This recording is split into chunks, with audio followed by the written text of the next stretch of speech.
Welcome, ladies and gentlemen. This is the Global Esports Game 2021 Singapore Open Qualifiers. We're heading over to Europe and see what is in store. Of course, my name is Husky, joined by the ever so charming Poglet. How are you, my friend? I'm doing well. It's always a pleasure to be complimented by someone, and I just love it. I just need more of it in my life. And I'm excited. Some of these games, I'm genuinely thinking they're going to be like 45-minute, really close games. And that's what you want to see after TI. That's what the Dota you pay to see.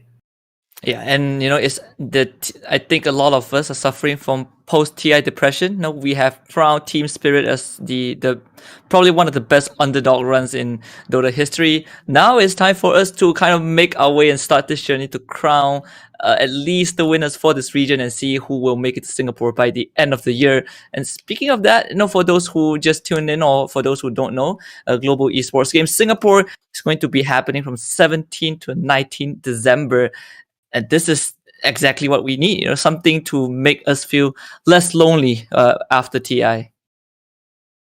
Yeah, I mean, less lonely, especially there's that big DPC shakeup we're expecting where teams are going to implode, teams are going to be rebuilt, and that's going to hurt the soul just a bit more. So we need a bit of Dota, and you need to be supporting your country. That way, no one's going to disband after it's all said and done. It's the Olympics for Dota. I think that is one of the best ways to put it. But we did had a little chat before the broadcast start, and to my knowledge, you are the meister of Dota analytics. So give us a bit of input. What can we expect? Obviously, we've watched TI. We know that there's this Tiny, Magnus. These heroes are always going to be on the list. But are there any standout picks that we can expect today? I mean, obviously, I went through some of the players, some of the teams, and there's no surprises, like you said, the Tiny, the Magnus, Tidehunter, Snap. I want to add to that list as well. We saw TI create a meta that was very brawl-heavy, very focused on team fights and pickoffs and just really in-your-face style Dota. And the things I want to point out specifically, both teams play Terrorblade quite a lot, and we have Invoker spammers on both sides, one for the mid lane, and surprisingly, Team Iran actually have a POS 4 Invoker spammer. And that's something I want to pinpoint because it's not something you see often. We talked about it off stream. And it's going to be a rarity. If we get to see something fun like that, that's exciting Dota. Yeah, it does bring back some memories, right? Post 4 Invoker, Quasvex goes for the Spirit Vessel. There was a period where I think Post 4 Invoker was probably one of the most annoying supports to deal with in and out of lane. And maybe that, coupled with both teams having Terrorblade players, it's going to be a treat to watch for sure. But you mentioned that the TI has shown us a meta where everyone just wants to run at you, right? They want to be in your face. They want to make sure that they just mow you down. If you run into that situation, is there a way to counteract that? Is there a strategy to deal with a team that just wants to be in your face and not let a single beat go? We saw IG and Vici were the two big examples I want to point out that tried to do that. They tried to delay the game with Spectre picks. They picked Elder Titan with that Stomp to slow down team fights. The problem with that was it doesn't enable you to farm as fast. So it's one of those things where if you can't beat them, you join them. So we were seeing even the semifinals and the finals and some of the other games in pubs, etc. Players were giving up on that long-term strats and they were just going all in for in-your-face Dota, and it was just brawl, brawl, brawl. And I'm worried that teams are going to do the same thing in all tournaments post-TI. They're just going to give up on the late-game strategies, and they're just going to launch some clowny, very fast-paced Dota. I have run into some myself. I had the misfortune of having to deal with, I think, Monkey King, Lycan lineup, and it's unplayable. It's an utterly unplayable game. But with that being said, our first series coming up is going to be interesting. Iran versus Uzbekistan. Again, this is the global esports game and kind of like an Olympics for Dota 2. But for those who think that it is just video games, you are half right. We have a lot more when it comes to GEG. There is culture, there's music, there's art. In fact, when we head to Singapore by the end of the year for kind of the grand finals, there's also a convention called the GEF Festival, also the GEF Con, where you get to experience not just the game but also the culture and the traditions from other nations across the globe. So that is something that we definitely look forward to. But for you, which is the country or which is the nation or culture that you know, like before this life ends, you would want to experience it at least once? That I haven't experienced before. Truthfully, I have a lot of Singapore friends. My partner lived there for a couple of months at one stage as well. Like moved over there for a holiday, etc. And it's been talked up to me quite a lot, especially because for me, I'm an English only speaker. I do want to go somewhere where I can actually converse and be part of the culture and not feel like that outsider. Like I've gone to Japan, for instance. Fantastic place. The downside was I got lost. Everywhere I went, I got lost. And I feel like with Singapore, especially with like how it's been talked up, I feel like that's somewhere I have to go try and visit sometime in the near future. I went to Singapore, I think, once. But the funny thing is, I don't remember a single thing because I was there when I was a kid.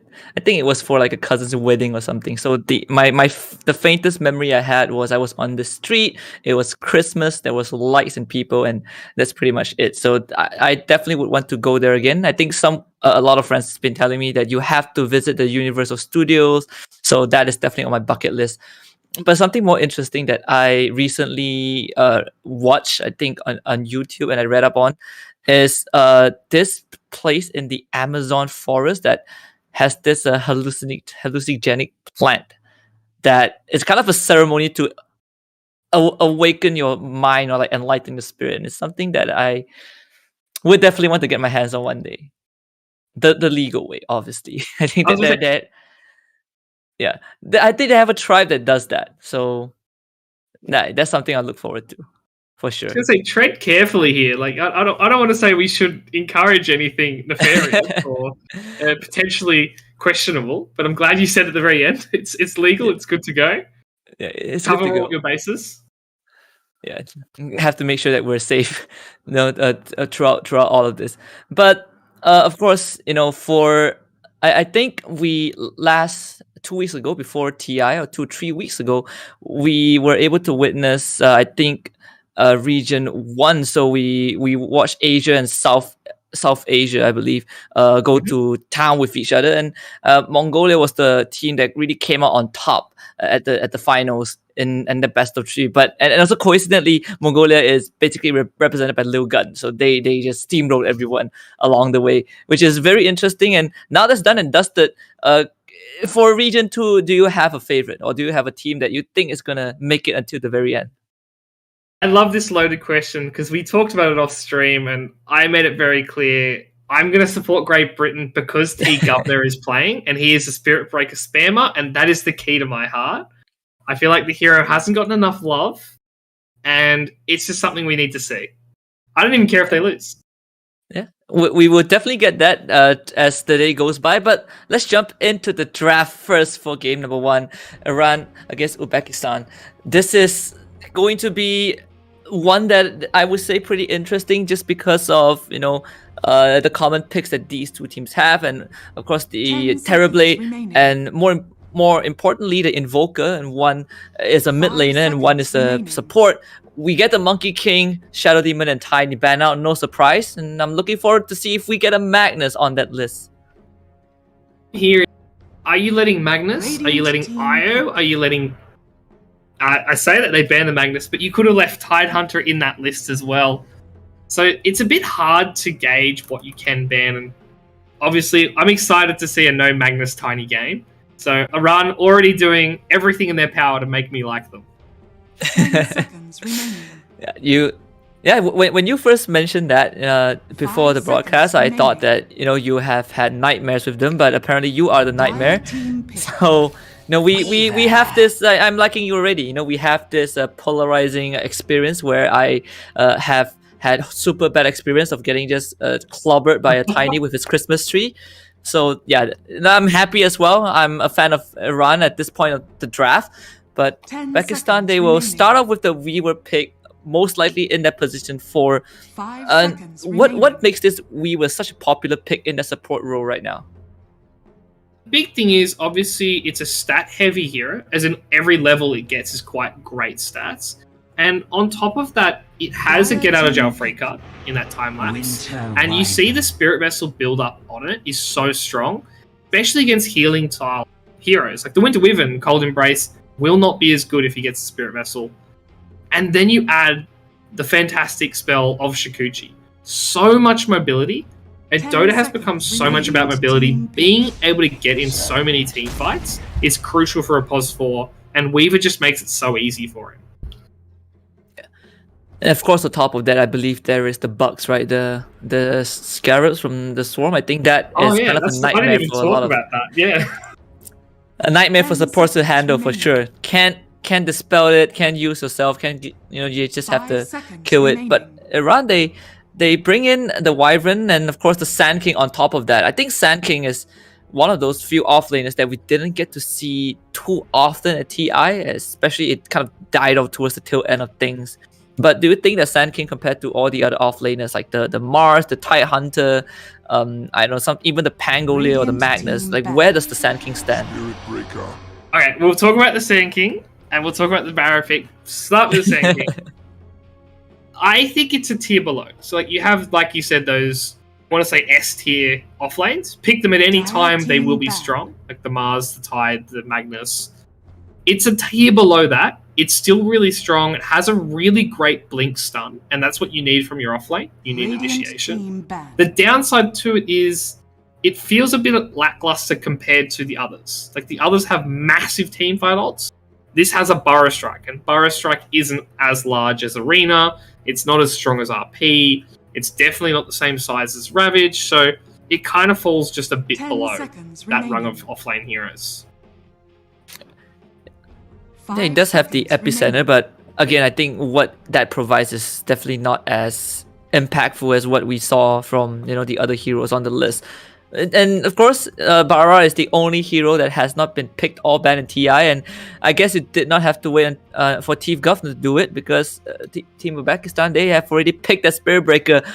But where do you place the Spirit Breaker? What can it bring to the table? Obviously, we are expecting it to go into the support role, and with the Weaver, it's most probably going to be a 5. But walk me through the Spirit Breaker. Why not picked in TI? I actually think it's going to be played POS 3 here. And I know that sounds wild, but the problem with TI was, in my opinion, there were heroes that just did more. Like, this is it's a lot of stun on Spirit Breaker, a lot of mobility, but unfortunately, there were other heroes that just did those jobs better. Like, we saw Clockworks getting picked, Sand Kings getting picked, the Magnus Skewer, obviously. But for this lineup specifically, with the Weaver bugs, like you mentioned, and the Barra just running at targets, it's going to be a lot of chaos. So I see Uzbekistan actually going for a really late game carry. You can see they're banning the TB, they're banning the Maw. That's leading me towards a Spectre potential pick here. And that would be a lot of global presence for that team already. Yeah, it does make sense, right? You look, I think Uzbekistan, they are kind of heading towards just a very in-your-face kind of lineup. You see the Wyvern, you see the Sand King. If you can get on top of the Wyvern, that obviously would be kind of what Radiant wants to achieve. But Iran, they have a different approach in those bans. They're not looking at the position ones. They're taking out the Lina, and then afterwards they ban out the Night Stalker. Afterwards, where do they go with this? It kind of feels like Iran right now are still trying to figure out what Uzbekistan is trying to do with that draft. Yeah, I like both these picks. They're coverall bans. So when you're not sure, like you said, you're unsure what they're banning. They're basically just banning out strong heroes, and it's showing to me that they want to pick a mid lane, not as the last pick. They want to hold that for carry, and they'll probably pick it at that 18 mark, the 4th pick of their draft. And Lina is like a coverall. You can pick it into anything and it'll be strong. So you want to remove that from the You want to make them play at least something a bit more 5 niche. seconds remaining. And maybe that means they'll pick something like a Puck or a Queen of Pain. Something very generic in that mid lane. Yeah, we see the PL ban, so another kind of position one out of the picture. Uzbekistan really setting them up for that potential Spectre pick that you talked about. But Iran right now, they probably will still be looking at those strong picks. But what else is left on the list? Obviously, there is this wild possibility that the Spirit Breaker goes into that off lane. But in the event that it does not, there's still kind of like the Mars and the Tidehunter available for the Radiant, right? Still lanes if they want to run that Barra in that Pulse 5 position, like you mentioned. It feels like neither team has either adapted or they just don't want to play that really boring TI meta that we saw. And what I'm curious to see if they're going to go towards a Snapfire on either team. I think Snapfire for Team Aram would be excellent right now. I believe. Yeah. Are we paused in the lobby? Oop, I think I think we actually dropped out of the lobby. No, but just to give the audience some bit of context, we are actually in the lobby, so yeah, we are not, you guys didn't miss out on anything. Here we go. Tinker ban coming up from Iran. So Good. mid laner from taken out, another mid laner banned out by Iran. I was actually thinking of the Tinker, right? Like where can it fit in this draft, but we won't be seeing that for sure. But do you think Tinker is a cut above other mid heroes like the Spirit Brothers or like Leshrac, Lina, or do you think Tinker is maybe not as strong as all those other tempo mid laners? I think the pool of heroes you just mentioned, as they actually grabbed the Invoker we talked about, those pull the Ember Spirit, the Void Spirit, Storm. I'd throw Leshrac and Lina, like you said, in there. They're a bit above Tinker. The thing with Tinker is he needs vision. They have the bugs that give vision. They have Spirit Breaker, which gives vision. That combo, if they let the Tinker through, could have been absolutely filthy. You could just keep rocket spamming, never seeing the Tinker, and obviously the supports would provide that vision for them. So I like that from Iran, and then obviously double downing with the Invoker pick. Maybe a pos 4, maybe a mid. We don't know yet. It's still possible for Iran. Third pick Invoker, something that I don't think we've ever seen in most drafts. But I think one of the mid laners, like if this Invoker goes mid, that does well into this hero is kind of the Kunkka, right? I think we saw that in TI8 between PSG LGD against OG, where Kunkka was always picked against Invoker. But even on a normal basis, the captain, the admiral, is the answer. But Team Uzbekistan, they will go for the Medusa instead. And now those bans make even more sense. Like I talked about the Spectre for a late game carry. Medusa really can't deal with those illusions that well. Like you have the Snake, obviously that's quite strong. But against the PL, the Morph, the TB, they can kite you around and actually take mid-game fights. So it now makes sense for Uzbekistan. I'm a bit worried because if they run that Invoker pos 4 with the EMP, that could be a really rough Medusa lane. With the Ogre Magi picked up, I think Spirit Breaker is most likely going to be in that 3 row at this point, for Uzbekistan. Ogre Magi, just steroids from Medusa. I think that definitely kind of amplifies what Medusa can do from that mid game point onwards. Just again accelerating the farm and all. But they did brought up a valid concern, right? Invoker with the EMP, but that kind of is regardless of where Invoker ends up in, right? Whether he's a mid laner or whether he's a post 4, that EMP kind of achieves the same, or do you think it drastically impacts what Medusa can do in the first 10 to 15 minutes of the game? It's going to really hurt the Medusa if they run at that point. Purely because, yes, levels are obviously good on it. Everything is stronger with levels. But you can combo with the Cold Snap. Sand King can obviously Burrow Strike in. And then all of a sudden, Medusa has nowhere to play. And they're just on her face, just running into her. And you really do need mana in lane. Like, you need to be able to use that Mystic Snake to get the range creeps. That's something a lot of teams don't prioritize, having a range creep kill in your lane. And Team Uzbekistan, they've kind of fallen into this hole with this pos 5 Ogre. They don't have a way of securing those range creeps.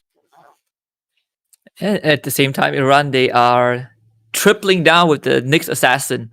That again, within Nyx Assassin picked up, it seems like this Dire Invoker team ban. most likely would be in that mid lane, but there's an extra layer of mana burn, right? Now you don't only need to deal with the EMP.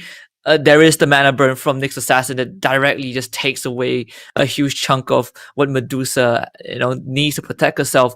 We see Iran with the Kunkka 10 ban, and seconds see remaining. Uzbekistan, they are just going all in on all of those post 5 ones. Faceless seconds Void, remaining. Naga Siren, the last two on that ban list for the Radiant. Yeah. They have left in Wraith King. They've left in Clinks. Are probably the two ways I would look for Team Iran. I think they're the best heroes right now. But Radiant team pick. the age-old combo of Medusa vs AM is still possible here. We could see a throwback to 2017. Those two are the most picked heroes. As for Team Uzbekistan, though, losing the Kunkka and the Void Spirit has really put them in a rut here. I only 10 see like seconds Ember Spirit, remaining. and even then, it's not a great Ember game. 5 seconds remaining. I think is it primarily because of the Nyx Dire team Assassin, or just in general that? Well, I guess we're not getting the Ember. We are getting a Vengeful Spirit, another spirit, but obviously not part of the same family. This one has a darker vibe to it. But I think we can safely say that Uzbekistan, they want 10 to just seconds remaining. pour everything into this Medusa basket. Is this Medusa or 5 nothing seconds for the team? remaining. I mean, they've got everything to buff it up. They've even got the negative armor on Weaver, the negative armor on Vengeful. I think they're going to look to Death Ball around 25 to 30 minutes in. And they go with a Dawnbreaker on Iran. So something to really slow down these team fights. I quite like that, actually. How does Uzbekistan take the team fight, though? I think from what we can see, at least from what I'm looking at right now, it feels like Iran just has a better approach to all of these team fights, and Uzbekistan is all about the Medusa, right? They provide the debuff to the enemies. They buffer the Medusa with the Avenged Aura, and then with the Bloodlust, and Medusa just has to be the one that kills everyone else on Iran. But there's Winter's Curse, there's Epicenter, there's obviously the Solar Guardian from Dawnbreaker. How does Uzbekistan take those 5v5s? You pretty much have to start with a swap into charge and just blow someone up. And that sounds awkward, and it probably will be. The other way around it is get Medusa the Aegis. If you have the Aegis, you can cop those spells, like we said, jumping straight on the Nyx, the Invoker EMP, put everything on that first life, and then fight with the second life with the no spells available. Neither way really feels great for Team Uzbekistan, though. They both sound quite hard to achieve, and I'm a bit worried about their draft. How does the lane look, though? That was more of like the overall presence of the team, but how would the lanes look for these two squads? Is there like a clear advantage for Iran? I mean, they already have probably with the Grandmaster Wyvern, but on top of that, is it like a even lane, or do you think that Iran probably would just have a better early game because of that draft? Prepare for battle. I think the lanes should be quite even. They've got a lot of stuns on both sides, so it comes down to execution. Like, whenever you see a Venge and a Weaver combo, if you make a mistake and you get your armor dropped so heavily while you're trying to fight and man up, you can die very quickly. So it will be quite 50-50. I want to look about the 15-minute mark to see how the rotations end up there, and will the mid-towers go before that window?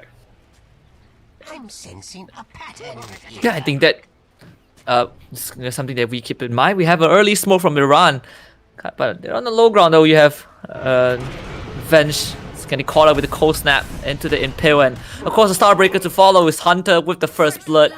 Nothing much that Uzbekistan can do in that particular situation.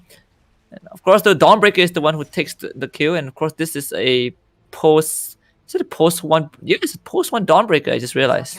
Yeah, I'm curious to see how this gets played, because off stream we mentioned it that Dawn was originally thought as a carry when it got released, and then everyone thought better of it. Everyone realized that was not the case. But in this lineup, where you have so much focus on delaying team fights, as we're seeing a bit of skirmish on the bot rune, it could work. It could cause that really chaotic team fight that Team Iran are looking for. And that's probably something that they kind of thrived in as well, right? You have, especially when this Medusa gets the Stone Gaze online in fights, Iran, it feels like they just have a lot of ways to kind of bob and weave around those fights and not get caught by the Stone Gaze. And perhaps Dawnbreaker can just put her body in front and be that shield for his team. But we see how the lanes pan out. We get the Invoker against a mid Spirit Breaker. So I was expecting a Venge, but apparently, you know, Uzbekistan, they are showing us something kind of out of the ordinary. Yeah, the only person I've ever seen do this is Zhao Wei for LGD when he was subbing. Yeah. He had a couple games of this, and it looked good, but that could be a bit of bias because LGD, obviously, they've shown they're the second best team in the world. Maybe best on a good day. So it could be a bit skewed that way. Bot lane, first blood. Yeah. Thought he's going to lose his life, and to this Ogre Medusa, Nick's not really around to provide that help. That's kind of a start that you want for the Medusa for sure, you know, getting those early kills in the lane. But top, we get this Venge, you know, this Venge Weaver into a Dawnbreaker Wyvern. A lot of armor reduction that you pointed out earlier on. But is there any kill pressure? It still feels like Iran have that momentum. Celestial Hammer forward onto Rezu. He does turn around with the magic missile. Now he does get away, but it feels like Iran just puts on so much extra pressure with this particular lineup.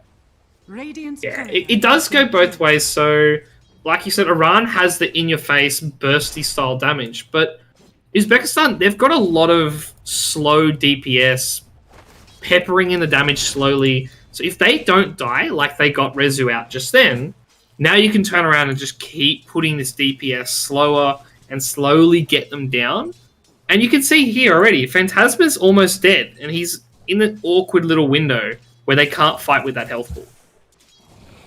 Yeah, and it's just does have the region to work with, and even got 2 sentries out for himself. That's definitely gonna kind of help deal with James to a certain extent. But it feels like, you know, if you're Uzbekistan, you can be sure that you are getting those farms. They, again, going for the engage. Celestial Hammer and Magic Missile is going to stop Hunters in his tracks, but the Starbreaker just completely clobbers James as we were overstepping his boundaries. Another kill for Iran. A strange mistake to see. They don't have vision down, and Weaver ended the Shikuchi basically on top of Hunter. And like you said, just got absolutely destroyed. I'm surprised to see the Weaver not playing a bit more outskirts style laning and just like peppering them from afar.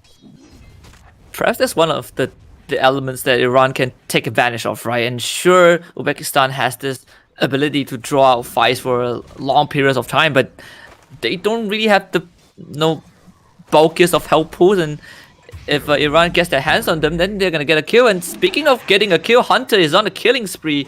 And this time it's Rezu that goes down. This Dawnbreaker is putting on a show in the top lane. What do you do as this Venge Weaver? It feels like they could have done way more than dying 3 times to this Dawnbreaker, right? I mean, up until that death on Rezo, that was fine. Like, yeah, sure, you've given 2 deaths on the Venge now. One of them pre-timer. And they might trade a kill here, James. Not able to get it. They just need to relax. I think that's their big thing. It feels like they're trying to do too much with not enough levels. Like, their lineup is not scheduled to go hack at level 2. Yeah, I say that. See Hunter just, gets the Starbreaker out. The final hit doesn't connect. And that kind of slows things down for Iran, right? The 2 Rezu and James, they deserve that high five for sure. So, very volatile lane in the top side of the map. But, everywhere else feels pretty quiet. In the Medusa lane, after that 1 kill, everything slowed down. For the mid lane, so far, for Spirit Breaker, it's not too bad. 20 and only 4 last hits behind a Panda on the Invoker. Yeah, this is not really surprising. Qualifiers Invoker doesn't have kill potential. Like, yes, you can pepper damage in, you can harass, but Spirit Breaker doesn't need mana. and B, Spirit Breaker has 6.5 regen when he's under the tower. So he can kind of cop that abuse and be okay with it. Do you think the Spirit Breaker is going to start making moves at level 6? Feels like that's kind of the purpose, right? Bottom lane, double stun onto SH. That's a dead Ogre. Nothing can be done. Of course, as long as the Medusa stays alive and gets those farms in, I guess it's not too big of a deal. But when are we looking at the Spirit Breaker to make a move? Level 6? Or is there timing for him to impact the game for his team? I think it's first action rune. So 6 minutes in, obviously that will be level 6 for him there. But getting an action rune on Barra is huge, as he loses probably his half his mana pool already to Panda in this lane. And Top Rezu lane. again, another heavy skirmish. Phantasma is gonna lose his life, and Hunter not able to get close to Rezu. Squishy from James as well. They are really toying around with his Dawnbreaker, Magic Missile on top, and he has the mark of the Spirit Breaker on top of him as well. Panda does TPE with the Cold Snap, but he's just going straight in. Doesn't have mana for his ultimate, but he should have the damage to beat Hunter down to death. Panda will now try to claim the kill with the Tornado, and he will find a double kill and get a triple by taking down James. That's rotation well worth for Uzbekistan.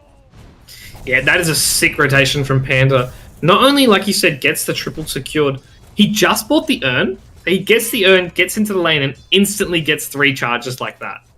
Obviously, he used one for himself, but having 2 offensive charges 6 minutes into the game is so crucial to get that cold snap combo down and get those kills starting to roll in. And perhaps that is kind of like we didn't have to wait until the power runes, but now we saw which first rotation worked out better, I suppose. Spirit Breaker, he's gonna try again, or at least make his way towards the top lane. But it feels like just because of that one triple kill, Panda is gonna try and do it again, and he is completely trapped. And this should be another kill. The Impale just to keep him in place. Panda is dominating as SH now joins the fight. James, he's trying as this Weaver, and they should be able to kill off a Phantasma. And yes, they do. But SH now is on the run. Panda will get the cold snap into Impale. And Panda, he's just farming kills in this top lane. And now he has like, what, 2 earn charges still with him. But he is getting dangerously close to an early vessel. Yeah, I mean, he could have a vessel pre-10 minutes, which is a great window for him. He's sitting at 4.5k. Oh, no.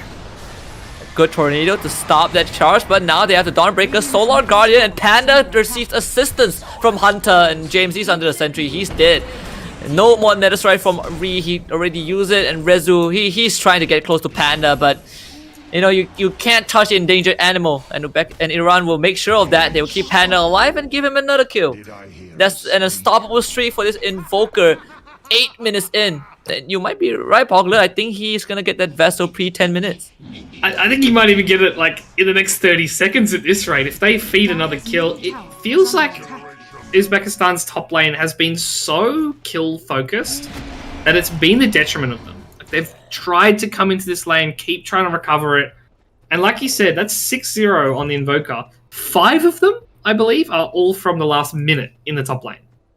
They just pour in. Oh, bot lane though. They're kind of switching their attention to Dot. They have the Spirit Breaker charging, and of course Dot will try to TP out. No way to stop it. The charge is not going to come in time, but Kanoko does have the damage to finish off the Sand King regardless. So I suppose the Medusa is probably doing the best out of the entire team, considering that all 4 of the other members from Uzbekistan have died to the Invoker at least once. Medusa 74 last year and 2 kills to his name, both of them on the Sand King. So maybe there's still a chance for them to recover. Yeah. I mean, if it wasn't for those kills in the top lane, we'd be talking about this Medusa's farm being outrageous and almost out of control. 5k net worth at 9 minutes is insane. Even for a Medusa that can farm this quickly, they've really, like we said, put all the priority, all the eggs in the Kanoko basket to farm and carry this one out. Let's say, like, if you are Uzbekistan, if we put this Medusa aside, what do you do in the situation where your top lane completely collapses? And obviously sometimes we see players fall into the cycle of trying to recover it and it just gets worse. what is the alternative to that? What do you do to slow down the game, or at least to recover yourself instead of just running head on into the lane and feeding kills? Yeah, I actually like what they're doing. So they've sent the Venge top lane by himself to start farming under the tower. Oh, Kanoku though. Oh He's in boy, trouble. they found a Medusa and he's dead. Hunter drops on top of him with that hammer, and now they get the EMP onto both supports of Uzbekistan, and Hunter gets himself a free double kill. Of course, Rita's coming with the Nether Strike, but the co-embrace will keep Panda alive as he's embraced by the support of his team. Great Winter's Curse to let the Spirit Breaker beat down on James, and now they're gonna follow up with the Star Breaker. James doesn't get the time left, and he still wants Panda. They really want this Invoker dead, and they will finally get the kill. Spirit Breaker will claim it, but the rest of Uzbekistan, they are all low. Maybe James wants to give it a go, but he decides that that's not really worth it. Zigzag way too far under that tier 1. It's gonna lose his life, as that means they run. They are running out of steam, and James will come back and give the double kill over to the Spirit Breaker. Yeah, I mean, what looked like a disaster for Team Uzbekistan, losing that Medusa instantly, it pays off. They used so much to take him down. Like I mentioned in the draft with the Aegis second life, well, the rest of the team had enough damage to play without the Medusa completely. And he's back to what he does best, just hitting creeps in the jungle. Yeah, it seems like no one can stop him. Well, Panda just got a free one in the mid lane. We are 11 minutes in, and we have 23 kills. This is a bloodbath. I mean, it's good to see that, you know, other regions are adopting what Southeast Asia is known for. And I'm loving this very brawl-heavy, skirmish-focused game. But it seems like Iran, they have spotted a stash of diamonds in the jungle. That is at least 3 stacks of large cannon. Yeah, Dot is gonna get all of it. The Medusa, he won't be happy about that for sure. Dot sending the perfect chat line there. The Slacks, oh no, they've just stolen their creeps. And the problem with this is Zigzag's actually stealing a lot of the XP from the Medusa. So Kanoko has just got a bug sitting on him the entire time he's farming. There's a level 8 Nyx. He's super close to the Medusa in terms of level. In fact, they're gonna find a Spirit Breaker who is in the wrong place at the wrong time, and Iran, they are turning up the pressure once more, just trying to cover as much ground as they could. And like you mentioned, Zigzag is being a menace. It seems like he has found Kanoko once more, forcing him out of the jungle. And the supports from Iran, it seems like they are just doing so much work. In fact, Panda shows up. Don't think they have the damage, but he's gonna try regardless of the Spirit Vessel, and Zigzag, of course, does have the Impale, EMP, Solar Guardian. It's nothing that the Ogre can do. Kanoko goes down, and SH, he has to back off. Yeah, mid lane as well, they're going for more. Dot is getting ran at by the Spirit Breaker, and James, he definitely wants to catch up, but Winter's Curse from Phantasma will result in the death of this Weaver, and Panda, he is already back, and those Spirit Vessel chars is just overpowering. But there is a Fire Blast and a Magic Missile. They use a Nether Strike as well to knock Panda back, but Panda drops the EMP, and it is the Deafening Blast, gets himself a kill on that Spirit Breaker. They also bring in Hunter, who claims Rezu's life. 19 kills for Iran. And despite, you know, them having a 10 kill advantage, there's only a 2k gold lead for the Dire side. Yeah, I mean, that gold lead can be quite misleading. Like, 3k doesn't sound like a lot, but in the scheme of other games going, that's going to snowball really quickly. Panda's got a Midas almost built up. Hunter is not farming. Every time there's a team fight, he just jumps in with the Solar Guardian, and he's still the top net worth. Like, we talked about the Invoker, we mentioned the Medusa being up on that net worth. Hunter just snuck up on us, and now he's absolutely huge on the Stormbreaker already. Getting that BKB soon as well, you know. He has the Ogre X in his inventory, and just give it a couple more minutes, and he's gonna join the fight with with magic immunity. But you said early on that you kind of like what Uzbekistan did, right? They did send Rezu top alone, but with all of these fights breaking out across the map, it feels like Uzbekistan couldn't really get the space that they need for anyone else other than Kanoko. So what is the game plan? Is there a way out, or do you think that Iran is starting to send this game, you know, down a spiral that Uzbekistan can't recover from? I mean, the simple things you need to do is take out this top lane tower for Team Uzbekistan. They need to remove this so they can start farming the jungle, and that's what they're doing. Look at how much they've committed up here. Even Kanoku's up here. It's probably not fair. Good swap from Rezu. They have the epicenter. Kanoko is gonna be held in place by the Winner's Curse. The EMP Tornado is out there, but they have already expended all of his mana. So they trade Kanoko for Zigzag, something that Iran will not mind. Another Burrow Strike onto 2, follow up with a Starbreaker. And they just beat down this Ogre as if they put Uzbekistan in the Pestle and Mortars simulator. And this is most likely going to be a team wipe as Iran runs down Uzbekistan in this top lane. 5k gold lead so far, 15 minutes in. Love that. So I was literally saying Team Uzbekistan need the top tower. What does Team Iran do? They bring their entire team up to that top tower, waiting for them to make the most obvious move, and they completely demolish this team fight. And now that net worth that you said was only 2 or 3k, it is now starting to spiral. It'll be 6k before you know it. And at the same time, you know, Panda, he gets his first Midas use, so that net worth is going to keep accelerating for the side of Iran. Does Raiden go back to do the same thing? Just try to take the tower by hook or by crook, or do you think that if that attempt failed, then there's no recovery plan? I think they need to smoke gank. They need to find a pick off. Like, look at how Team Iran have split up. When they're farming, they are all over the shop, and now they're actually going to find the barrier here, most likely. Oh, what an impale, keeping Ray in place. And there's 4 members of Iran on top of him. Again, another hammer on top, and this time Dot will take him out with the Sandstorm. They might find Phantasma in the top lane, but TPs are already coming in from the Sand King. They are just playing this tower defense to a T, and Dot is gonna get a good Burrow Strike onto Rezu, and so far, there's still not enough damage from Iran, but with the Nyx TPing in, it feels like they are ready to fight once more. And I love what they're doing. They're not committing either of the 2 major cores. Like, yes, Dot's here, they're offlaner, but he's got the blink. He wants to actually fight. They're not committing the Dawnbreaker, and now the Invoker's coming in. Now they're going to look for kills. And they just cancelled the TP of SH, so this Ogre is a sitting duck.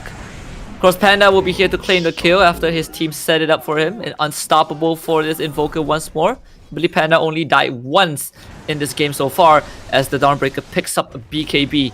It's a 17-minute BKB. But I guess Uzbekistan, they at least managed to take down the mid-tier 1. Not sure if it mattered too much. James is going to be gone on. Winter's Curse holds him in place. Hunter just going to beat him to death with that Echo Saber. Yeah, he committed for that tower. He was so hell-bent on getting the last hit.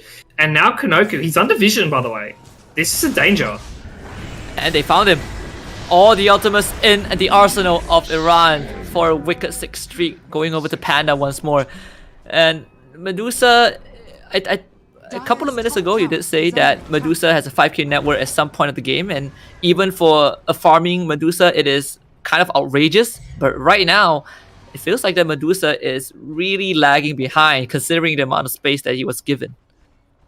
First 10 minutes were glorious. We were talking up the farm, and now another kill on the top lane. Rezu's in danger. He's pretty much dead. I mean, they're just waiting.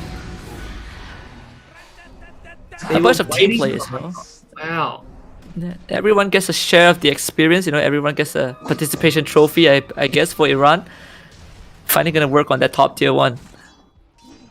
Yeah, I mean, this is the most useless tower in the game. So, the offlane tier 1s for each team are garbage. Like, the only reason you take them is because you're already here. And they actually look for Reed. They're gonna look for the barrel. I mean, what do you do right now as Uzbekistan? It feels like we're kind of going down the list of what can you do in certain situations. But now we're looking at a 7k goal lead, you know, 30 kills for Iran, and obviously that is going to again keep increasing over time with them just getting all of these kills across the map. I mean, the graph says that there's still 21% for Uzbekistan to come back. But where do you find the 21% or maybe 18% right now? So the big things for me here are, can they get the Ags on the Weaver while the game's still going? So they can have that reset. We talked about the buyback, the Aegis. The Weaver time-lapse is a free Aegis. And the second thing is, can they get out of the base? Can they smoke gank? And can they kill anything? Otherwise, Panda's just going to find another one.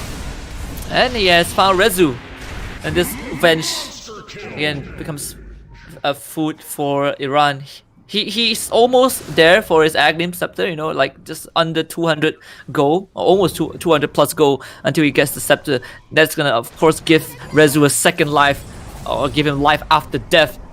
But is that gonna change a lot, you know, for Uzbekistan, or at least keep them afloat in this game? It gives them a front line that's not the Medusa, which right now is what they're severely lacking. You can see Kanoku can't do anything.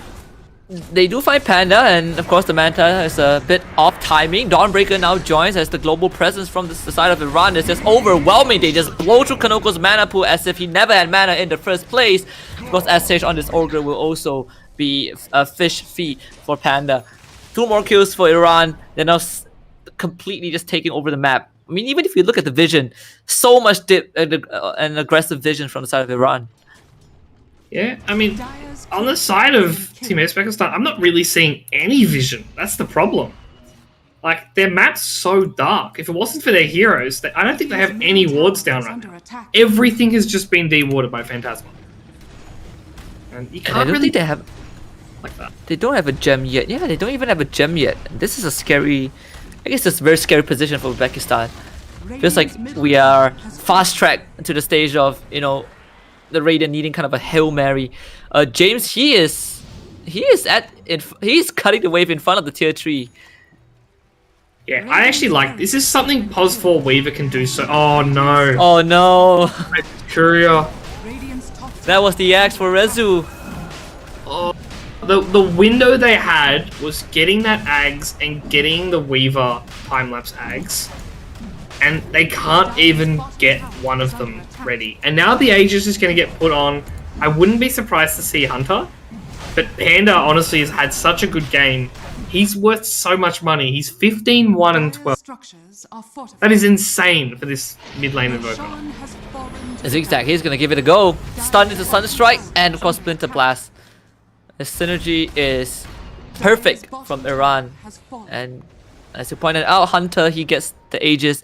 Now, you know, Dawnbreaker with 2 lives. They found Rezu, who just tragically lost the courier for another 1.5 minutes. Dire's bottom tower is I'm genuinely curious to see if they have more than one team fight that courier spawns. Because right now, the next team fight's going to be on the tier 2 top lane, if they decide to take it. And the one after that, it's going to be on their high ground. The way the game's going, there's almost no way to stop this high ground push that's going to be coming from Team Iran. Yeah, they used the glyph, so there's no glyph for a high ground defense, even if they want it. It seems like Uzbekistan, they are on their last legs. But with that being said, do you think they really want to defend the tier 2? It feels like it's something that is not going to work in their way, no matter what. Yeah, I mean, they need, as dumb as this sounds, and I hate to say it, they need a throw. They need Team Iran to like overextend, go too far, play a bad team fight. That's what they need. Like, we've talked about almost in circles about like what can they do? Can they attempt this? They need Team Iran to play badly. That's how far behind they are. We've reached that point. It's like the point of no return. Yeah, we've So we're actually looking at reached the tilt point.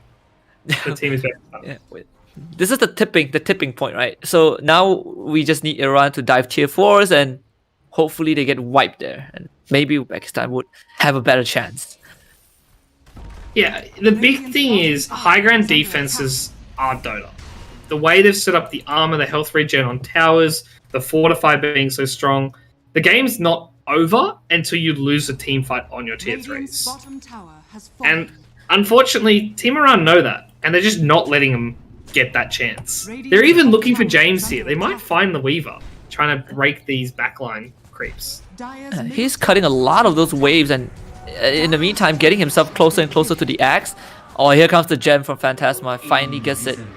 Going Weaver hunting, and of course James is gonna get cold snap. And Tsukuchi is not gonna do too much with that gem in the hands of the Wyvern. That is gonna be a kill. Wait, oh, he was under a sentry. They didn't even need to dust him. And yeah, he gets close to the axe, but that's obviously delayed. Now Rezu also gets gone on, but he already got his Aghanim Scepter. You know, courier respawn probably will give SH away to Hunter. Rezu just left his ogre to die. He switched himself with SH and just said goodbye, have fun, it's your death now. Like, that's a game that's really in a bad state when you're having to throw away your support for literally nothing. I was about to say that's it's the spirit of a true core player. Just the essence of a core player. We're just gonna inside the base, and Phantasma is gonna kill 2 birds with 1 stone. Dot is gonna claim that with the Sandstorm. Maybe this is the high ground fight that Uzbekistan has a chance to win. Phantasma cold embraces himself as Kanoko is gonna pound on him. They drop the Spirit Vessel.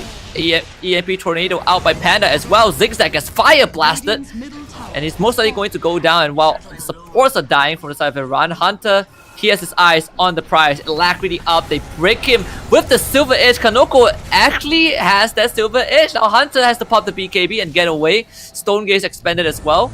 Buyback from Phantasma. They really want to take this fight, and in fact, I think SH is going to be left out to dry once more, but maybe they can get Dot.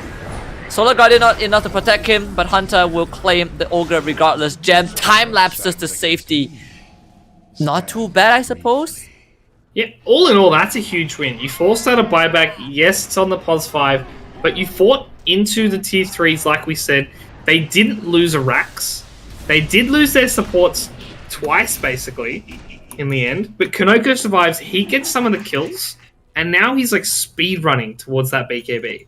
And that BKB timing is going to be huge, because it means Invoker does no damage, it means the Sand King does no damage, and it means the Nyx can't hit him with the mana burn in these team fights.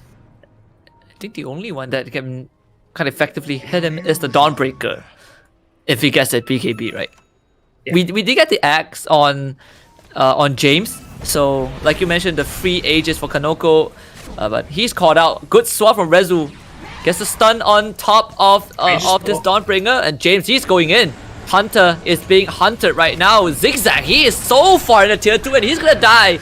Witness Curse once more onto Rezu, but that's the least of their concern. The time lapse is saving Rezu. He's not gonna go down. Survival Slither of Felv, and now the buyback out from Zigzag. They get Phantasma, a dieback on this Wyvern. 70 seconds on the clock, and Uzbekistan somehow makes it work. Yeah, and they make it work. 3 seconds left on the Aegis, they start that team fight. Hunter just so far in. And you can see, as the Aegis popped, he had a bug on him. So he gets none of that regen, and that's what sets that fight up. Yes, they lose their Venge, but Rezu gets to keep farming. So he's kind of happy with this. Oh wait, they found his illusion. Don't worry. He's gonna die. He's just wasting time. You know, Tornado, Sunstrike. Oh, he bites back. Okay. I mean, James is here. Maybe they're gonna give it a go. And now Hunter joins in. Solar Guardian. They swap places with Panda as SH. He's just gunning for this Invoker. Can they kill him in time? Maybe they can. Recharge straight into his face. Rezu, he still has that second life after death. And Kanoko, he's gonna join the fight. Double kill Kanoko on a killing spree as Panda buys back. Burrow Strike from Dot gives him a triple. And Rezu, this illusion is gonna eventually expire.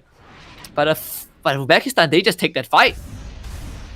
Showing to life, I'm astounded Rezu brought back there. There's dangerous plays, and then whatever that was, but it kind of worked. They got the Invoker kill, they forced that buyout. They now have a win condition, or at least a way back in. If they manage to kill Panda in this team fight, he'll be dead for about 100 and something seconds. Probably 105, 110, I'd say, depending on what level he is. And that's huge. He's a man with no fear. I mean, I was surprised that he just bought back. There's a Lincolns on Iran. Yeah, courtesy of Panda. Obviously, Uzbekistan, even though it didn't look too bad, they still had to give up a Rax. Yeah. With a Medusa, the Rax in the end of the world. This team fight might be. Oh no. Oh boy. Oh, Ree has the BKB. Okay. Gonna Nether Strike onto Hunter. EMP again. Kanoko. He's gonna pop his own BKB. Now starts running at the members of Iran as Hunter goes after Ree and just gonna pummel him. Dot, of course, hiding in the Sandstorm. James is trying to provide some assistance to Kanoko. He does have the Silver Edge, but they found him with the Witness Curse. Phantasma with detection in hand. He's under a sentry. Oh, and this is bad for Kanoko. He might go down. A good swap from Rezu. A timeless as well from James. They really want this Medusa to live, but it is not meant to be, as Iran found that opening and they just kind of put the nail in the coffin for Uzbekistan. 4 down, and I don't think there's any buyback.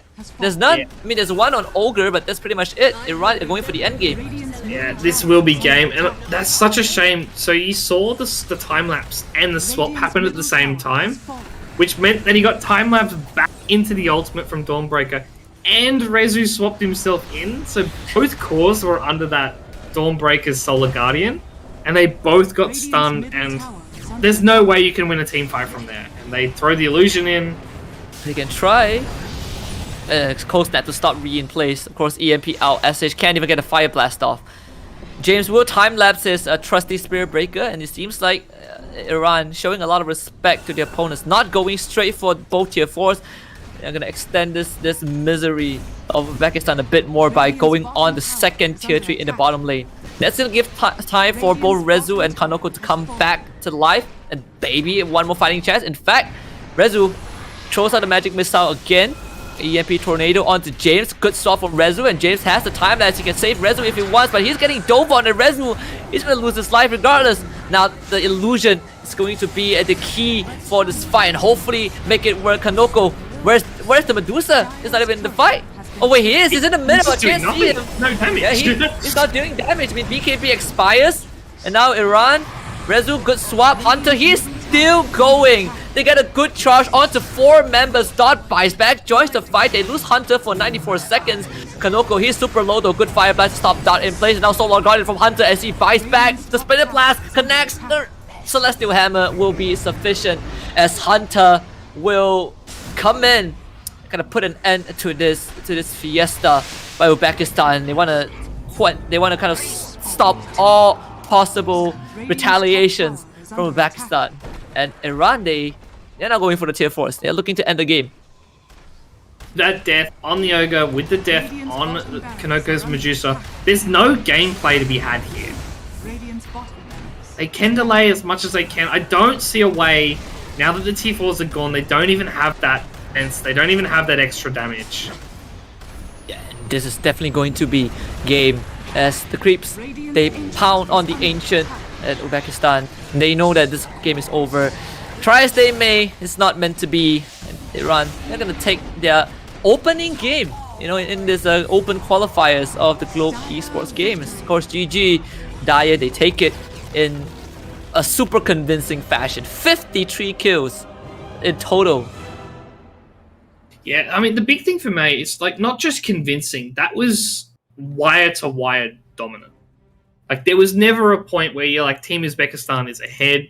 If you look at the net worth, the XP chart, there was never a point where they were ahead. And honestly, it felt like it started from that top lane.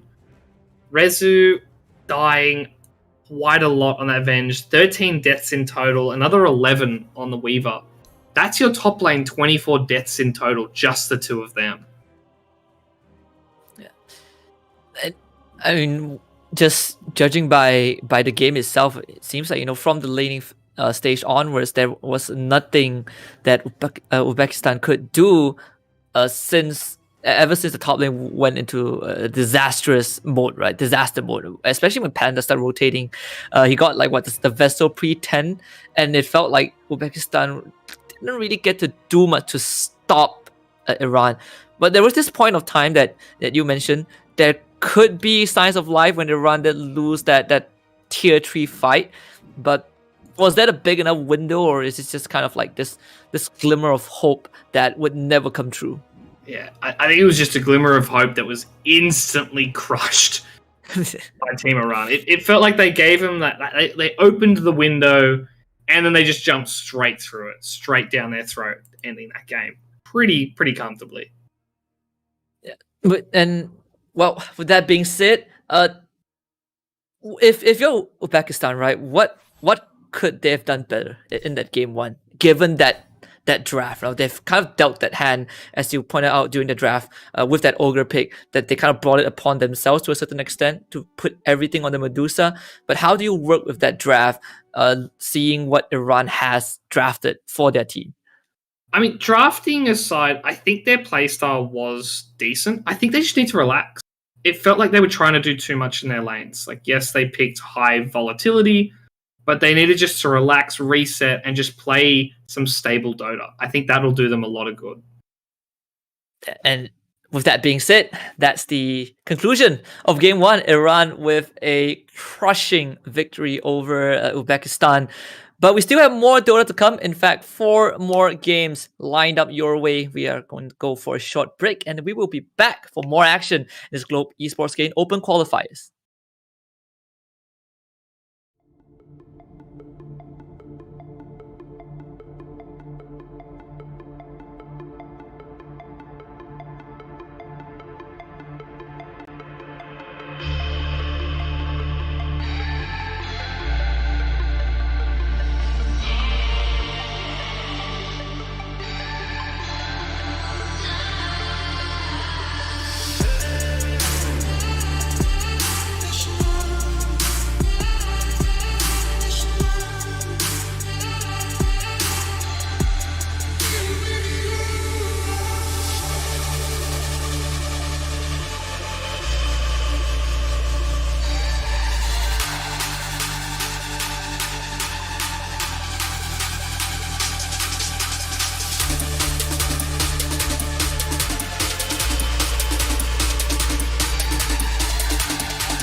Welcome back to the Global Esports Game 2021 Singapore Open Qualifiers. Of course, this week we will be looking at the EU region, and we're already in the draft between Syria and Moldova. I am Husky once more with Poglet. We've witnessed the game between Uzbekistan and Iran. It was kind of a cakewalk for Iran, but you share some stats with me for game 1 between Syria and Moldova, and it seems like it's also kind of a walk in the park for Syria. Yes, so for those that missed it, obviously, the games were running at the same time. It was a bit of a rough one. Syria ended up winning 46-12 in 32 minutes. And we looked at the draft, we kind of laughed because it was an early pick Magnus. It was the first pick Magnus, actually. And then they went Rubik, Bloodseeker, Silencer. And you can see the Silencer bands there. Moldova, they can't deal with it again. We talked about Nightmares, Husky. They clearly were having a terrible one last game. 10 seconds remaining. How do you play Magnus, right? You get lifted, you get Global Silas, and of course, you get Ruptured. But at least for this game, we don't get the Magnus, we don't get the Silencer, so both teams is trying to make each other unhappy. But this Monkey King pick, you mentioned right before we went on air that Monkey King is a hero that perhaps needs to be looked at down the road just because he is so flexible that he fits into every single role. I mean, there's maybe a few other heroes that off the top of my head I can't think of, maybe like a Snapfire, for instance, but Monkey King can comfortably be 5 positions. He can play any position in a pub and you're not going to throw your items on the ground, you're not going to complain, you're going to be fine with it. And there's not many heroes in Dota that have that power. Nice. And just to back it up, Syria actually played the Monkey in the last game, and Dragon Soul went 12-4 and dominated as a carry on that Monkey King. Now they pick up the Night Stalker for themselves, and perhaps it's kind of a bit of a switch up, right? Even for Moldova, they are changing it up. Last game, they picked the Bane Magnus. Now they have the Lina Dawnbreaker, it feels like a completely different direction that they're heading in towards with this opening. But this introductory draft for Moldova, does it reveal anything? Like what does it tell us regarding what they want to do with the lineup? It tells me that they really want a team fight. Like we talked about the Dawnbreaker in the last series, obviously with Iran picking it up. But it shows that they always want to have 5 players in the team fight. Whether they play it as a support or a core, they want to have that global presence. And Lina's another hero that always wants to be involved. It's a low cooldown ultimate, and both the Laguna, LSA, and obviously the Dragon Slave are all high DPS spells that you want to use basically off cooldown. Anytime there's a fight, you want to be there. And maybe Moldova just got outplayed in the lanes a bit, and they're now just looking for a 5-man death ball, all stuns, and try to blow up Team Syria that way. We get the Naga and the Morphing ban from Syria, and Moldova, they ban out the Invoker, and that was present in Syria's draft last game. I love to buy back when 11-3. So, I mean, the core is on the side of Syria. They are absolutely having a great game. In fact, their offlaner was Bloodseeker, and that guy went 12-0. So a complete beatdown by Syria in game 1. But Moldova, now they are taking out those mid laners. Bat Rider is the next one on the list. They did ban the Bat Rider in the previous game as well. Yeah, I like Bat Rider ban just because it's a hero that can really break team fight. Like we talked about, obviously, the meta picks, and they're all about positioning and mobility. Bat Rider just blinks in, lassos someone, drags them to the abyss, and all of a sudden it's a 5v4 fight. And that makes really, really hard combinations almost impossible to execute. And obviously Moldova, they're just going to pick more stun into this middle part of the draft.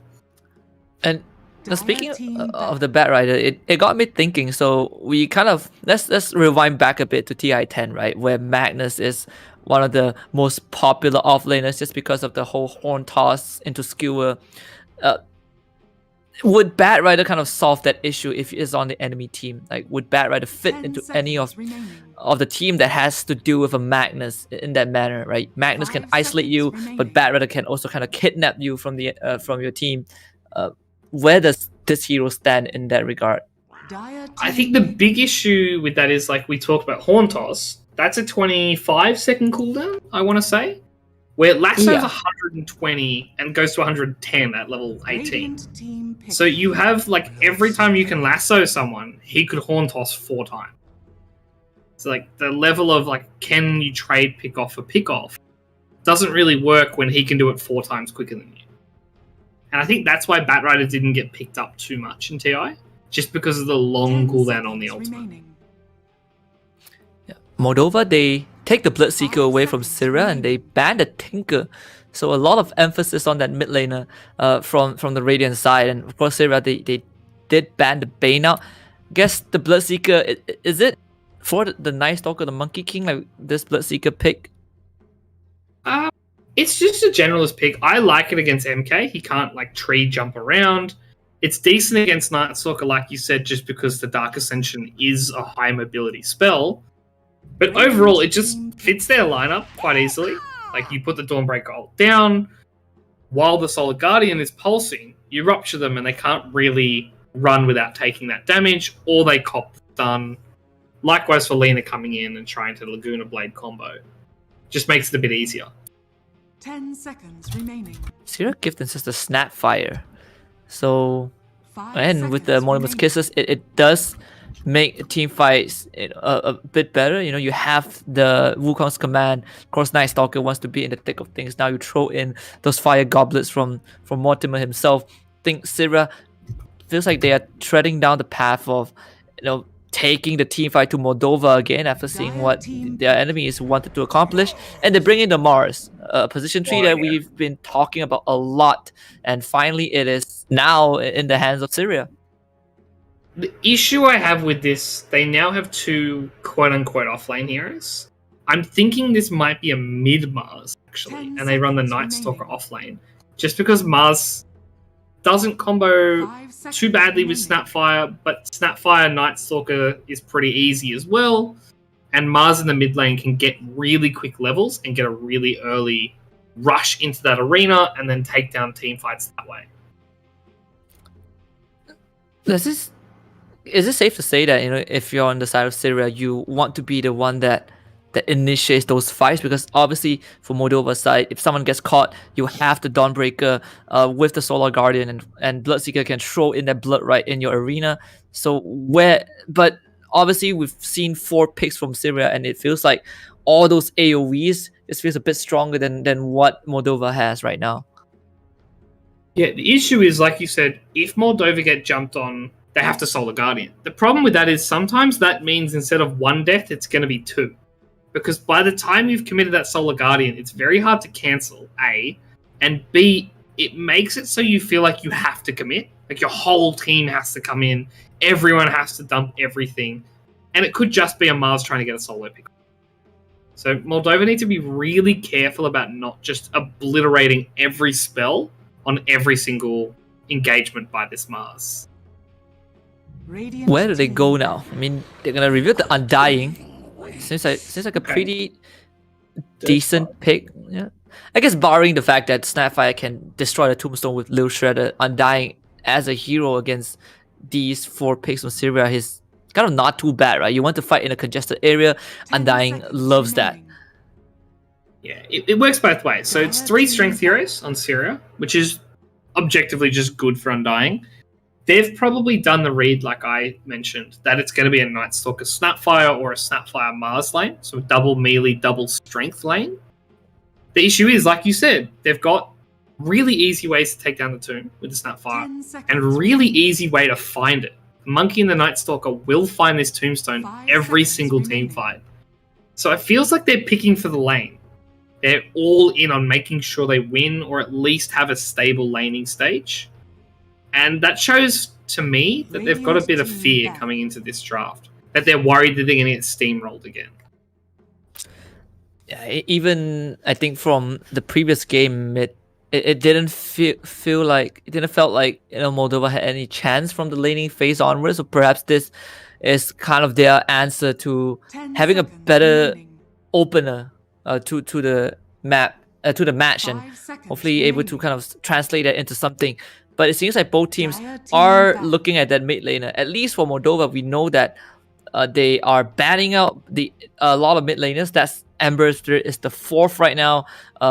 We still have the Storm out of the Spirit Brothers available for mid. Syria, they did ban TA and Void.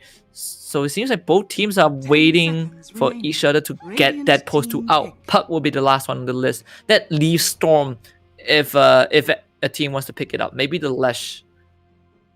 Lesh is really good here. They could go with the rogue spirit brother that everyone's forgotten, that earth spirit that no one seems to want. But they go with the storm, so that's a good pickup from you, Husky. I like that. What's happening in this game? I would love an explanation as well. Whose first line is that? I don't remember. Yeah, well, actually, now I'm 10 seconds now confused looking at the draft. Is it a support Mars? It could be. I mean, we've seen it at we saw that at TI. Post 5 Mars by OG and Moldova. They will get themselves the Spectre. So this definitely. Wait, there's 2 Yayos. Am I tripping, Poglet? Tripping. Is it just me, or do I see 2 Yayos on the side of Moldova? I see 2 Yayos. I see a Spectre Yayo and I see a Lena Yayo. And the worst part is neither of them show up on the Moldova team. Oh my! So that must be. Sometimes this happens in lobbies when they log in. That'll be their player names, as in like their in-game name, and it hasn't translated and put their tournament names on top of it. As you can see, like Storm Spirit's name, for instance, is Hellfox. I think that will swap over. Yeah, it will swap over to I Love to Buy Back. Yeah. Oh wait, no, That is a mid-Mars. Wait, that's hold a up. mid Mars. So What is happening? Is that a mid-Mars? And I'm so confused by this draft. I mean, the mid play is on the Mars. So we get the mid Mars. We get a 4 Snapfire, and obviously a 1 MK. Is that a support Night Stalker? Did see this before. 5 Night Stalker, and he just ran around hitting the void over and over again. But compared to other supports, it feels like support Night Stalker is a bit too slow, right? The kind of feels like the window for support Night Stalker to really be effective really, comes down to that first night time, or at least that's kind of the sample size that we got, right? From recent tournaments, TI, that OG ran a support, I think a 4 Night Stalker, and it got crushed. Yeah, it was bad. It was real bad. Look, I'm It's gonna be an curious. interesting I match. want to see it work. I just don't think it will. It is going to be a. It's still 2. Okay, so yeah, so it is. We have 2 Yayos. So we have Cloud Strife. Yeah, so that a mid. I think they are swapping roles. I mean, Cloud Strife was an offlane snap fight. Wait, no. I am very confused. No, I would just let. They've baited us completely. I'll let the game take its course. This does I'm happen. beyond though. confused. Like, a lot of teams, like a lot of players, will play for their country and then play for other teams. And when you play for your country, you have a bit more variety. You can be like, I can play these 3 heroes mid, and I can play these 3 heroes as a pulse 4. And you draft around that because obviously sometimes you don't get the same amount of practice as you would a committed team playing every day for the whole DPC season. Yeah. And that's what we could be seeing here. Syria just having a bit of fun, and they're playing heroes that they enjoy playing. Because we've done that as Aussie teams before. Just switch roles completely. Comfort heroes make more sense than comfort roles. Roles, yeah. I've done it a couple of times. I definitely can get behind that. We'll see. I mean, we all if, play. We spam games. We've all played different positions. yeah, just sometimes when you lose 3 games of support, you want to play core. Rune contest in the dire triangle with the Monkey King, Dragon Soul getting kind of gone on, but they don't really have a way to keep him in place. In fact, I'd love to buy back a Spirit of Mars into a Boundless Strike that is going to stop the chase from Moldova. So, let me rune distribution, 2 bound runes for each team. Kind of what you expect But early on, I believe Syria did take out one of the observer wards from the side of Moldova, and they placed one themselves on the dire jungle cliff. I would guess it's not too bad of a start for Syria. I know they get some extra goal. You win that mid-vision war, it's so huge because that ward will last just enough to get the 2 water runes, which is pretty huge because that way you know if there's a water rune left and if someone's rotating to try to kill you on that 4-minute rune. I don't know if it's possible because you have a Night Stalker support or a Mars support might work as a rotationary piece. I still don't know how they're going to separate this farming ability here. It's definitely weird. I mean, Night Stalker off, so we get a Snapfire 5, Mars 4. Things are starting to come together. We're piecing it together for the draft, at least from the start of Syria. But I mean, Night Stalker core and Mars support does make a bit more sense, right? Since Mars does have the arena at 6, kind of like a Pango support, I would say, to a certain extent, where the ultimates, the levels make more difference compared to a Night Stalker that needs their resources. Yeah, I definitely agree. I mean, Mars is a hero that realistically does the same thing, whether he's farmed or not. You put the arena down, you spear stun someone, and you try to shield bash a couple heroes. All of that can be done as a support, it just does less damage. Mid lane though? Okay. Look at the 2-minute water rune. Of course, Hell Fox is going to get the top one thanks to the ward. Radiant's middle Yeah, it's kind of the even trade. Nothing out of the ordinary just yet, at least in this mid lane. Storm into Lina. Is it Lina favorite, if I remember correctly? It's Lina till 6. Once Storm has 6, he can win the lane, but it comes down to how far ahead is Lina. And as you're seeing, already a couple denies. A bit of damage though. Hellfox is doing a solid job here. Yeah, let's get the Vortex, but would have been slightly better if he connected that Remnant. Like you say, he's actually keeping up.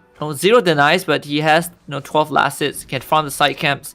Lina is going to continue to try and extend that lead. Meanwhile, Klaus Drive not looking too hot as Smurf is chasing after him. They have the Primal Spring from Dragon Soul and one Scatter Blast to the face. First blood for Syria. A nice little start to what should be quite a favourable lane. Like, you've got double melee into a Monkey King, and that's always terrible. It's like the other side with the Undying. Double melee into this Monkey King means that he will always get his stacks of Jingu up. There's just nothing you can do. If he comes to last hit, he's going to hit you a couple times in the head. And we have a very quick earn from Shin on this Bloodseeker. Oh, Yayo is going to get a courier. And you get a courier? Yes, he will get the courier. Now it's I love to buy back's turn. I'm going to trade couriers. How did Yayo's courier get so far and deep into that lane? That's wild. Yeah, I think it came like full circle. They would try to poke him out of lane, but Cringe laugh with his Soul Rip, and then also gives Yayo a Tango, and Yayo hasn't really swapped it out yet, so we'll see. We'll see if he remembers that. 40 seconds on the Tango, my friend. Yeah, he's gonna do it right now. Just pops the Fairy Fire, doesn't even bother swapping it out. You get a burst of health. Klaus Drive dies once more in the bottom lane. That one goes over the Dragon Soul. So Syria off to a good start in this bot lane, and he wants more. But a good juke from Shin is going to keep him safe. In fact, Klaus Drive, he is going for the Dragon Slave. But Hellfox does have the Fairy Fire. A couple of bottle charges to barely stay alive in this middle lane. Yeah, and what's surprising is Ramses, or Zin rather, is really struggling with this earned purchase. He doesn't have the move, he doesn't have the boots or any extra damage. So despite the mid lane going so awkwardly for the Storm, and he's getting all that movement speed from the Thirst, he still can't win this lane. Yeah, it's a super weird position to be in. I mean, they lost the Dawnbreaker support twice, and Bloodseeker isn't really farming well. Shin only has 14 last hits. Obviously, it also stems from them having to lane into a Monkey King, and now Scott Smurf. He has this guy literally buys a medallion. Just straight out goes for Medallion Rush. They just want to win the lane for themselves. and it seems to be working out. At this stage of the game, at least. So 5 minutes in, things are looking pretty good for Syria. Yeah, and this is all you need. You just need a stagnant laning stage. You get the first Knight, you get the first Dark Ascension going for that off lane, and in the mid lane, just getting level 6 on Storm is such a power spike. He's actually gone the Soul Ring plus bottle, so he's going to have a lot of mana to play with in these team fights. Yeah, and I think Soul Ring kind of popped up very recently. Was it during TI or was it before that? It was Thompson in pubs was starting to do it, and everyone was like, is it a thing or is it just Thompson being Thompson? But it actually feels really good. They're going to get a kill here. Yeah, and the Mars gonna feel good with that kill, but they need to take out the Tombstone first, and they will. Get rid of the zombies, Krinslav. No mana. Only has 2 stake charges. Not sure if it matters too much. They have 1 last spear. Of course, I love to buy back, had to take it. They'll get some gold and experience his way. But we also... there was kill on the Spectre as well. On bottom lane, so that... Wait, no. Kill on the Lina, excuse me. And Hell Fox did get a solo kill in this mid lane. And Soul Ring kind of coming to play. Managed to TP in. They turned it around on the Snapfire. Radiant structures are Bit of a dive from Cloud Strife to not manage to get that kill on the Storm. It's slightly unlucky for Moldova. 2k gold lead for Syria so far, and of course all the lanes are going swelling well, if that is a proper phrase for the Syrian side. Of course, Monkey King, he can kind of stay alone in the lane, get the solo XP, as there's just this enormous stack in the triangle. I mean, Krinslav, he is on scouting duty, and obviously he spots the stack, but Hell Fox is gonna come in. Of course, I love to buy back with a good spear into a Toxic Void, and Hell Fox will make sure that Krinslav doesn't get anything. And they take the stack straight away, so they make sure, even though he died for the vision, that vision's now useless. Yes, I think he got a walk down on the Ancients though. Ooh. Good cookie. Shin, you gotta run away. Dragon Soul is stabbed, and the Boundless Strike connects at the very end of it. Of course, Dragon Soul now is gonna turn his attention onto Cloud Strife. Would have been a great kill if the Shin got it, but in the end, it ends up being Dragon Soul getting a double kill on this Monkey King. Kind of getting out of control in this lane. I mean, Bloodseeker, that it really needed that Laguna out on. I love to buy back. There's 2 more seconds for Dragon Slave. The spear does go wide. But it doesn't really matter. I love to buy back because he has already gained enough distance to get safety. Yeah, and already we're seeing dominance in 2 out of the 3 lanes, and obviously that rotation to kill the Lina mid means that of the top 4 net worths, 3 of them already for Syria, and we haven't even seen any proper rotations. The only rotation is Scorp Smurf on this mid lane at Snapfire coming in, just being a bit of a pestilence, being a bit of a nuisance. And now the Dirge is in trouble as well. And of course, Hell Fox is not only going to get the kill on this Undying, he's most likely going to get an extra kill, of course, on this Tombstone. Scott Smurf, being the great support that he is, gives the go to the Storm. And this stagnant laning phase, in the event that both teams are on level playing field with no clear goal advantage, which team does it favor more? Just sitting in lane and getting the farm. Easily, it's going to favor Syria. They've got a lot more active cores. Like, we're looking at Moldova, like, they've got a Spectre. He's not going to be useful in another 10 minutes. Even with this Falcon Blade treads into Echo Saber style build we're seeing, he's still not going to be able to fight compared to a Monkey King. And then you've got a Storm, you've got a Arena coming soon. It's only going to start to look worse. They have a Haunt and they're looking for Dragon Soul, but he's out. There's 3 dancers into a Primal Spring, and he's in a safe spot. Moldova brought 4 members, including the Spectre, to the bot lane, got nothing in return. And now this whole map, it feels like it has been completely opened up for Syria to do whatever they want. And what's worse, you mentioned the 4-hero rotation, but Cloud Strife was actually farming... Oh no, speaking of Cloud Strife. Oh boy, there we go. Pickpo, the item that Suns fans love the most, doesn't really work out this time. Hell Fox is Post the Lina back, gets an easy kill. I think that's the second death for the Lina. Yayo now getting ran at and skewered by the Spirit of Mars. And I love to buyback. He's gonna try and TP away. The Starbreaker just have sufficient damage. It's a split bounty. But I guess at least they get something. And Hellfox will find himself the Undying once more in the middle lane. Shin, he has swapped lanes to top, but he is 2 levels below this Night Stalker. Yeah, I mean, at least Night Stalker has to commit the Dark Ascension to kill him, and he doesn't really have the Echo Saber. The problem is, I'm seeing Dragon Soul TPing up here, and now here comes the Dark Ascension. And also has the Crippling Fear. They even commit the ultimate from the Dawnbreaker. They want to turn this around. There is a rupture on the Dragon Soul as Jhin with his dying breath will try to at least contribute to a Monkey King kill if they ever get it. Toxic can get on top of the Bloodseeker thanks to the thirst. Of course, Dragon Soul did go down. So this rotation in favor of Moldova for sure, as Cloud Strive will zap Scorchmurf with the Laguna, netting themselves another kill. Yeah, thankfully they're showing signs of life. It was starting to look like a bit of a whitewash. The score was like 10-0, but now 12-3, 3k lead, and they're starting to get their items. They're starting to pick up some level of team fight ability. You're seeing the Lina here, he's actually finished his Boots of Travels, so he'll be able to come to more of these fights. Oh no, they found Spectre. And his Yayo can't go down. Good silence into Starbreaker, but they don't have the damage to necessarily finish off Hellfox. He's just gonna ball lightning forward and try to catch Yayo, but he runs short of mana. Soul Ring will do the job, and now the arena from I Love to Buy back is gonna skewer this Undying into the wall, and Hellfox even turns around for a double kill. The rest of Syria converging onto Jhin, who wants to get away. Good overload, and of course a Boundless Strike to keep Jhin in place. 3 for Syria, and the whole team is now in this middle lane.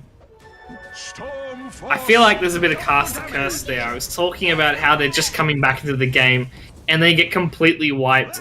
And not only that, Hellfox has no right to be alive. He was 200 health, 150 mana midway through that fight. Manages to get away, and now they're going to lose a tier 1 mid already. Well, they might be able to defend it. Can they do this? I guess they can. They still keep it alive.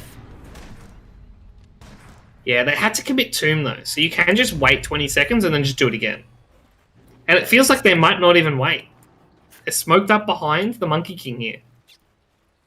30 seconds until the arena comes back up. Dark Ascension, almost the same time frame. They even do a scan. Maybe Yayo is a target. They have to ping. Oh, Cringe he does break the smoke, so that should be some indicator. If Yayo is paying attention, it's now going to use the Haunt. Now able to kind of juke up everyone, but Cloud Strive already committed the Solar Guardian, and it seems like Moldova might want to turn a good Blood Rite, but Hellfox gets saved by the Cookie. They will sacrifice Grandma Snapfire. Seems like Moldova, they might go for more. Shin does have the thirst as Dragon Soul perched on top of the tree. They will use that LSA, but it feels like to no avail. In fact, don't think Dragon Soul cares too much. Yayo just casually and accidentally stealing the camp with the Spectral Dagger. That's pretty much it. Only a Snapfire goes down.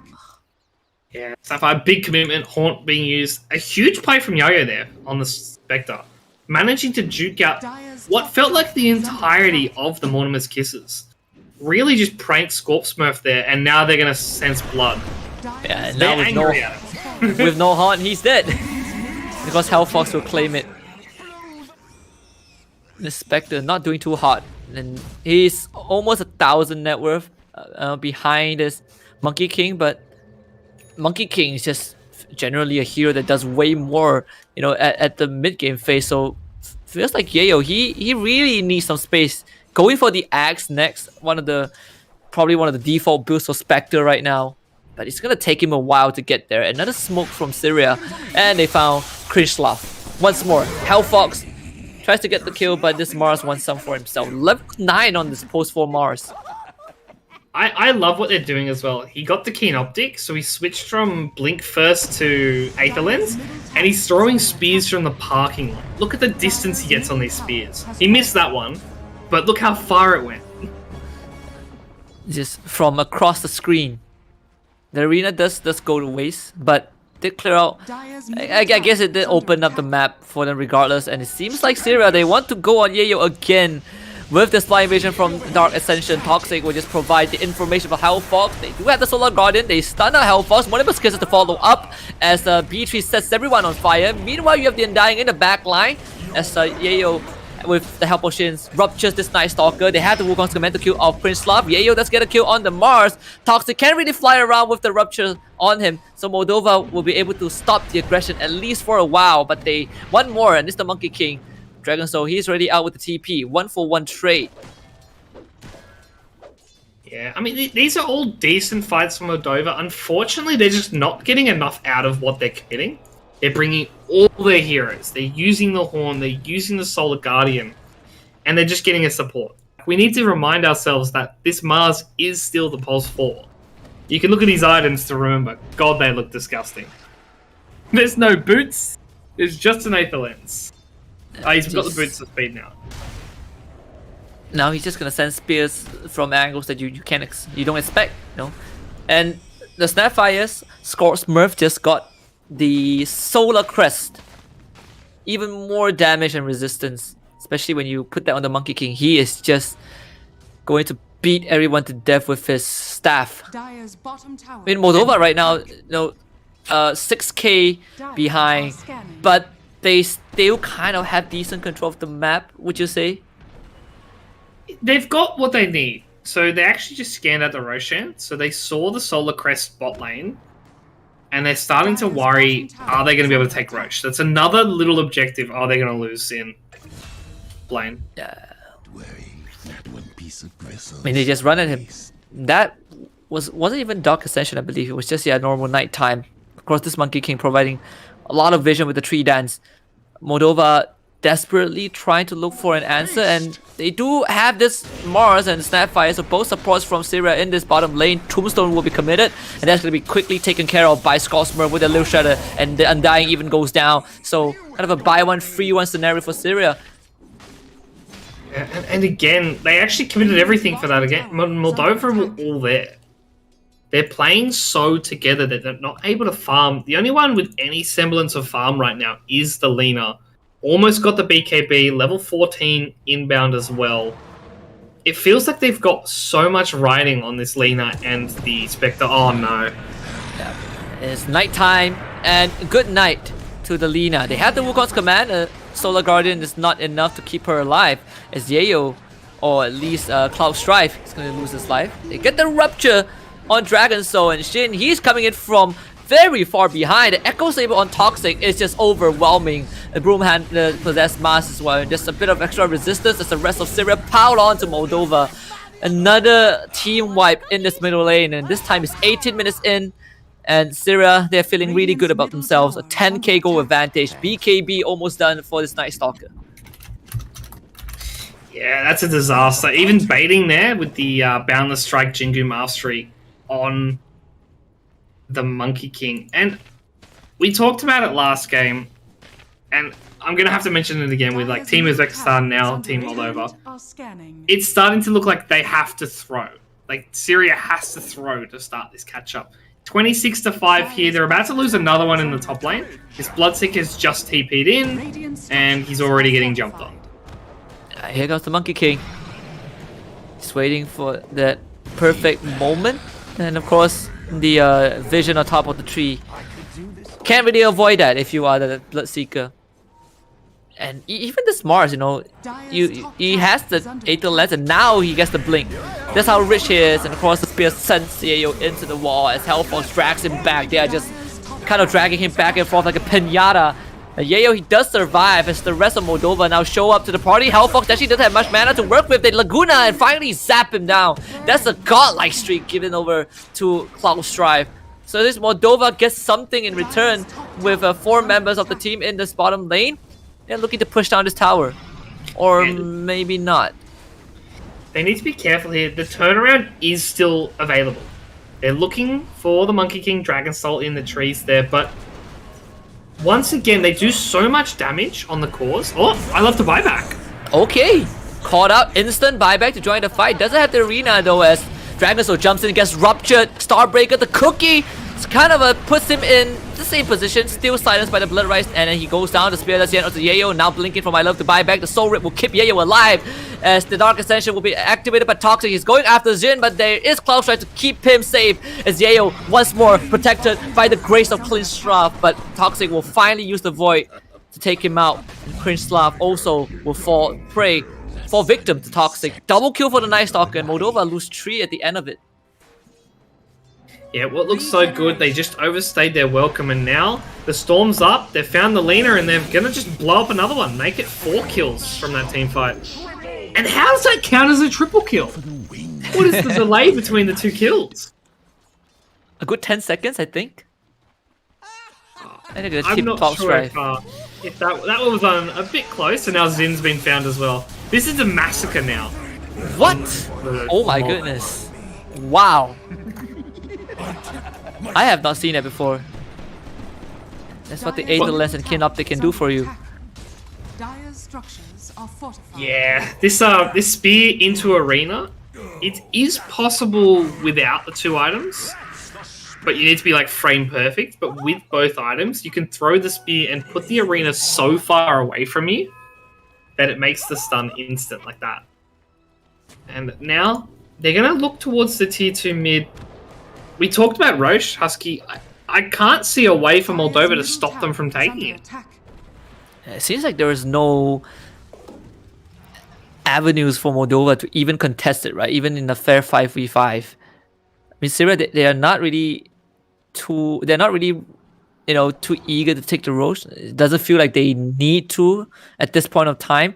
The tier 1 is still up for Moldova in their bottom lane.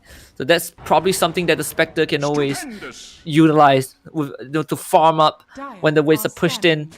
Kind of a saving grace for Moldova right now. Klinstrav does see this Mars. Now they drop the Tombstone to buy back. That Spear sends Cloud Strike so far away.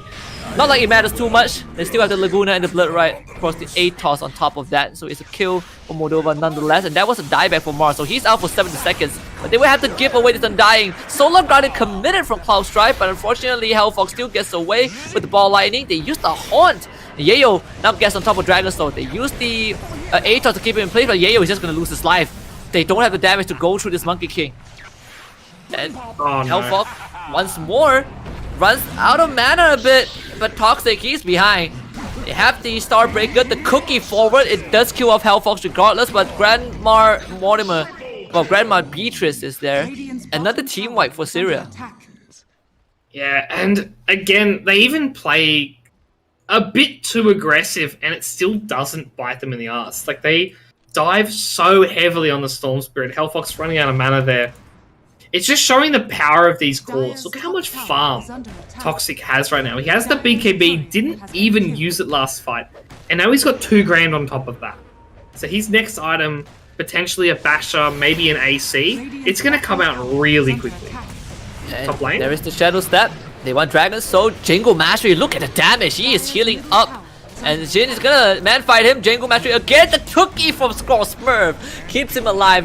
They finally get the Monkey King, but they had to commit the life of Jin. And now Skull Smurf, surrounded by zombie, is a apocalypse in her mind. Skull Smurf does lose his life to Cloud Strike's Laguna Blade. I guess that's one of the few moments where Syria overcommitted. But still, they will lose that bot tier 1 regardless, and they had to give away the Bloodseeker.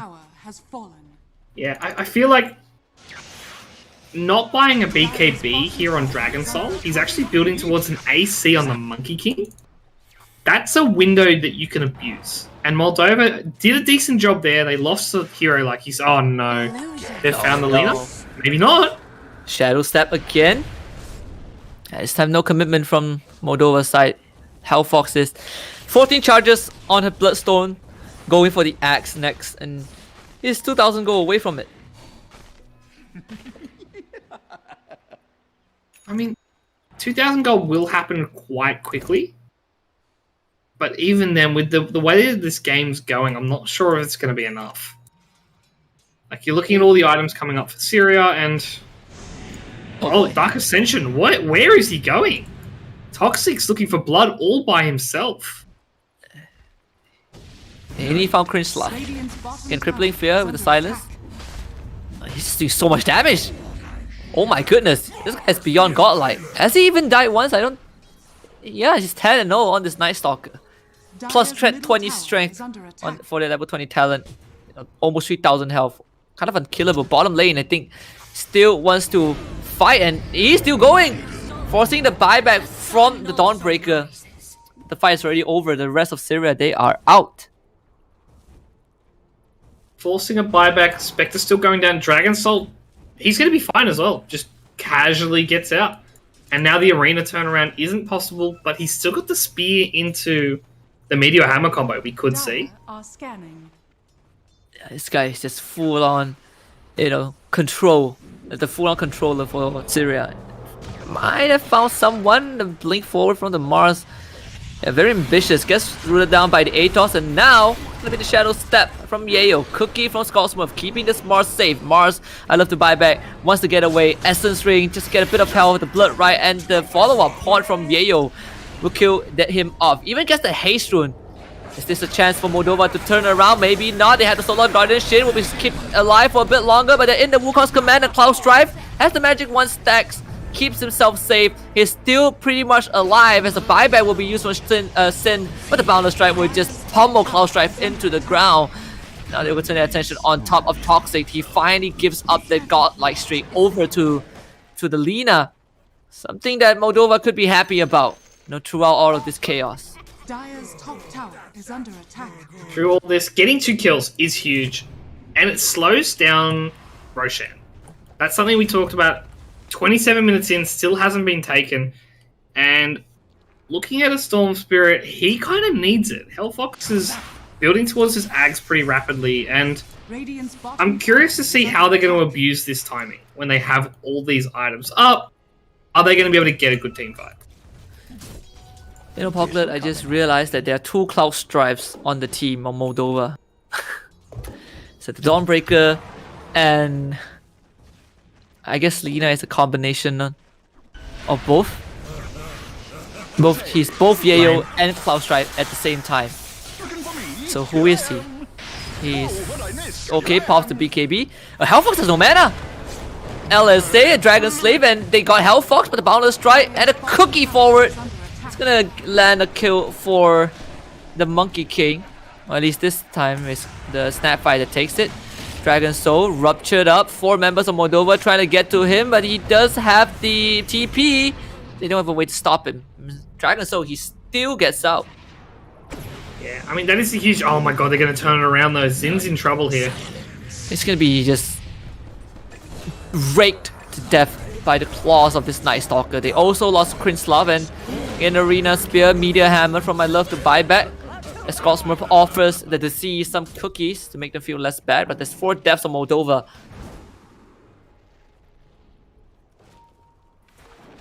Another 4 for 0.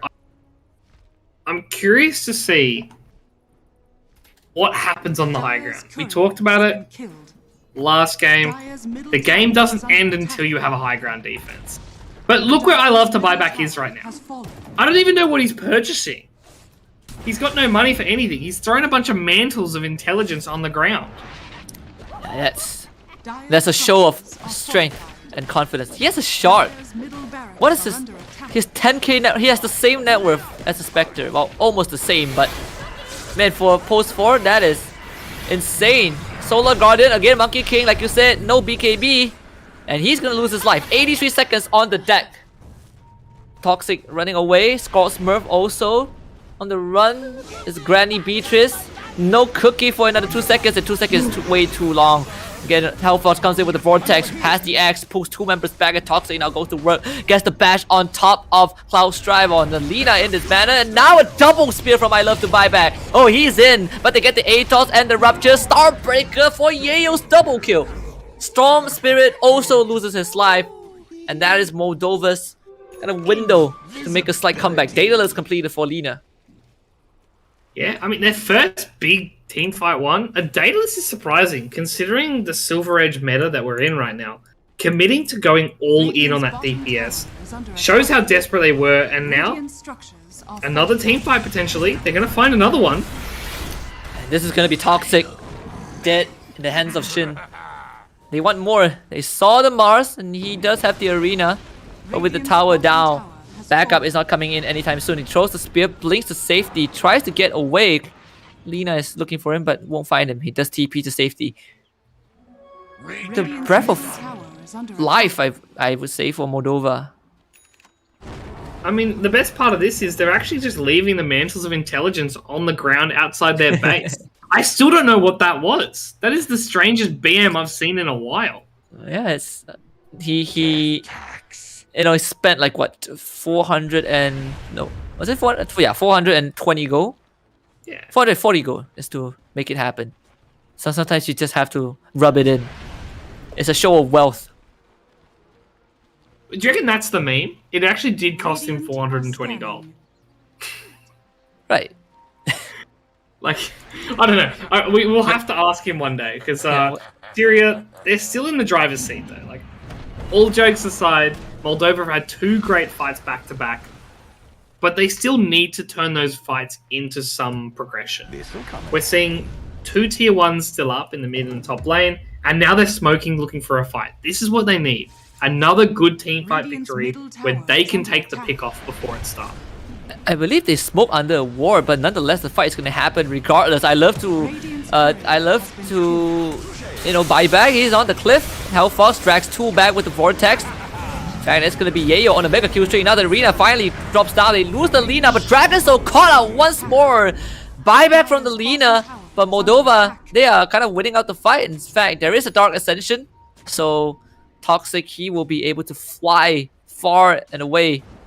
So far, I mean, for Moldova, that's another good fight. Yeah, that's huge. That is everything you want. I mean, the buyback kind of hurts. I don't think he needed to buy back. But if they can secure a Roche off this, 32 minutes in. Oh, I'm hearing another pick off. Yayo's This is going to be... I love the buyback. Casually throws a spear. I mean, if this is an attempt to rub it in the face of Moldova, I don't think it's working out because that spirit vessel is going to end its life. 80 seconds without the Mars, and I believe that he does not have the buyback. And not enough gold. In fact, only Toxic has buyback. Oh, the Storm Spirit does see this Roshan attempt. It's very important that Atos dodged by the ball lightning, but Age is going to go over to the Lina. He tries to go for the steal. Gets zapped by the Laguna, but now he has no mana as Yayo. He's on the case. Spectral Dagger slow him down. The cookie from Snapfire. Is it enough? Soul Ring can't get the ball lightning off. Death after death for Syria. That is a huge throw. And what was a 16? What was it? Did it peak at 16k lead? It's now down to a 10k. It's going to be about 9 once this tower goes down. This is huge. Moldova might have been absolutely trounced in game 1, but game 2, they're fighting through it. They're showing a bit of resilience. And they've got the late game pick in that Spectre. And that BKB that you talked about for the Monkey King, it seems like he's building towards it. Still, it requires a bit of time. But the lack of the BKB and those consecutive deaths really gave Moldova the time that they need to get their own items. We see Toxic get a Blink Dagger just to jump the backline, but the Lina also gets a Blink Dagger. So Moldova, their chances of winning is slowly increasing, but Syria, they're still in the driver's seat. Yeah, they definitely... Oh, with the ages up, it's a bit even, because you don't want to set up a fight here on Moldovan's side where they can actually buy back and TP in. The only person who obviously can't buy back is the Lina. But you know what? I just looked at the buyback status. No one's buying back next fight. They've all purchased items. They've all purchased out here, which is huge for Moldova. That's a lot of confidence there. Well, I mean, Undying is, yeah, he gets an assist. He's going to have to buy back. But everyone else, this is going to be pretty tense. Both teams smoked up. Syria going towards the top side. They want to look for Yayo, but does not have the Aegis. That one went over to Lina. So if they find Yayo, this is going to be huge. They're kind of beelining their way, and I think Yayo knows it. A scan comes out into the into the Dire jungle. They see no one. Yayo, he should be fine. Swaps into the Elven tunic. In the meantime, the Storm desperately trying to look for him. Storm might find him at the path he's going. Zipping through the trees, unfortunately gives up too early. In the meantime, the rest of Moldova shows up in the bot lane and takes the outpost away. So, dodging this smoke gang from Syria, as they didn't even look to be aggressing with their own smoke, right? They're just holding, just corralling on their own triangle. Yeah, and what's curious here is the next team fight is really... Oh, I say that. The next team fight could have just been just them. But that's the entirety of Syria on the top side. They're gonna pop the Dark Ascension and go on to Yayo immediately. The Manta dodge not in place. Meteor Hammer is there. They use the Solar Guardian. Of course, Hellfox jumps in, jumps out. Yayo still alive just for a while. They drop in with the Boundless Strike. He's still getting healed up by the Soul Rip, but he finally goes down. That's the buyback from Yayo. He comes back into the fight with the Haunt. Hellfox needs to get away with the TP as Toxic doesn't die. No crits coming out from the Lina, but it doesn't matter. Shin still gets the kill with the Vessel regardless. And Yayo is going for Grandma Beatrice. Skull Smurf rooted down by the Atos. 3 deaths on Syria. And of course for Moldova, they had to expand the Spectre buyback, but still a good hold for the Dire team. Yeah, that is a great fight, and it's showing the power of... We didn't really talk about it, but the power of the Aghanims on the Dawnbreaker.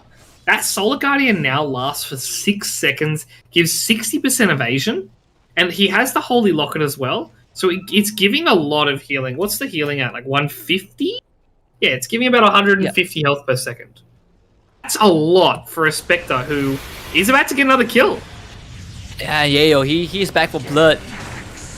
It's true to the name of a Spectre. He will hunt you down. And I love to buyback, loses his life once more. 618 goals. Going over to Yayo. Of course, the Dawnbreaker will buy a gem. It is time for Moldova to start taking control of the Vision. We look at the gold graph, it is down to just a 5,000 gold lead for Syria. Do you think that 5,000 matters at this point? Well, for the fact that I think that 5,000 is quickly going to become 2,000-3,000 by the time every hero spawns. The net worth's really negligible right now. The XP is quite important because 25 on Spectre right now is huge. Whichever talent he goes, they're both so strong. The extra dispersion damage, obviously, he's hopping a lot, but he's also got the Shadow Step, which means that the Haunt Illusion damage can kill supports if they're not careful. Oh yeah, and see what he will go for. I think it is the value of the illusion damage the same as dispersion. Now that you have the Agonist built on Spectre almost every single game. I would, to be honest, take the illusion damage even if I didn't build the Ags this game. Like, you've got a lot of dispersion damage and you've got healing from Solar Guardian, but you're actually lacking DPS. Like, your offlane has an Atos and a Spirit Vessel. It's not doing any burst damage. You're relying entirely on the Lina and yourself on the Spectre. So you kind of need just a bit more. We'll have to see how he plays it. Maybe he wants to play that defensive style. Satanic is lined up for the Lina as well. Obviously, still a minute until the buyback, until this Lina comes has it. Of course, they're gonna jump on the Undying. Shin with the BKB. Solar Guardian once more. Look at the heal on the Undying. I mean, the Dawnbreaker is gonna land on 4 members, but they all have BKB, so they will still lose Cloud Strife. But this Lina, he's just gonna man fight this Night Stalker. Toxic is gonna lose his life. Dragonair can't stay in the Wukong's command any longer. They rule him down with the Atos. He turns around with a 2-man Boundless Strike with the Monimus Kisses on top of Yayo, but Yayo is fine. In fact, the other Yayo on this Lina gets a double kill, and I love to buyback. It's in a bad spot. Gets a long range spear, sends this Lina backwards, but Jin is on the case. The trail from the Spectral Dagger, of course, followed up by an Atos. This Mars is also going to be cut to pieces. Yayo on the killing spree, and Moldova with another team fight. And just like you predicted, Poglet, we are down to just a minor 3k advantage for Syria. Yeah, and once again, negligible numbers, but the tide of these battles is what's important. All of these fights are looking great for Moldova, terrible for Team Syria. And I think it's only going to get worse here, as I believe Satanic is finished on the Lina. I think it's being carded out now.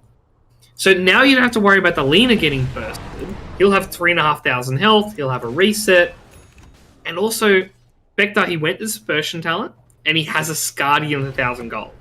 So he's going to be insanely hard to deal with.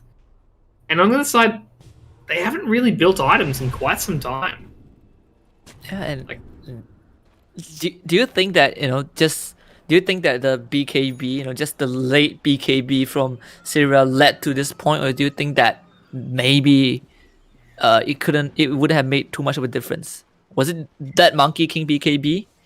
Yeah, I mean, if they built these BKBs earlier and took cleaner fights, I think the clean fights is the more important part.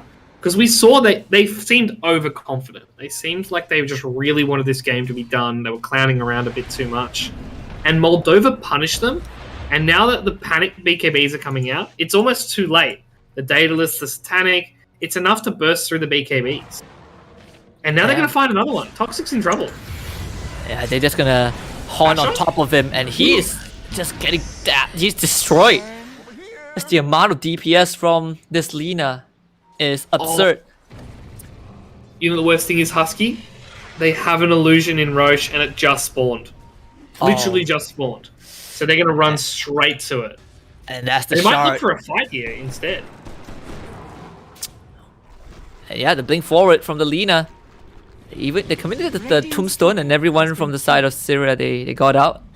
Smurf does have his own blink dagger, but who do you give this shard to? Give the shard... Who do you give the shard to? I believe you might give it to Zin here. Or maybe the Spectre. The Spectre's good too. Backline fight though. Oh, the Stormbreaker! Oh, on top of Hellfox as he zips in.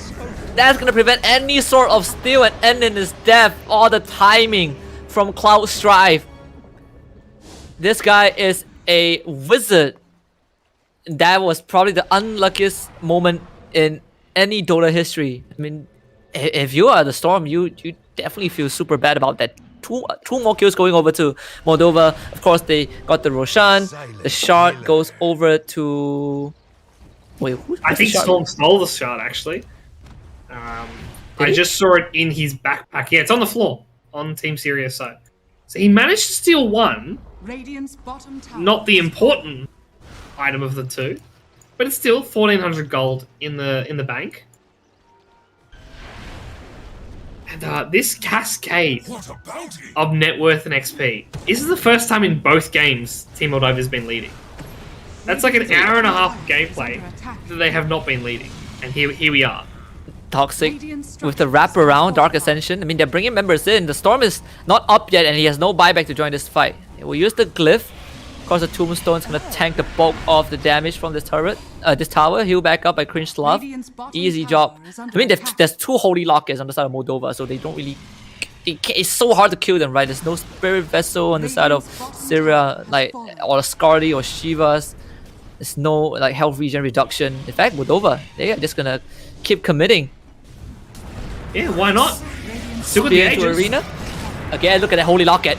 Oh boy, Dragon Soul gets his BKB off just in time. Now pops the Wukong command, but I think they're just gonna man fight him in his own ring. The Dawnbreaker does go down. Dragon Soul dying out lifesteals to stay alive. Oh, the pull from Hellfox. He brings the Lina back, and Lina does have the Aegis though, so he'll come back to life as Yayo now needs to get out with the Glimmer Cape and the Lotus. They get a Laguna on top of Dragon Soul. He does use the Mischief, and he does survive as Dragon Soul gets himself a double kill. And now Cloud Strife, this Lina completely alone. Call him Yayo, call him Cloud Strife, but all we know that he is dead. A triple kill for Dragon Soul, a buyback from Yayo. He wants to go in this alone. It's a 1v5. The zombie horde has been finally stopped by taking out the Tombstone, but it's gonna be the haunt from Yayo. Buyback from the Snapfire. Cloud Strife is so in the base. A complete chaotic fight, but Syria, they hold on. And in fact, they're looking for the Spectre. Spear into the tree. I love to buy back. Bashes in with the God Tree build, and now the Undying also buys back as well. But there's a Meter Hammer on top of Yayo, and he's dead. And Storm's Race is gonna put this pause and tell him that, yeah, there's a bit of a lag. But they got the bigger target. Dieback for the Spectre, in fact. Yeah, that's a shame. If he had that buyback 5 seconds earlier while the Lina was still alive, that would have been a turnaround and a half. They could have got that team fight win, but I feel like it was a bit of a panic. Like, he saw the Lina go down, he saw the low health, and he just jumped in with the buyback. And the problem with that was it just didn't pan out. And now it's almost game over. Do you think Syria can just run down the lane and win it? In 2 minutes? In 2 minutes. They can. 2 minutes is a long time in Dota. Like, 2 minutes is a definite enough time to take a tier 3, take 2-2-4s, and end the game. Feels like this fairy tale might not have the happy ending, for Moldova. Just play a gruesome 44-minute game which hasn't ended yet, and it was so close at the cuffs of a comeback and tying out this series. But it seems like that one last fight, like what went wrong in the base? It felt like Moldova had a good start. Yeah, it is twofold. They didn't respect the buybacks. So the reason high ground defenses are so strong, you get the extra armor from the tower, and you've got the potential to TP buyback in. We saw a couple heroes died. They bought back. They jumped back into the fight, and then that reset was so hard for the side. Well, we're going to jump back in, and a kill happens instantly that we missed. What? Did he TP to the outpost? Yeah, they managed to snake the kill onto the Dawnbreaker who was trying to defend the Spectre. Yeah, and see Syria, they are running it down. We will get the Bloodseeker back up, but it is a tough endeavor. 3 versus 5. Of course, Moldova will be at the man disadvantage.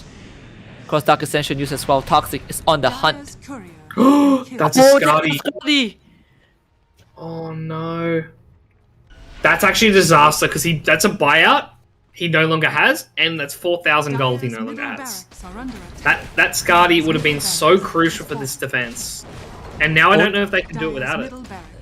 But only if he comes back to life, and I don't think he's even going to get the chance. That was Lena's Skadi. Wait, that's part of it. Yeah. Oh! Oh yeah, that was Lena's Skadi. Okay. Oh yeah.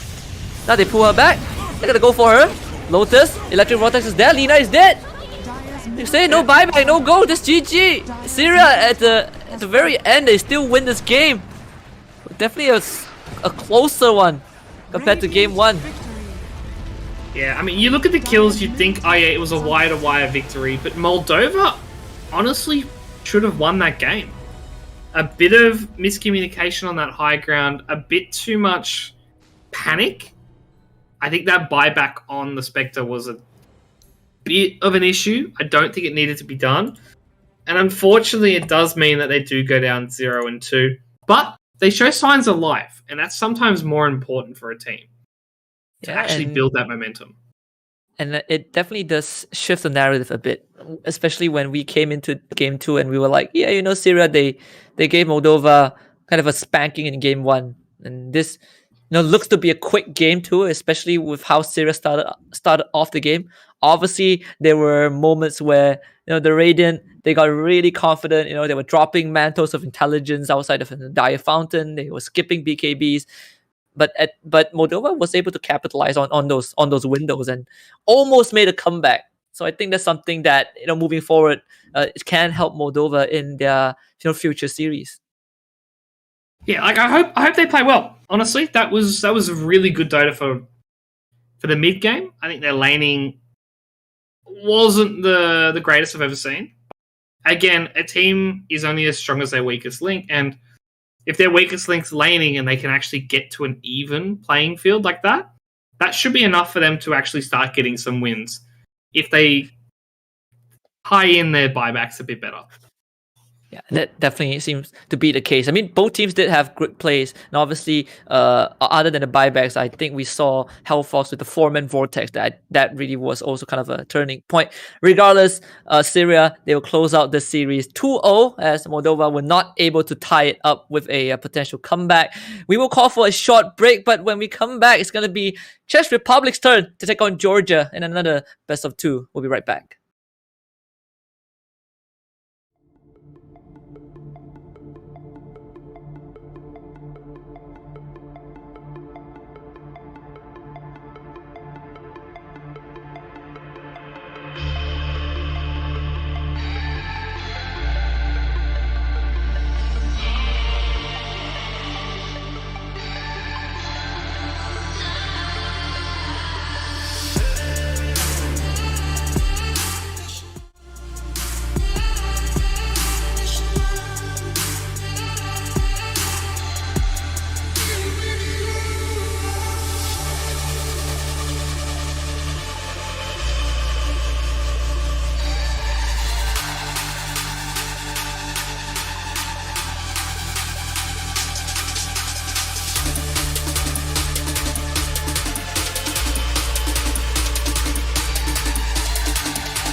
And welcome back to the Globe Esports Game 2021 Singapore Open Qualifiers. Of course, my name is Husky. Alongside me is Poglet. We witnessed a almost close comeback between Moldova and Syria ended the series 2-0. But coming up is another best of two that we're excited for. Team Georgia against Czech Republic. Yeah, I mean, after the Moldova series, we know any comeback is possible. The issue is, this is yet another game, Husky. It's a Monkey King first pick. Yes, it is. And this time, the Magnus was not banned. Oh, So perhaps we would see the Magnus again. Maybe the Magnus was also picked by, I believe, Moldova in their first game against Syria, but we didn't get to witness that Chant. Okay. Enchantress and a Shaker. Okay, ooh, that's cool. Is it a free Magnus pick for Georgia? I mean, if I was them, I would, but how much do you hate yourself? How much do you want to pick anti-fun 10 heroes? seconds remaining. Like, I know it's a tournament, and I know it goes through the minds of players sometimes that they're like, we just need this win no matter how sweaty it is. But it still will weigh on them. It'll weigh on that captain. Do we go for that Magnus? Seems like the answer is no for now. They had the disruptor, so kind of revealing that potential safe lane 10 seconds already. remaining. Obviously, Monkey King still can be flexed into the support role. Let's see what Czech Republic thinks. They think that the Monkey King might not be a post one. They're banning the Medusa for the third ban. Of course, Venomancer will be the one from Team Georgia. So far, it's been super long since we've seen Ench and Earthshaker, being 10 seconds kind of remaining. first phase. But what does this give Czech Republic? 5 seconds remaining. The Medusa ban. I don't know, to be honest. I don't know. They must think it's a Monkey King pos 4, and obviously Disruptor will be with a 5 no matter what happens. But for me, it doesn't really show much. Like, Earthshaker can be played as a 3 or a 4. We obviously saw a lot of offlane Shaker. But as far as I can 10 tell, seconds it's remaining. revealing that they want to pick a carry that doesn't come Radiant online team early. ban. Like, Medusa is a carry that Dire usually team tries to ban. deathball, and some teams don't like that. And they ban the Tide Hunter, so I'm actually happy. Czech Republic, they're covering their bases. They just want to play standard, non-abusive hero Dota. What else is an anti-fun hero? So we have a Magnus. Obviously, I think Tiny now is a bit anti-fun. Obviously, Techies is one of it. Is there any other heroes that spoils the game? I'd say Tide, Tiny, Magnus are your top 3. There aren't many Agi heroes that are like proper game breaking. I think it's pretty good. Maybe the Spirits could be considered a bit abusive, but they ban the Magnus. They pick the Snapfire, which is obviously one of the most picked heroes of the meta at the moment. Quite a solid draft so far from Czech Republic. But that also might indicate this Shaker being a 3, right? I mean, before the Snapfire pick, Shaker 5 could be a seconds 4, remaining. but now they pushed Snapfire as the third pick. Is there a possibility for Snapfire to be 3? Not in this meta, right? Radiant We're team kind of pick. falling out of the time. I think it's still fine. I think the Ag Shard is still good. For those that don't know, it provides stun onto the Scatterblast. And you've still got the Scatterblast damage talent at 15 and the slow talent at level 10. 10 seconds So like, remaining. there's still a playstyle going offlane, rushing a Veil, rushing a 5 Blink, seconds remaining. and getting that Ag Shard and like Blink Dire team blowing people up. But I think you're right. I think it is definitely that Earthshaker pos 3. Even more so, the Dark Willow Mars combo comes out for Team Georgia. They're not messing around. That is a solid, very scary duo. Everyone on that team has some sort of ways to 10 seconds create a remaining. perfect circle. Disruptor has a kinetic field. Static 5 Storm, seconds everything remaining. works well with the arena. This is those classic wombo combos from Team Georgia right now. But I suppose when you have the arena and there's a Snapfire on the enemy team, it can work in favor of Czech if those conditions are met. I mean, the big issue is they don't have to use the arena every time. They can actually just use the static field on Disruptor. They can just use the cheaper version, lock them in, hit the fear with the Dark Willow, and start the fight that way. It will be curious to see the positioning. Like you said, Czech Republic can play the Snapfire really far back and use the Mortimer's Kisses to disengage a team fight. I don't know if it's going to be enough to single-handedly win these team Radiant fights. team ban. The lifesteal, okay. Yeah, I mean, plenty of spells from Team Dire Georgia, team and ban. as long as Lifestealer doesn't get a Static Storm on top of him before he rages, it feels like he can just get out of any situation, right? Just walks out of the arena. You can't stop him with the kinetic field. Just lane into the Mars Willow, which maybe early 10 on he's gonna seconds suffer remaining. a bit. Perhaps. 5 seconds. He should be remaining. all right. Like, you don't love the lane, but who likes laning against a Mars Willow? Like, is there any hero in the game that looks at that and says, yep, I want to be there? Nax is No one. probably like top 3 on my list of pickable heroes in that matchup. Radiant team ban.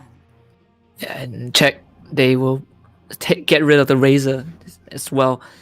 So Georgia, seems like they are still missing that mid lane. Dire team ban. I This feel could be like the both teams are missing their mid lane. Yeah, the 2 out of the 4 Spirit Brothers already banned out. No Ember, no Storm. I mean, Georgia, they do have the first pick after this. So let's see if Czech wants to ban out the Void Spirit. 10 seconds remaining. I'd be very worried about Team George picking a Leshrac, 5 though. seconds I think remaining. that would do a Radiant lot of team damage. pick. They ban out the Lena, another solid pick, Lena Mars combo. I think Team Georgia are a bit easier here. Like, they can pick any hero that can come into a fight late and just rely on the initiation that's coming from the Mars, that's coming from the Monkey 10 King, seconds hell, remaining. even the Dark Willow with the Brambles. They don't need 5 seconds as remaining. much. Czech Republic need someone that can push Dire towers, team someone that can survive a gank, Queen. and realistically someone that can start team fights. So Shaker doesn't have to. And Georgia, they will get themselves the Queen of Pain. Again, a hero that has a good laning.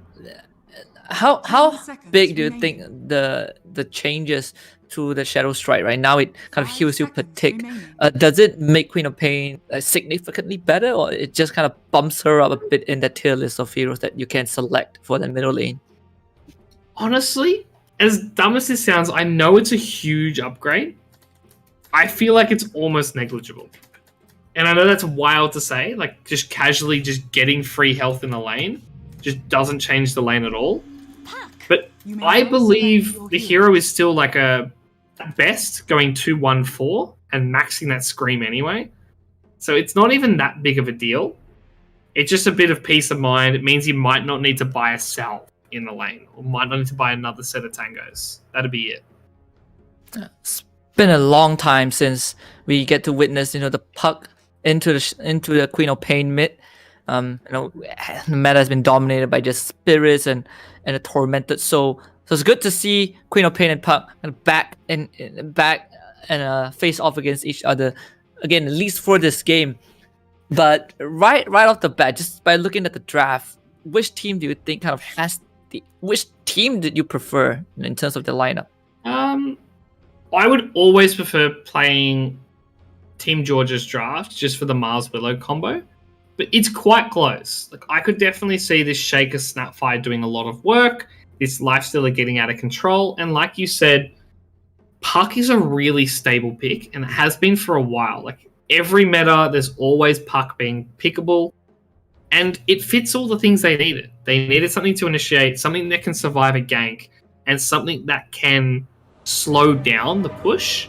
Puck does all of that excellently with just a simple orb out, silence through, and just clear the waves that way.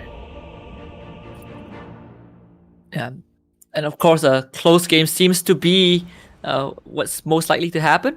Let's let the teams do the walking as we continue to do the talking. Game 1 between Georgia and Czech Republic. It's going to be underway. Of course, on the side of Georgia right now, they do have that whole big team fighting composition, right? Everyone has a way to contribute in a team fight and hit multiple targets. You know, we have the arena to set up. You also did point out you don't necessarily need to rely on the arena, you know, every single fight. Kind of the advantage the team Georgia has, but for Czech Republic, they themselves also have figured that out with this puck, and you have the Lifestealer that completely ignores all of these spells, maybe except for the Wukong's Command and the Sonic Wave. But there is a way for Czech Republic to at least deal with what Georgia has to offer. Yeah, I mean, you're selling them short when you say we'll do all the talking. Those chat lines are doing work. But as part of the actual game, I'm genuinely curious to see if this gank squad that Team Georgia have actually works. Because Enchantress just walks into them. And I think it will. This one Bramble Mace will do the job. Boundless Strike. Senny actually walks through all of it. He's gonna live. Look, that's why. Oh, look at the Mars. Look at the Mars level. The battle begins. He went Bulwark one. What? Ah, disaster has struck. Someone has misclicked. Oh no. I mean, maybe it was intentional. I gotta hope it wasn't. I mean, if it was against a ranged matchup, perhaps so. But even then, that could have been the first blood. It just slipped away. In this version, the Dota version of Disney Bambi, the Bambi lives, as the hunter didn't bring the proper Paradis to get the job done. Yeah, forgot his trusty spear or his trusty shield to hunt deer. I don't think this analogy works if we go too far into it. So we try. Even I'm legitimately curious to see if this was an intentional level. But I don't know if I'll ever find out. Like, he won't go level 2 of it, that's for sure. Yeah. Only one way to find out, and that's after the game. You know, we get into the replay and look at the player perspective. What was the idea behind? But still, it might be kind of a unfortunate start. Now you don't have the spear or the God's Rebuke to secure last hits for yourself. But the lane should be still okay for Georgia, right? Either way, you have this Willow, this pesky Willow, just running around throwing out Bramble Maze. You know, it's very not enjoyable for Czech Republic, regardless of what they do. Yeah, the big thing with this is they can counter it with the Lifestealer, and they also have the Cookie, which can lead to them getting 2 Brambles. Oh, first blood. Yeah, Senny Jingu. Walking a bit too far forward, gets caught by the kinetic field. And of course the Boundless Strike to top it all off.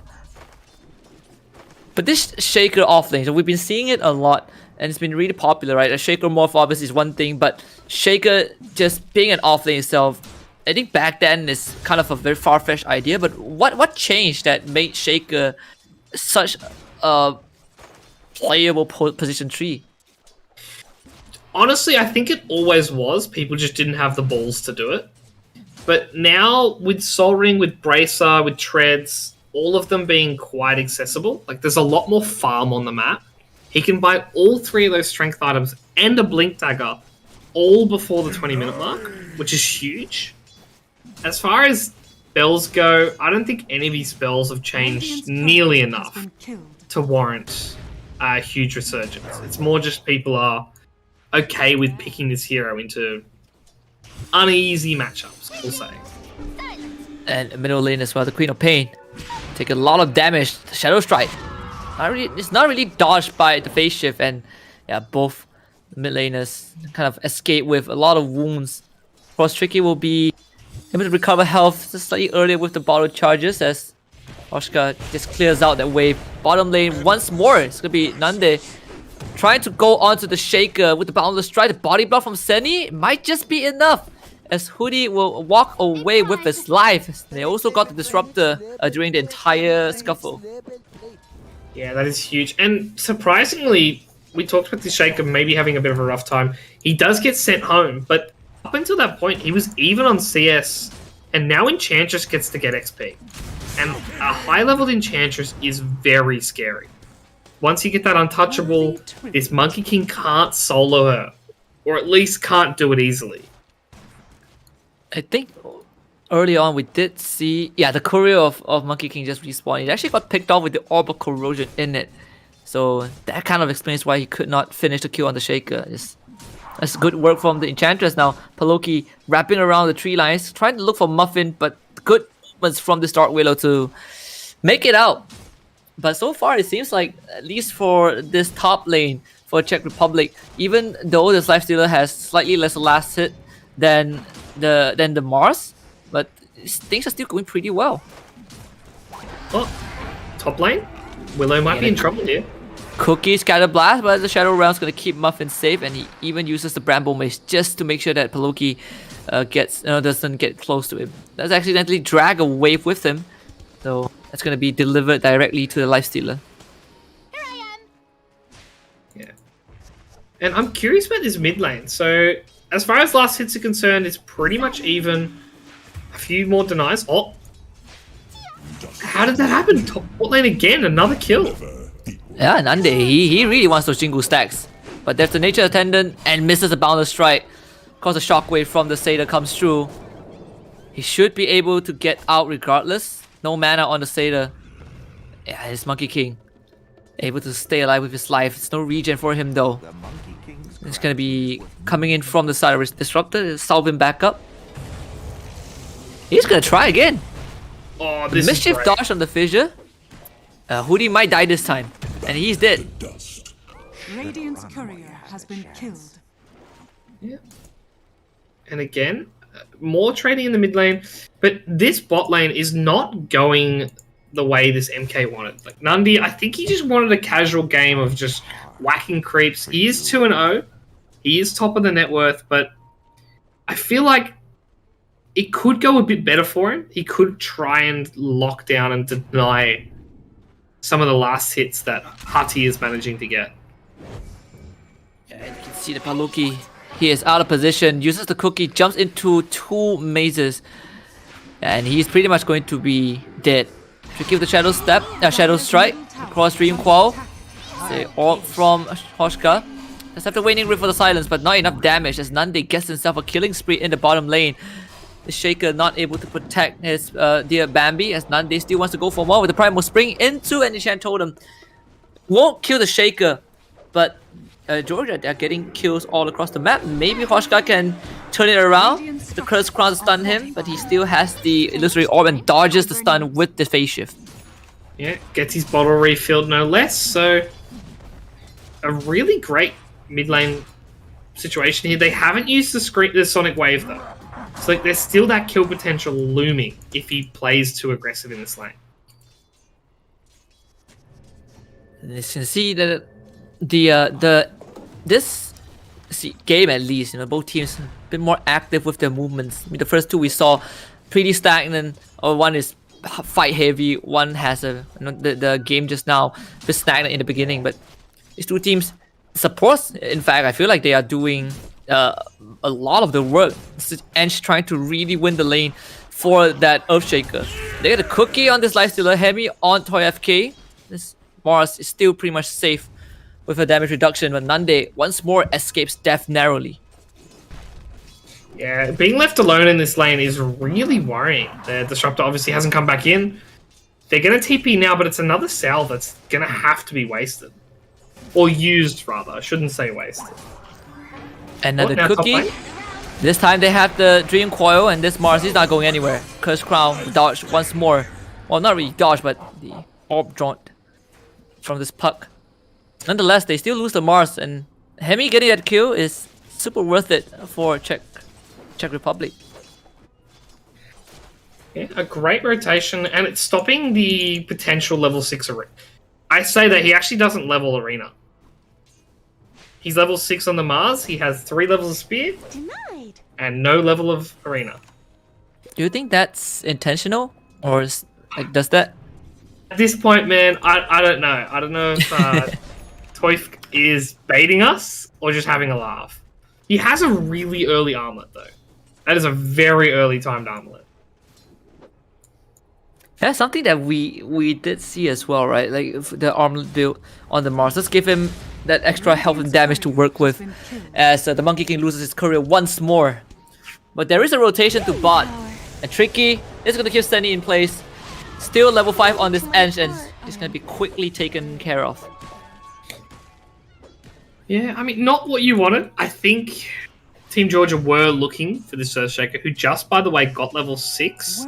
And he has phase boots. So, not going for the treads, going for the phase, really values the movement speed this game. And against the Monkey King, it does make sense why. Yeah, and also the extra armor, right? It's more resistance for the Shaker. But his role in the what is going to be his role in the fight? Obviously, he has the Blink Dagger queued up.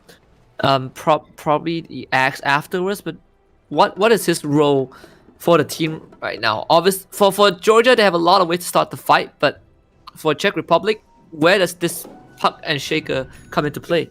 I think Puck should lead fights with the Coil. See if he can bait a rotation to try to save someone from the Coil. And that's where the Shaker comes in. That's where Hootie comes in and just drops the Echo Slam of his life. And just completely obliterates the health. Comes in to save. That's how I would probably play the Shaker here. And with that early blink, it does tend to lead towards they're trying to combo. Especially because Hoshka is going towards a Yule Scepter early, rather than that Witchblade build we see on Puck so often. And also bottle an Arcane Rune. There's definitely a window for Czech Republic to get something done. Tier 1 items getting hunted down by both teams. We get a Fairy Trinket on Georgia. That's most likely going to go to the Queen of Pain. And speaking of that, Georgia, they are just getting some vision down in that dire jungle. And oh, Hoshka found a Willow. Curse Crown, again, dodged by the Phase Shift. Now they use the Dream Coil. But unfortunately for this Willow, he doesn't want to break it. And a couple of impeders and a right click from Hoshka is enough. So they lose the Willow, and Senny, he is really trying to run down Excel. One of his kisses even expanded from long range as Paloki, with the Grand Cannon of Czech Republic, takes Excel down. That's the mid tower now under siege. Yeah, what's surprising there, I'm not sure how it happened, but Tricky was taking some of these stats and managed to lose about 600, 700 health on the Queen of Pain. If they had noticed that on the Puck, they would have got a kill on the Queen of Pain. That mid lane trade would have been huge. Instead, they did lose their stacks, but they traded that kill for it. And got the mid tier 1, so I would say still worth it if you are Czech Republic. Kind of get something more than just the Queen of Pain, right? Now they're walking into the Radiant jungle, setting up those vision, and Nande, he is also forced to back off. Kind of not a safe area for him to be in. I think Senny might see this Monkey King. He's perched up on the tree. Also sees this Puck pass by. They have Tricky TPing into the tier 1. Boundless Strike, Primal Spring. They got the Static Storm, and that is perfectly done. This Puck is dead. Tricky is now blinking forward for Paloki. Nande trying to follow up. The Fissure Block is there, but it leaves a bit of a gap. Paloki should have enough time to get away unless Nande has something to say about it. A good glimpse from the Disruptor. XL will bring Snapfire back, and Nande will get a double kill. Yeah, the biggest benefit of having the Monkey King vision just there, they didn't glimpse the first target. They obviously could get the static down, but getting glimpsed on MK chasing a hero is so easy. Oh, top lane. A bit of a brawl. The double armlet bros. Yeah, just both kind of finding truce, just having that truce and not really going at each other's throat. Just some love taps. In fact, last hit wise, the Lifestealer has the most last hits, but the kills from this Monkey King puts him at the top of the network chart, at least for now. Czech Republic bringing Hoshka to the bot lane. They did get themselves the Troll Priest, I believe. The Troll Berserker. Kind of want to put a pressure on that bot tier 1 as Hody continues to farm for his dagger. Speaking of item purchases, by the way, Nande is actually... Oh, he's going to get found here. Oh, terrorized. He can't jaunt away. They're just going to beat onto him, and the spear just at the perfect angle. One of his kisses is out for Paloki, but the damage isn't there. They don't have the damage. Now they tank through all of it, and he still survives. 2 kills for Georgia. And I was going to say, Nande, he's registered how much magic damage is getting sent into his body as they look for another pick on Paloki. Glimpse back into the Static Storm. This toy is here with the bash and the spear into the Bramble Maze, and the damage is enough. Of course, this also brought Hemi to the bot lane, but the fight is over, so there's nothing left for him. Yeah, an awkward rotation for the Lifestealer. But as I said, the BKB purchase for Nande. He's rushing towards the BKB, knowing how much... Oh my god, they're starting another fight in the bot lane! There is the silence on the Screen of Pain. Of course, used from Hoshka to keep himself safe. In fact, now it's going to be Hoshka going on the chase with the orb. The Infest Bomb a bit too early, but Hoodie does find Muffin. Fisher blocks him off, doesn't allow him to provide any assistance to his team. He's gonna go for the Mars, and this Mars gets a spear onto Hemi. The Armlet Bros now going at each other, as in the back line you have Hoodie taking on Muffin, and Muffin actually wins out that fight. Pretty awkward exchange between both teams, but Czech Republic, they at least get 2 kills. In fact, 2 cores for them. Radiant structures are fortified. Yeah. I mean, still a good fight both ways. It depends on if they can get this tower or not. Czech Republic, as you can see, Hemi is quite low. He's built a Sanj, I believe. He's going to go for that Sanj Nyasha. I don't see any use in the Halberd this game. And then once he has that, they're going to look to brawl a lot. The Blink Daggers are very close. Hootie would have had that if he hadn't died, by the way. So that kill from Muffin, even more important than you realize. Oh, absolutely. And the Bedlam damage. Something that I think Hootie did not expect. But he is still going to get the dagger. You know, he's going to have it shipped out in a bit. But with this mid-tier one on the side of Georgia taken down, it feels like Czech Republic, they're not really taking control of the map as much as we hope they would. Yeah, I mean, at the end of the day, it's not the end of the world if you don't own the whole map. Like, both teams are pretty much getting exactly the level of farm they're comfortable with. Neither team's playing too aggressive. Like, 20 kills is a lot, but most of those have been very casual 1v3 gank style fights. There hasn't really been a huge invasion into each other's jungles. We do have the Disruptor. He has like what, 3 Observer Wards in the Dire jungle. He's just getting full coverage. Static Storm. They found the Lifestealer, the Spear, the Cookie. Sonic Wave goes wide because of the Cookie. And now Hemi is going to go for the fight. Blinking from Hootie. That's a Blink Dagger reveal. Dream Coil onto 2. Hootie walks forward. Takes the Battle in the face. Infest one from Hemi will get the kill. Wukong's Command from Nande will also land him 1. As the use from Joshka. Just way too much damage from the Wukong's Command. Hemi, he is ready out of the fight. As Nande will go for the chase down. He's beyond godlike with the triple kill. But this Monkey King wants more. Enchantress is the 4th on the chopping block. This one will be nailed by Tricky. 4 for Georgia and only 2 for Czech Republic. Yeah, I mean, what looked like a disaster to start the fight. I cannot believe Hemi didn't die there. Like you said, the spear dodge, or I can't say dodge, but the spear evasion came in clutch there. And now he has the halberd. Now he's so much tankier. I'm still surprised he went for it. Obviously, he's scared of the MK. But the MK damage comes from different angles. It obviously comes from that Wukong's Command plus the Boundless Strike. He can't dodge either of those. Yeah, and the vision is really giving Georgia so much information. I wonder how long it would take for Czech Republic to start carrying it out. They found 1, but there's 2 more, and Nande, he is in with the Primal Spring. On to Sani, that Untouchable is making life hard for Nande. And Hoshka also goes on the hunt. The rest of Georgia will try to get away far as they can from the puck. But Excel does have the Static Storm, and if he drops it right now with the set of the Boundless Strike, they will get the kill on the Hoshka. Used into the air, but he's gonna drop down and be silenced regardless. Hemi with Hemi's Halberd just a bit too late. And now they will try to glimpse him back, force out the rage, making sure the Czech Republic have no means of retaliation. In fact, Nande, he has a bird's eye view of everything. Jumps onto Hootie at the tier 2.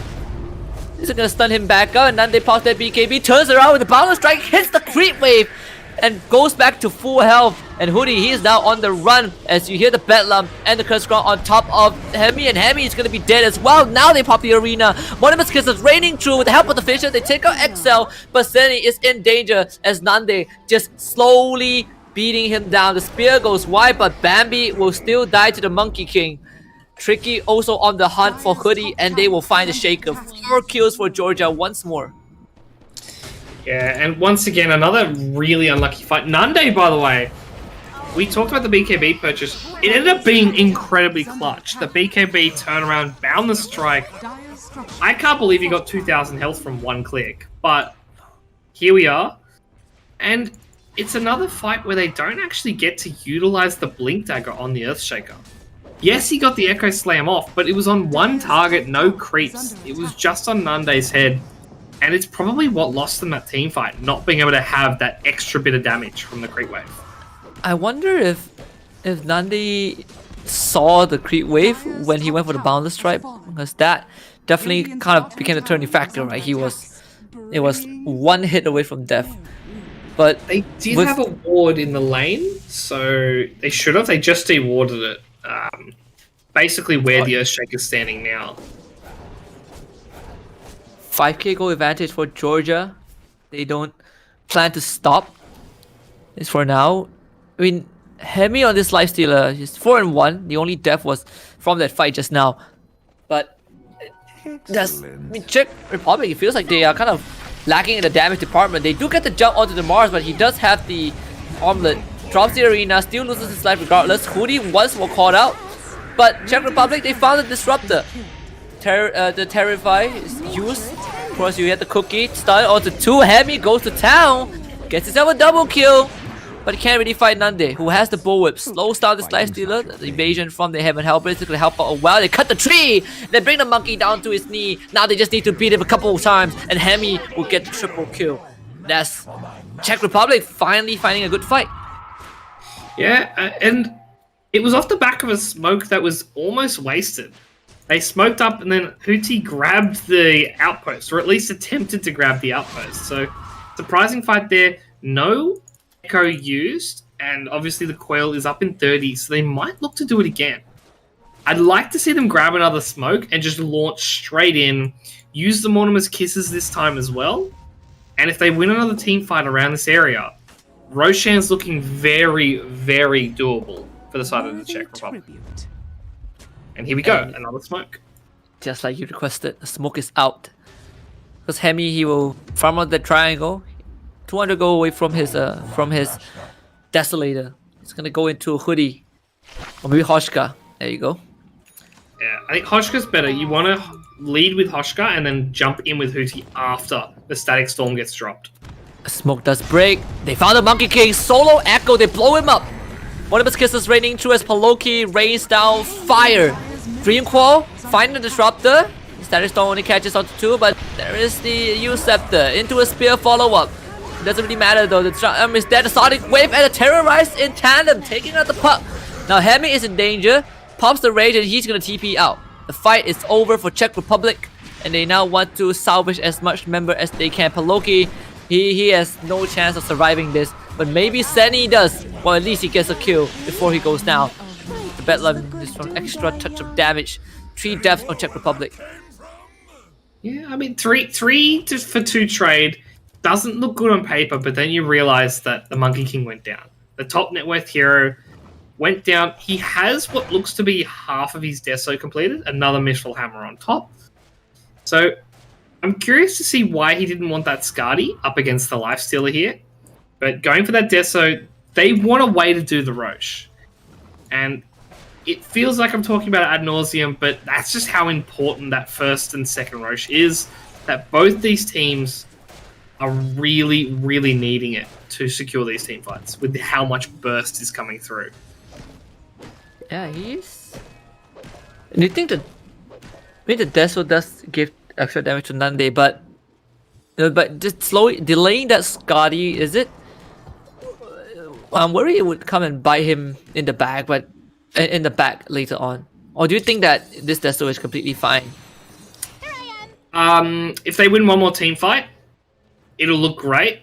But Adi against the Lifestealer is notoriously strong. And they're going to look for a pick off anyway without it. Yeah, Muffin, he has been spotted. The rest, and actually everyone from Czech Republic, they are going to TP to this top side. They still haven't taken down the top tier one yet. See Glimmer from Seni, and again, Boundless Strike Arena terrorized. This Buck has no chance. Shadow Realm's gonna keep this Widow alive for a bit, but he accidentally breaks the coil and he will also lose his life. Now Cookie is into an Orchid. The bash is there from the God's Rebuke. Georgia finding 3 quick kills, and the Puck just can't really survive all of that burst damage. I mean, Hemi, he does take out XL, but that's the support. Now, he doesn't have the rage to work with for another 7 seconds. He does have the infest, but there's nothing nearby for him to infest in. And Hoodie is really trying to make it into range, but he can't make it there in time, and Hemi goes down. Yep. And all of a sudden, that Deso looks like the best item in the world. The fact that they could burst the Puck, they could actually kill the Lifestealer with the damage.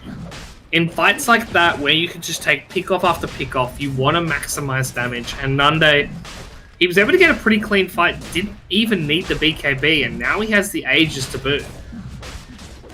I say that Tricky might steal it from it. Yeah. Will he? Let's see. It seems that Nande will... Yeah, he will get it. The Monkey King. No, you have to serve the Emperor. A gift from the tempest of battle. So now with the Deso, he's gonna go for the Scardy next, and it feels like it's really going to hurt that Lifestealer, right? Because you can't, because of the not just the extra stats on Nande, but also the health regen, the health reduction. Well, the regen reduction. Yeah, it's one of those things. You look at Scardy and like, how did someone put this in the game and think it was fair, and it hasn't been touched? 40% health reduction. 50% slow on ranged units and 50 attack speed. Like, that's nuts. Obviously, it's a bit lower for melee heroes, so Lifestealer will only cop a 25 attack speed reduction. But for the Puck, for the Enchantress, they're not going to get to auto attack in these team fights. And not just that, you know, they instead of making Scardy weaker, they made it stronger, right? Back then, there was no healing reduction. Now it's just like the best thing in the world. Dire's bottom tower is under attack. It is strange to see items go through, for lack of a better term, phases of popularity. But as it stands, Silver Edge, Scardy, they're both so strong. You'll definitely look to see them getting nerfed in the next patch. Wait, he actually TP top. I think he's looking for... Okay, he's trying to go for a wraparound. Very elaborate rotation. As I think there's going to be a fight. Of course, Paloki with the Cookie over the cliff. Into the hands of the Mars. He's going to die. So no Mortimer's Kisses for this fight. 40 seconds. He is out. We get a glimpse into a Static Storm. Hemi cannot withstand this output of damage. And Nande will get himself that Lifestealer. It seems like Czech Republic kind of falling apart. They get the Fissure, Silence. But there's an Essence Ring for Tricky. So he will be fine. Yeah, what was a close game has spiraled out of control ever since I said the Deso purchase might not be great. And I can't help but to feel responsible as they get another kill. Or maybe not. Almost. Oh, the Thunder Strike. It's going to reveal where Seni is because now they try to chase him down. Nature's Attendant keeps him alive, but he's going to be glimpsed back into the hands of the one and only Monkey King. And of course, Georgia now kind of barreling down the bot lane. There is a glyph used by Czech Republic, but that's pretty much it. No means of defense at all. Of course, they want to hold on to the Mortimer's Kisses. That should be at least a set of wrecks falling in the into the hands of Georgia. Yeah, our first rack's 27 minutes in. Aegis intact for another 2 minutes. So he's going to have an entire Scardy waiting for him. And oh yeah, the rich get richer. He found a Silver Edge. This Monkey King right now is hitting so hard, and he's so hard to kill. And oh, they found another one. Oh, the Static Storm. I mean, the reaction from Hemi isn't fast enough. Can't armlet toggle yourself out of that. Yeah, this Titan Silver plus Scardy. Like, how do you lock down this Monkey King? It feels...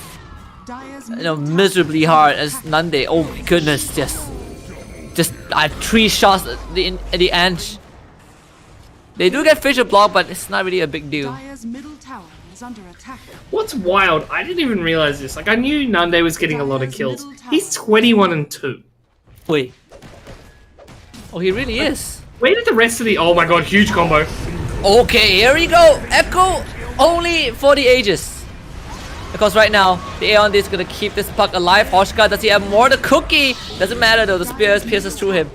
Would have been great if Nande did not have the Aegis, but it seems like the last hurrah from Czech Republic has, well, not really fallen into pieces, but it fell into place. But it was just not enough to stop Georgia. And they're just gonna go for Megas. Yeah, I think this is Megas and you don't even leave the base. You just start hitting the tier 4s. Czech Republic, they showed signs of life throughout this game, but unfortunately, too many kills went to Nande and he was just too chunky.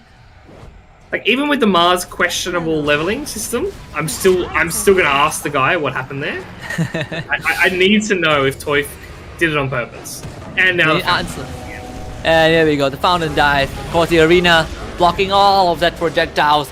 It's a farm fest for Team Georgia. They will take whatever they can get as Nande gets himself monster kill streak. Of course, Toy will give his life away. Czech Republic starting to buy back. They want to turn this around. XL will be the first one to get ran at, and he will die. Tricky now will keep Hemi in place. Meanwhile, and Nande, he's gonna go on a godlike spree. Oh, big deal right there. It's just another day in the office. I mean, he has more than half the kills of his team. Yeah, it's insane. When people say carry, they don't usually mean, yes, get every kill in the game. But Nande took it personally, and I'm surprised Czech haven't called it, but they're playing on. It is a best of 2, though, so maybe they're just thinking about game number 2. Yeah, there's 44 kills, and Monkey King has 2 of them. And there's 2... That's like... And out of the 22 deaths for the entire team, he only has 2. So, you know, that's a big flex. Yeah, I mean, we talk about it. Tricky's also 8-1. So, like, their 2 cores, their 2 major farming and scaling cores, are both outrageously large and haven't died that many times this game. Hemi's, yeah, he has to get out. TP's. Hoodie is in a very dangerous spot. You can see Bramble Maze, and here comes Nande. Use will keep Hoodie alive just for a bit. They have the Dream Coil, but that is immediately nullified. Hoodie buys back, and he has the Echo. This time, if it works out, it's gonna work. It's gonna be great because there is no Aegis. And Hemi is gonna run a Tricky, who will just bring away a good fissure. Stun. Nande joins in now with the BKB. Wukong's command, and Loki caught in the ring. He's gonna try to waddle away out of it, but he's just gonna be chased down. As XL will also survive. Tricky on a monster kill streak as Czech Republic desperately trying to look for some answers. Tricky not still alive. Now the Echo comes in. But it's only a airball onto the Queen of Pain, who is most certainly dead. Static Storm on top of the Light Stealer and the puck. Aeon distance pop. Nande is still standing strong. Goes into Mischief. Heals back out with the Boundless Strike once more. And Hemi is dead. Czech Republic down to 2, about to be 1 as the glimpse was sending into the shield of Toy. As this monster was just bashed to oblivion. And Nande just ignoring the tier 4s and going for more kills. Playing post 1 to the maximum of efficiency. Toy is just gonna use his shield as that barrier. Look at it, he's taking 0 damage. Almost 0 damage. How many Fury Swipe stacks does he have? I guess we'll never find out. But what we do know is Georgia, they win game 1. Pretty comfortably. I mean, it was even for about 15 minutes, I'd say, Husky. And then as soon as that Deso got purchased, and I was like, I'm not sure if this is the item purchase, the game went off the rails so quickly. And at the end of the day, they just outplayed them. As simple as that. Yeah, and if Team Georgia rewatches this VOD, I am sorry that I questioned the Deso. I was just slightly concerned for Nande's item progression, but obviously it worked out 26-2. He has more than 50% of the team's total kill. But 32 minutes, this game felt like it could have ended a bit faster, but nonetheless, it was a show of power and strength from Team Georgia in game 1. Yeah, simple as that, just too strong. And if you're looking at how to counter them, I guess you just have to remove that Monkey King. They played it too well, and that was a first pick Monkey. Yeah, and this was a game where, you know, for that that either team could have went for the Magnus, right? It survived until the second ban phase. I guess, they all want to be in the comfort zones, and for Team Georgia, it was that Monkey King who in the early phases had to deal with the Shaker, had to deal with the Eng. They kind of missed out the first blood. His courier died twice in a row, but he was still able to be that very dominant force that spearheads Team Georgia. Now, thankfully for Czech Republic, they still have one game to at least tie up the score. Yeah, and honestly, they could, because they looked even up until that ridiculous scaling point. And for me, Team Georgia kind of showed their hand, the way they want to play. They didn't go the Magnus, like you said, and now they actually went very one way. They're like, we're going to go Monkey King, we're going to go high mobility, we're going to grab this Disruptor for the Glimpse, and we're just going to look for pickoffs. And that's exactly what they did. I'm curious to see if they've got other play styles ready to go, but that one was very, very heavily focused on just getting pickoff after pickoff. And they are able to not just pick up Czech Republic, but also pick up game number 1. We are going to throw this for a short break. Czech Republic still has a chance to turn this around and, equalize the score. But when we come back, we're not going to look at game 2. We have something bigger on the table. Great Britain will take the stage to take on Iran, if I'm not mistaken. And we'll see if T. Governor himself is going to bring out the Spirit Breaker. We'll be right back. Time, it will be different. This time, I'll say yes to everything.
This time, it will be different. This time, I'll say yes to everything.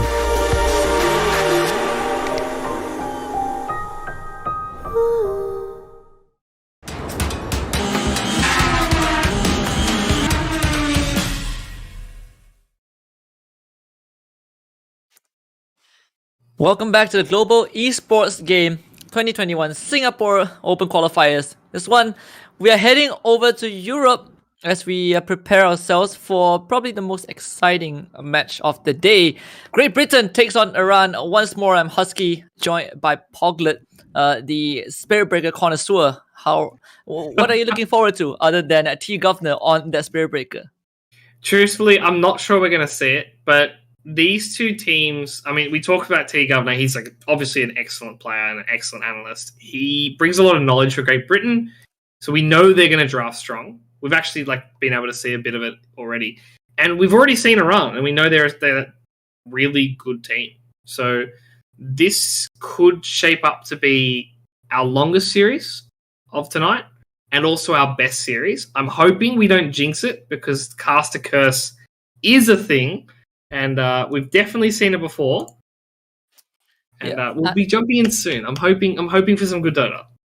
I used to not believe in Caster's Curse, at least not on myself. But across the past 2 months, I have successfully cursed every single team in a recent event I was involved in, and ever since then, I think I am.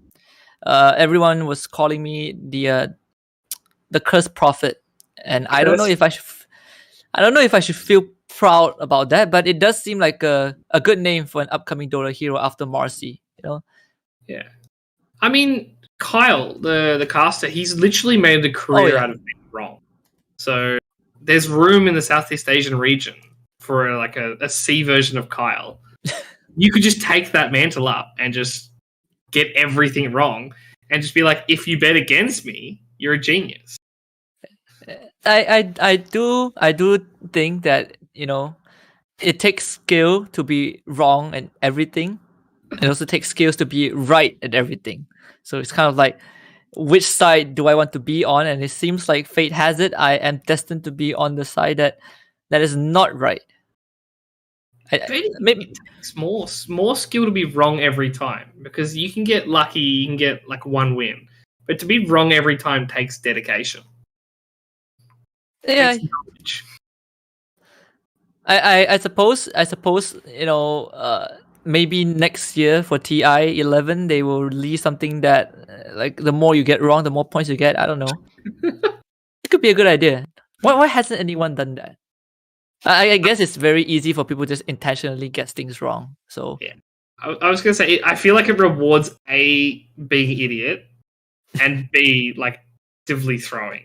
And that's the two things you never want to encourage in Dota. We have enough of those without encouraging it. Yeah.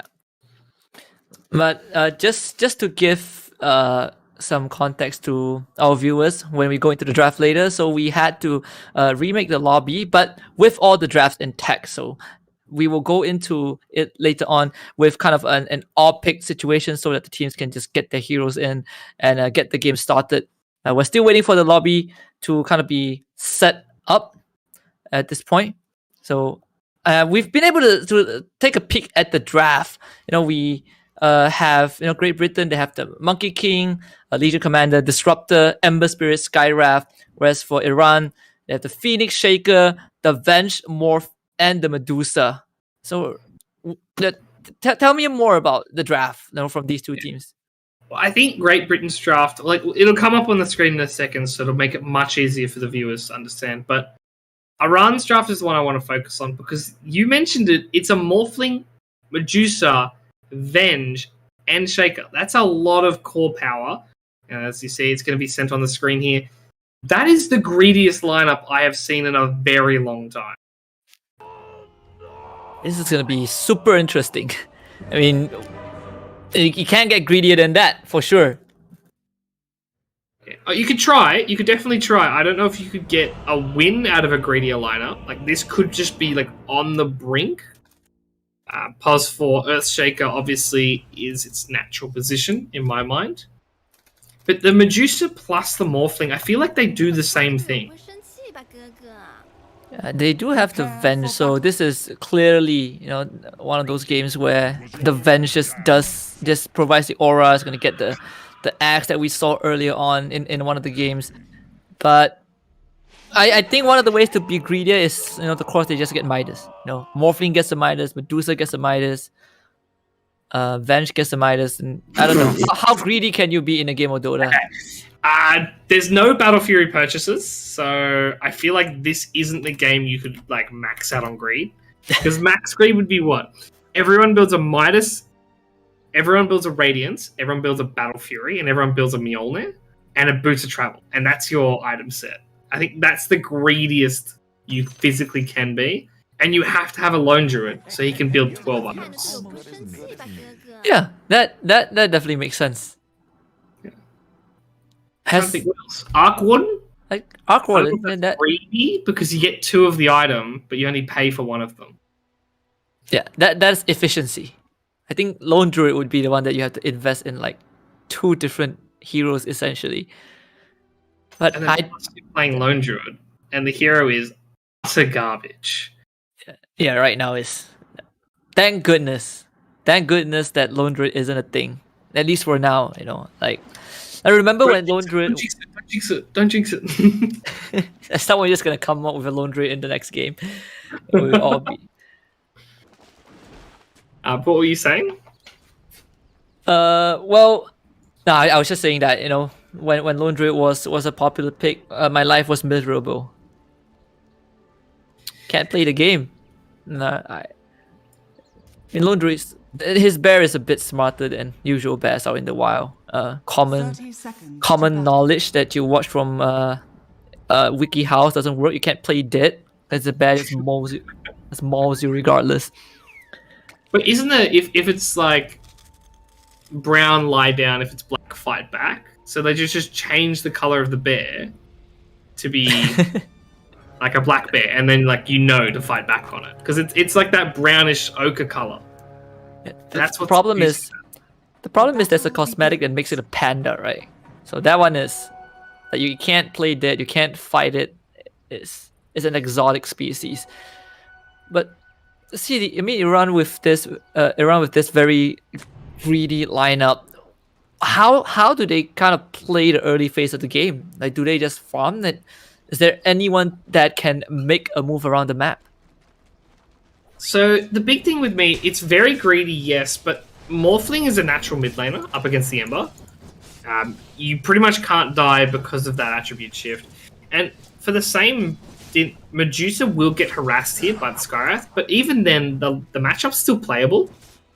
So the real greed issues is probably going to be about the 15 to 25 minute mark. Who gets the farm priority? Who gets Ancients is going to be a big one because that is so important. And we won't really see the repercussions till about that window. Who makes the move though on Iran's side? Like, let's say we have the Morphling mid, right? Does well into the Ember. Obviously there's a Shaker, there's a Phoenix. It feels like you are relying on maybe this Venge Shaker to set things up for you in the mid game. Whereas I think for Great Britain they have Ember Legion, like basically a line, almost a similar line from what we saw in the previous game, but everyone can kind of start making moves around the map and get those kills off. Yeah, I mean, it has to be Shaker and it has to be Vengeful, like you said. They're the only ones with stuns. Like, it's not just a greedy lineup, it's a lack of stuns greedy lineup, which is notorious for just getting steamrolled. Curious to see if they will get punished. Like, you're already seeing bot lane. They're actually just diving onto Dot here. Dot might go down. No. Yeah, that's barely survive. And the game that we saw, I think Dot was on the Sand King and Zigzag was on the Nyx. So definitely kind of switch up in style. We have Skywrath, a Legion Commander in the top lane into Medusa Phoenix, but Magic Missile and the Wave of Terror, the armor reduction does really hurt Disruptor and even Monkey King to a certain extent. But it feels like they don't really have enough to do more than that. The thing is, you don't need to. Like, we talked about this when it was around Syria. Like, we're like, maybe maybe they're just too aggressive in the lane. And by not having the ability to kill, you no longer play aggressive. And that's actually how Venge should be played nowadays. Like, you really want a good timed treads. You want a really good timed ags. You don't want to die 6 times. Because if you die 6 times, by the time you get the ags, they can actually combat the 2 lives. Which is what we actually saw in the last time it was picked. So far, I can see that Zigzag is just really trying to get a few punches in on this Disruptor. The T-Golf that wants to go for the courier, not gonna find it, unfortunately. So has to take an extra beating from this Shaker. A slower start, for this game. But there's an expectation coming into this, right? Might be the best series that we have, considering we just saw how Iran kind of steamrolled Uzbekistan in the first game. Tanner will go down as Phantasma grabs the first blood with that Fire Spirit. Yeah, the big issue with this is allowing bot lane as well, another kill. Zigzag goes down, getting out of position and ran down by Bill. He just used the Boundless Strike, spend a bit of damage to Dot. But yeah, I mean, you were saying about the Phoenix? The problem with killing Skywrath is, more often than not, he's always on 0 mana. Like, he actually just died then, he had 0 mana. And he's got one of the most spammable goddamn arsenal of spells in the game.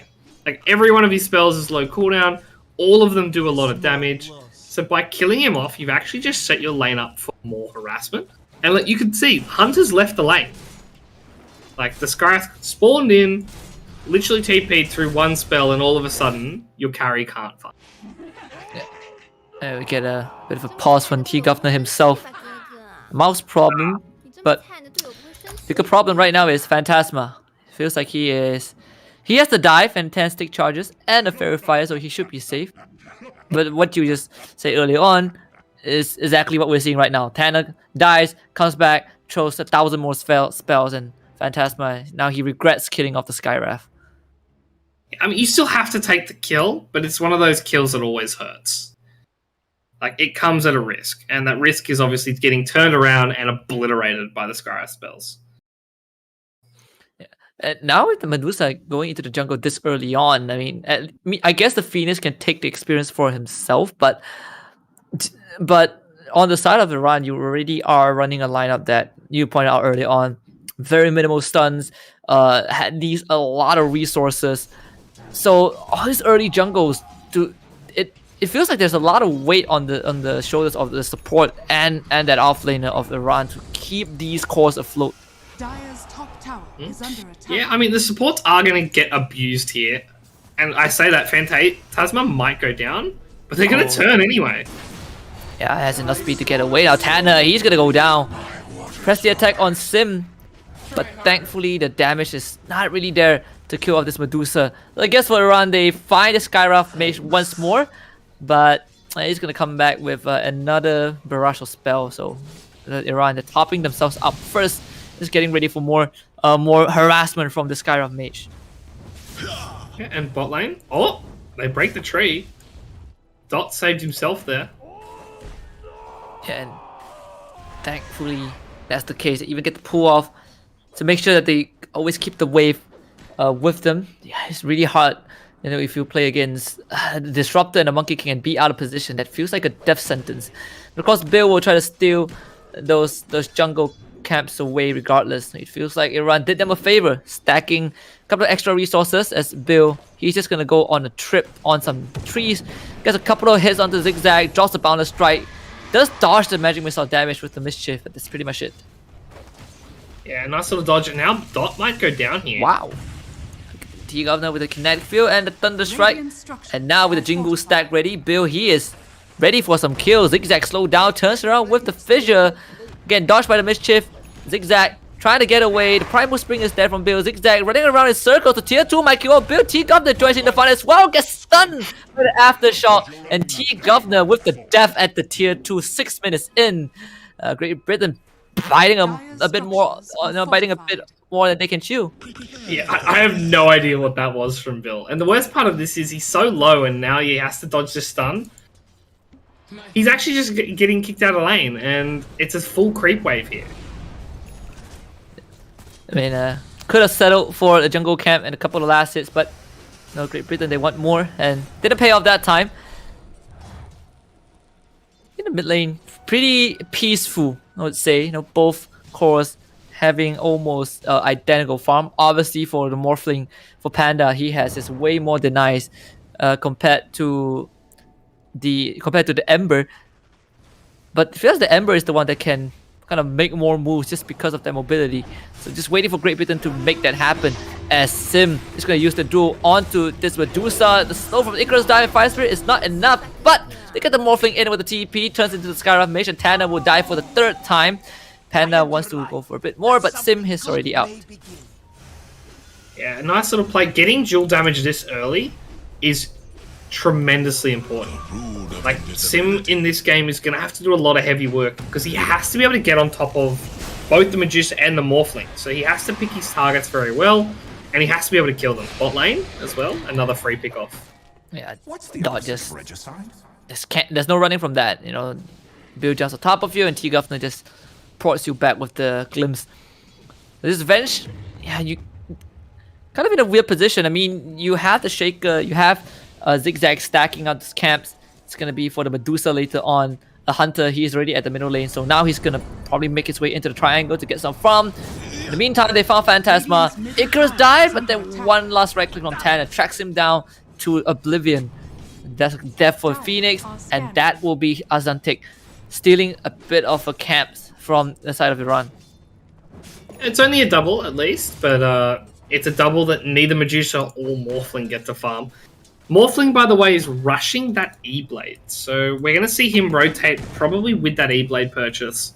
Up until then, he's kind of just an AFK farm bot, only can come into the fights that are already looking like their victories. But that also allows Phantasma to kind of get some extra experience for himself. That's the just to get the Supernova effect. They see this Ember, but he has a Remnant, so Azantic pretty much safe. Scan into the triangle, will spot out the Medusa farming there. In fact, Dot found himself T-Governor, who is trying to retaliate with a couple of Thunder Strikes, but this Mystic Snake is gonna catch him. Bill won't be able to save his buddy this time, and that's gonna be a dead Disruptor going into the hands of Dot. The big trade-off is, though, top lane, they actually got a dual kill. So they managed to trade there, and they're gonna go for more here on Dot. And Bill, Bill actually got the kill again. Just dives on top of the Venge. It's easy kill. So now you have the Shaker Medusa in the bot side. I guess you just cleared out the camps. Feels pretty weird for Iran to kind of just switch around like this, but it feels like this is the nature of the draft, right? Before the E-Blade Morphling, he's not going to be making much moves. Yeah, I mean, this is almost natural. So you lose your lane top, or at least you trade even. Now the Medusa can't be up there anymore. So he goes to the next safest farm, which just happens to be bot lane. He'll maybe get a free pick, T-Governor, going down.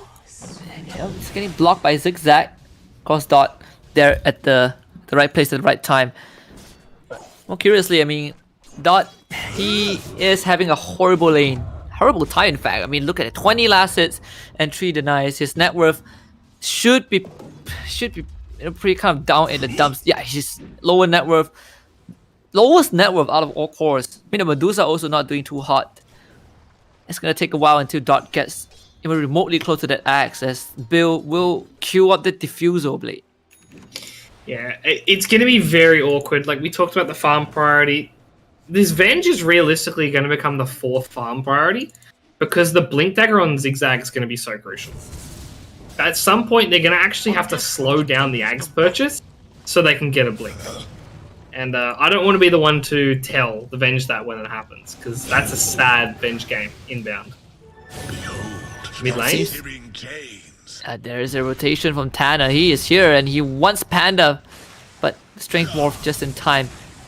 So a lot of pressure from Great Britain in this middle lane. They really want the tower. They also bring in the Legion Commander, and seems like Iran, they are just going to abandon ship. Can't really fight this. I mean, not surprising. I like what Great Britain are doing here. They register their strength, or rather, the incredible weakness of Iran's draft. They can't base defense. until Medusa's ready. Radiant's And bottom Medusa tower is is nowhere under near attack. ready. He has a Yasha and nothing Dire's middle else. tower is under attack. Oh, he has treads, I should say. Dire's middle tower has fallen. A tough Radiant's position for bottom Iran to tower be is in. under I mean, attack. it's kind of like I said, right? It's a sad bench game. Great Britain, they are just taking this huge window that they are given to just cover all the bases. You know, take control of the map, making sure that Iran has very limited space to deal with. They're shrinking that resource pool for Iran. This Panda, he is so far away from his E-Blade. Can't really farm in the Radiant's jungle. bottom tower is under attack. Yeah, and look at how he's playing to try to avoid the Blink Dagger duel. The Blink duel with Mystic Flare, as a Veil of Discord on top, will obliterate this Morphling. There will be no gameplay if he gets jumped on. Yeah, Great Britain, they are just Dire's chasing top tower everyone is from under Iran attack.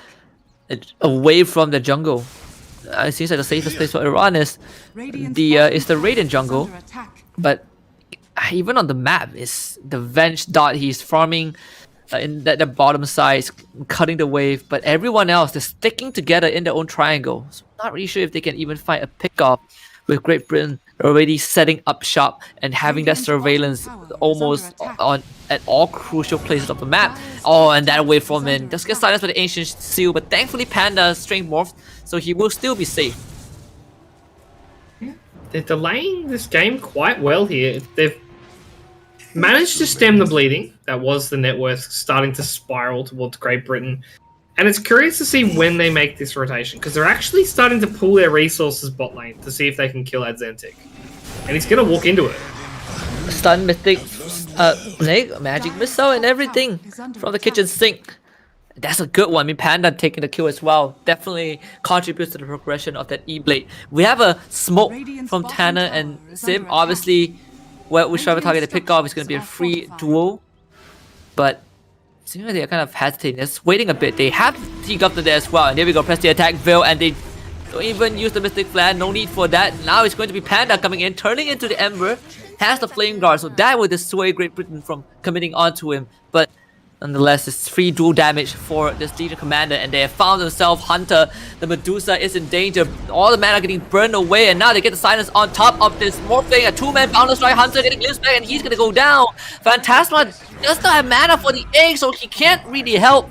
As Bill goes dominating the rest of Great Britain on the chase. Bill once more, he sees Dot in the trees, and Dot, I don't think he has mana for the Magic Missile as well, so they will trap him in that kinetic field. The Fissure to delay that, but Tana is coming in with a concussive shot, and he will slow Dot down. Boundless Strike on top of him, and he is also going to be dead. But Bill, he once more stunned by the aftershock of a Zigzag, but he does have the backup of T. Governor and Sim. So Zigzag, he is also in a bad spot. That Enchant Totem misses, gets silenced, Flank Duel again, another free damage for this Legion Commander. The tree does get cut by the Icarus dive, but straight into 3 Governors, double Static Storm. This Phoenix has the mana, will pop the egg. Bill, he is super far away from home, so maybe Iran can finally get a kill. No, he Primal Springs. They spot him out with the Wave of Terror. But do they have a way to even cut the trees? I mean, Bill, he is on a trip, hunting with the courier, and they finally find him with the waveform. Even then, that's still 2 dual victories in the one team fight. You lose Bill, sure, but the game is starting to get a bit rough, and they are delaying it. Like, this game's not in any way out of control, like we've seen earlier tonight. But Morph Medusa, very greedy. They haven't got the E-Blade yet, which means they have no way of winning these team fights. We are gonna get another plus 10 for Maybe this not. Legion Commander. No, okay, the Echo. They punish her. That's a killing spree going over to Sim, and the burn from the Fire Spirit will kill off Tanner. The 2 kills from Iran, they are slowly striking back. Obviously, the Legion Commander kill is super huge as well. And the Panda is kind of also on the hunt, but not finding anyone just yet. Radiant's bottom tower is under attack. Iran, they're delaying this quite well. I mean, they're getting these pickoffs. This is just really good for them, honestly. The E-Blade's almost there. The Blink's almost there for Zigzag, by the way. 600 away. Phantasma, he's not getting an item this game. We'll check in with him in 10 minutes. Yeah, he has a had a pretty rough game so far. The past 16 minutes have been a nightmare. Only got his egg off once, and T Governor at the wrong place at the wrong time, and yeah, Panda is about to claim the clear, and T Governor goes down. And that's gonna be the E-Blade. Just enough gold from the Disruptor kill. Yeah, and now I'm curious to see how Great Britain react. They've almost got the Blade Mail on Sim, so like there's a way of trying to combat this, but they're actually going to smoke, look towards where Bill is farming. Bill might be able to dodge this though, if he starts farming towards the Ancients. Yeah, you can see that the line being drawn by Zigzag as well. So far they see no one. The camp's been cleared, but no Monkey King footprints. So Bill, completely safe, go kind of inching himself towards that middle lane. He's actually perched up at the tier 1 trees. There's no way that Iran can find him, so they will now just focus their firepower in that bottom lane. But Great Britain seems like they might want to smoke up for this. Yeah, this is a good window for them. Blade Mail is 50 gold away though, so I'm surprised they're not waiting for that. Oh, they're under a ward, I think. I'm not sure if the ward saw them. No, it's the river ward, so I don't think it did. Did die out anyway. Surprising. Both teams really respecting each other's power spikes here. Is this kind of the game that Iran wants to play? You know, just slow, nothing is happening, they get to farm up? Or do you think that Great Britain don't mind? Not throwing away kills on Jewel and actually getting farm on their 2 carries and getting a pick off. What? They cut the tree and that's a Tinker ward. Of course, Bill is dead. The sun explodes on top of him and it just completely just melts this Monkey King. Iran, they set up the trap and of course Bill fell for it. Yeah, that is sick. Like you asked if they wanted to play this way of Dota. The answer is, if they find kills on Bill, yes. Yeah. However, Phantasma might be in trouble here. They know he has no egg. They have to be careful. Tanner is looking for him, sees him. Sim is very far away. They're just gonna chain him down with a Mystic Flare. Still get themselves a bird on the way out. But at least no dual kills for the Legion Commander. Something that I guess Iran would be fine with. Radiant's middle tower is under attack. And they have the money for Blade Mail on Sim. I think he might be discussing if he goes BKB here. Is under attack. That's kind of feel better, right? So you don't get blown up. You can just BKB jump in. If he goes Blade Mail, he can intentionally get himself blown up. He's got more health than the Morphling. So if Morphling has damage, he doesn't have health. So you could potentially cheese it that way. And obviously it makes dual victories much easier. Radiant's middle tower is under attack. He's going to save up. He's getting the Ag Shard instead. So that's smart.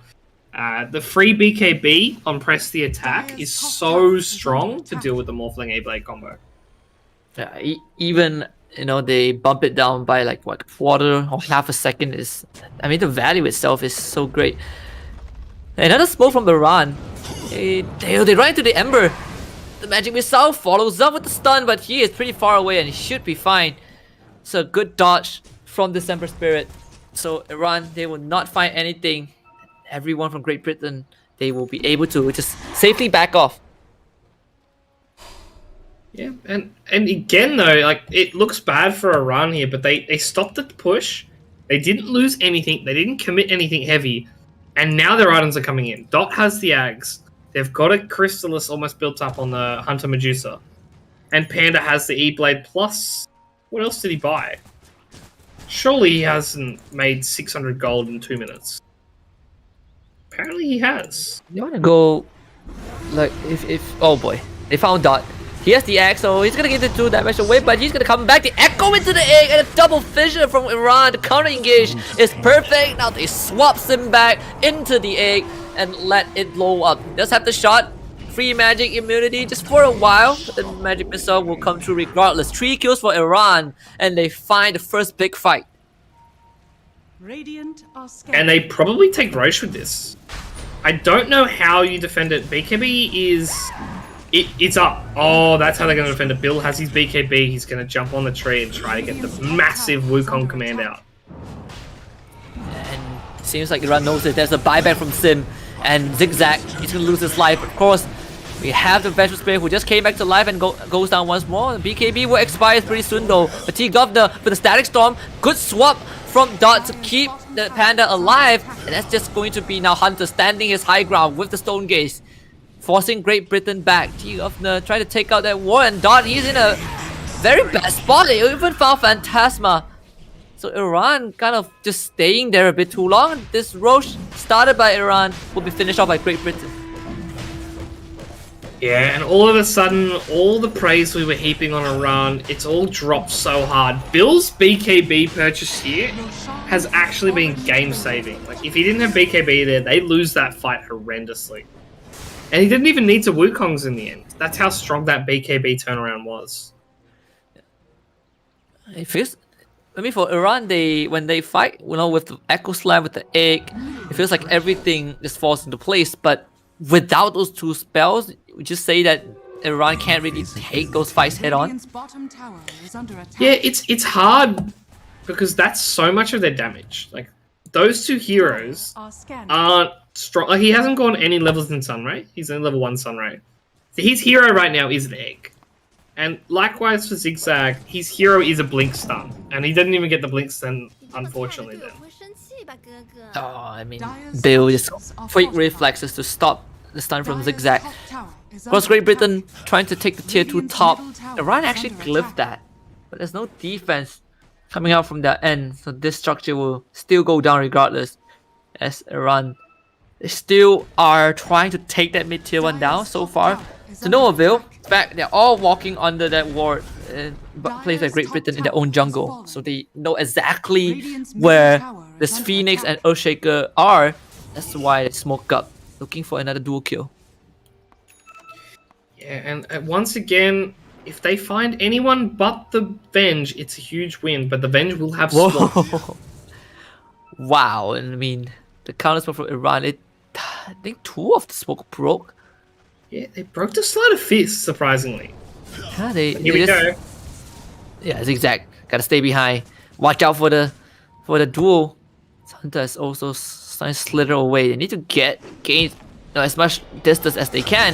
It seems like it's gonna be Dot being called out. You have the Stone Gaze, and Dot still not safe, unfortunately. The egg on top of the cliff. That is gonna be perfect. Bill, can he get away? Duel onto Zigzag. They want to finish off the Earthshaker. The egg goes off, and they do lose the Shaker, who does buy back. But now Bill, he loses ages to come back to life with the Sunray on top of him. Doesn't take. Now going for the engage. Static Storm on top of both Dot and the Medusa. Hunter getting beaten down by all of the monkeys, and he's gonna lose his life. Bill is dominating. We still have Zigzag in the fight, but he cannot contribute much as Iran. Why would they get 2 kills from Great Britain? Yeah, 2 kills into an Aegis fight. Honestly, not the end of the world. You gotta remember that that was a buyback on the Shaker, I believe. So he bought back, didn't get anything done because the fight was just over by then. They're dropping the BKB charges lower and lower each time, though. So that's a good thing to remember. That's a 7-second BKB on the Ember, and it's a 7 on the Monkey for Bill as well. Are they smoking up again? There's no hit. They're looking for more. Yeah, and Great Britain, they're out for blood. Of course, if Zigzag goes down, that's the dieback. He still has the Echo, but he can't be caught. Panda is still at the Ancient. He's gonna break the smoke, but can he morph in time? No! They found him, and that's a dual kill. Of course, give Panda the tip. T-Governor just doing it right. He was morphing there, by the way. That's just how much damage they did. Like, he was morphing strength, and they still managed to eviscerate him in what felt like less than a second. Yeah, he just evaporated. There is a... Tad has a meteor hammer. I like this. I mean, they need to push.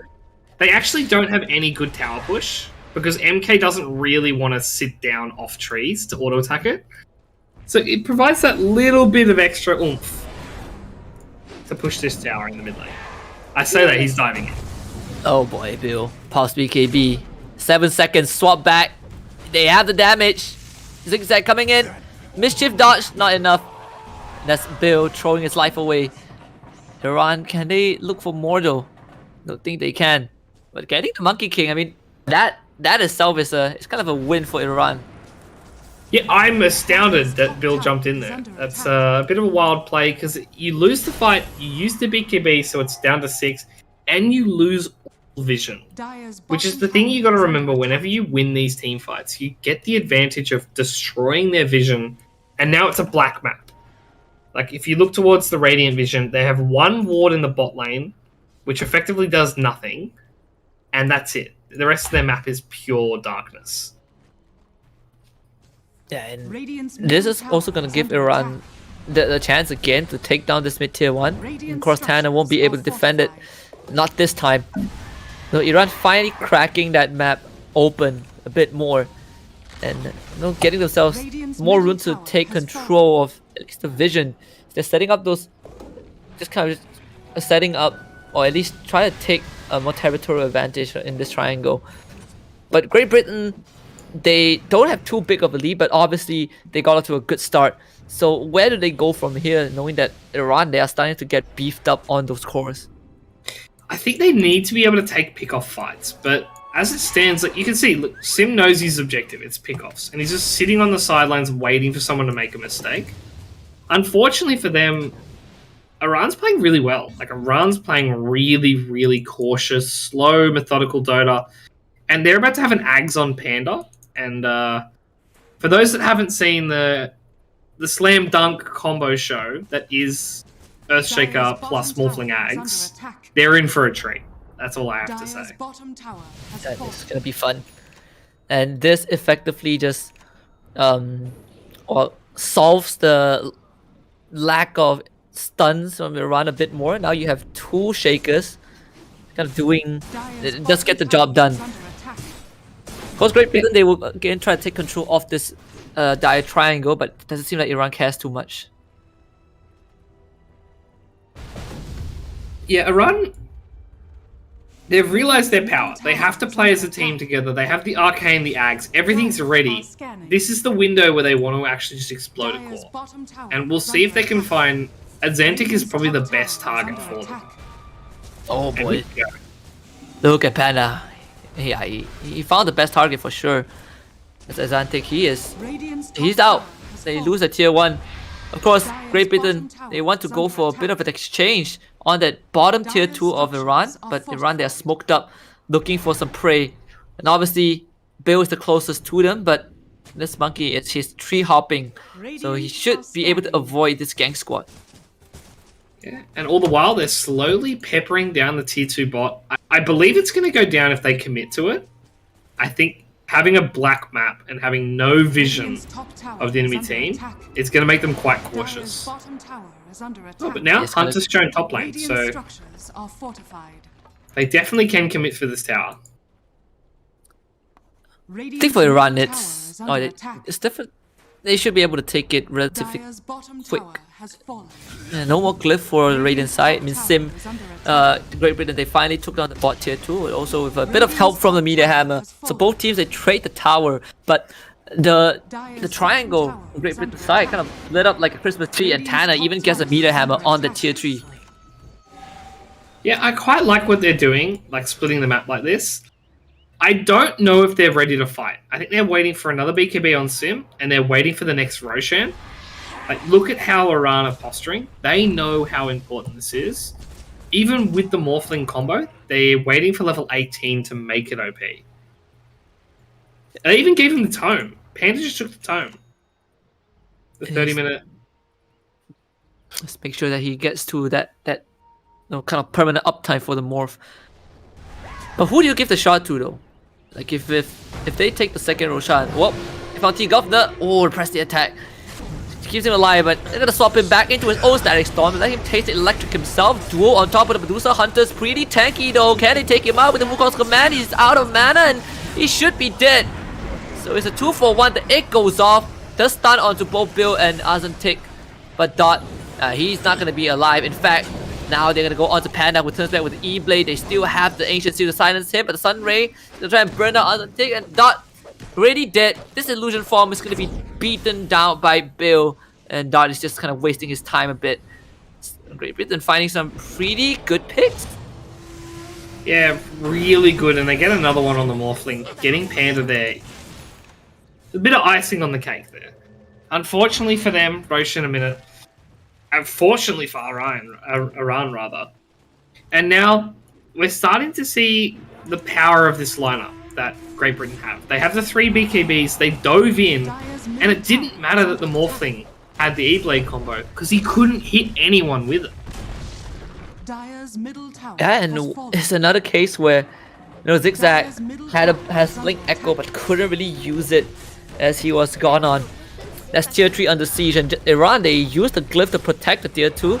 But now they have nothing to keep this structure standing. Great Britain slowly beating it down. There's still the Blink Echo, a swap in, the Bill pops his BKB, just perfect reflex and beat Dot down to death again.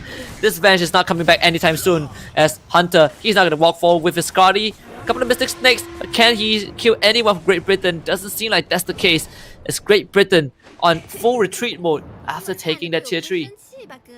Yeah, I like that. Take the tier 3, take the tier 2, get a freebie, get some more dual damage, back off because the 2 cores are alive. You have to show respect to the Morphling Earthshaker combo. Even if you're dominating, 8k lead's not that much of a lead. Radiant are scanning. You need to respect the double Fissure, the double Enchant Totem, the double Aftershock. It's so hard to play into. If you make a small mistake, they'll kill you instantly.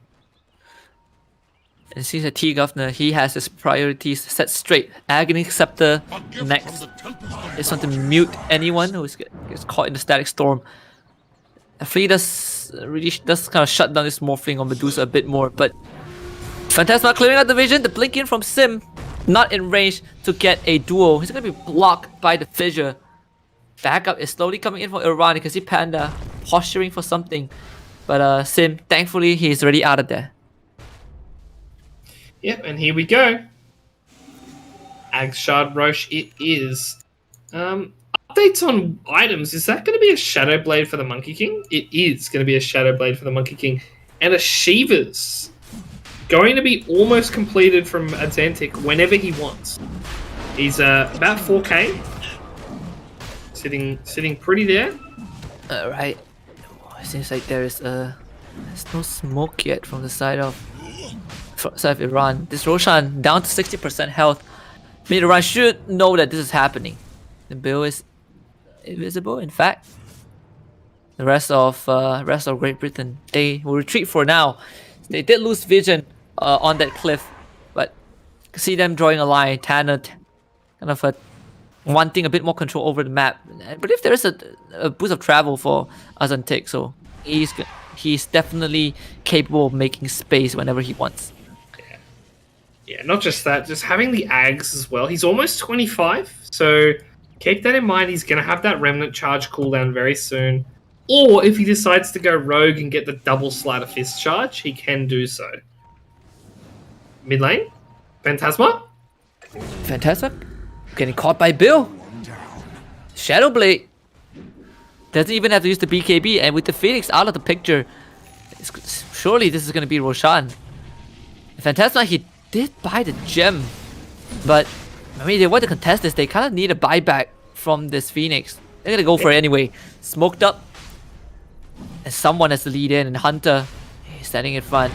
Here goes the Fissure from the Morphling. Panda posturing. There's a Static Storm just to buy a bit of time, and Hunter's gonna go in with the Stone Gauge. They're gonna help take out the Roshan. The steal from Panda takes out the Aegis for himself. Duel Dust comes in. Panda will lose his life. It's a dual victory for Sim, but thankfully he has a second life, so he will return as Sim gets away. But the crit from this Hunter takes him out. So Iran, they get away with kind of daylight robbery as Zigzag continues to buy a bit of space with the shot after shot. There's the Glimmer Kid to keep T Governor alive for a bit. Panda is on the hunt. T Governor will be able to sneak past the tree lines to safety, but they've spotted him under the creep wave and he will not be able to complete the TP. Iran steals Aegis, gets 2 kills. Yeah, a complete lack of respect there. Like, I've been talking about how strong the double shaker is. They had the Echo as well. Like, they had both cores sitting in there. They were lucky to get... They didn't even get the kill on Aegis either, actually. So, Iran gets both the kill with the XP and the gold, and then the Aegis on top. It just... I'm confused from Great Britain there. They're showing a very rare mistake to see from a pro team. Or any team, rather. I guess the saving grace is that the Monkey King and the Ember survive, you know, despite it being kind of a disaster in that Roche pit. Iran will get a bit more space. Obviously, the Aegis has been expended in an instant. Panda being granted a second life. But is it safe to say that we're kind of back to square one just after that Roche fight? Yeah, I mean, all that lead they had mass. Oh, bot lane though, TP's onto Bill. Oh, Bill. There is the egg. They stunned him. Oh, double fissure. E-Blade. They want to blow out Bill. And Bill, yeah, he has the BKB, but Panda hits hard enough. And Bill's dead again. Yeah, and all of a sudden, I feel like Iran are in the driving seat here. And it's now their game to lose. I'm not sure if Dota Buff or Dota Plus, whatever you want to call it, agrees with me. But it's definitely Iran favored here. Yeah, They've got the late game clause. 62% in Iran's favor. And they're trying to go high ground. I mean, they just put this Medusa in front. Hunter gets the job done. It's Daedalus, BKB. That structure is taking so much punishment. There is a glyph for Great Britain side, but Bill, he is still almost a minute out. It doesn't feel like Great Britain can defend against this, so Hunter, he's gonna go to work. The Medusa, the Gorgon Demolition Squad. That's the melee racks ready out, and Iran, they're gonna go for more. The stun onto Tanner, or Mr. Tanner, in fact. It's still going to be Iran walking away with that mid racks. Yeah, for literally no commitment. No BKBs, no 4-staffs, no ultimates. Just a walk in the park for our old Hunter in the high ground. Dire's top tower is under attack. They want to go for more. I mean, if there's no buyback from this Monkey King, they're not worried. I believe the shard went over to Hunter. He has the Mystic Snake Reflect. Yeah, it's such a strong shard, especially against Disruptor and Skyrath. It means you guarantee yourself that cold-blooded mana pullback. And with the Mystic Snake at level 20, you get about 1,200 mana back. Oh, what? Doesn't make sense. Was that a Shadow Blade from the Shaker? I mean, he broke the smoke. Radiant's top barracks are under Zigzag attack. kind of saving his team, but it feels like Great Britain might still want to take this fight. Good stun, and it's gonna be straight into the backline. The Panda takes out the Skywrap. He has to buy back Azantic. Gets on top of this Morphing, a swap from Dot, keeps this Morphing alive. Now they will use the egg. It's Supernova season for the side of Iran. The E-Blade and Ghost Scepter, Sunray. Dot still goes down, but he comes back for the second life. They somehow managed to still blow up Panda, but is this fight still winnable though? There is the press the attack, good BKB. It's gonna save this Ember Spirit, but Medusa, he's hunting everyone down. He has an Ultra Kill, which means Great Britain, they are buying back on everyone, and Hunter, he is the apex predator with that fresh butterfly. And Iran, they might have lost 3, but look at Bill. He's on the run on the Shadow Blade, but can't really commit to any kills at this point. Great Britain really dropping the ball right now as Iran continues that reign of terror and probably trying to get more pressure. I mean, look at Sim. He is completely out of his element. Yeah, this is getting out of control. I mean, it doesn't even feel like 2 cores. It feels like it's just Medusa versus the world. It's just one of those games where Medusa's so hard to take down. Has a BKB now. Hasn't even pressed the charge on that. Elven Tunic, Butterfly, all that evasion. And like you said, the Gorgon turret on the high ground. Bill's gonna try to break this. Yeah, that's the Butterfly. I mean, it misses, 3 out of his 4 attacks. Bill still wants to go for more, and sure, there is no egg. Okay, Blink is the magic immunity. They go on to Dot. They get a good duel. They're gonna kill him, but he's gonna come back to life regardless. In the Wukong's command, there's Hunter kind of being trapped. They take care of the Vengeful Spirit as Hunter now finally forced to retreat. I guess Great Britain just barely holding on. Yeah, I mean, a nice little pick off there. Almost got Hunter as well. He actually ran out of mana. I think Refresher is a huge window of opportunity here for Adzentic. He went the Sleight of Fist, the double charge, so he's going to have 4 slides, 10 remnants, and that's enough to turn a fight.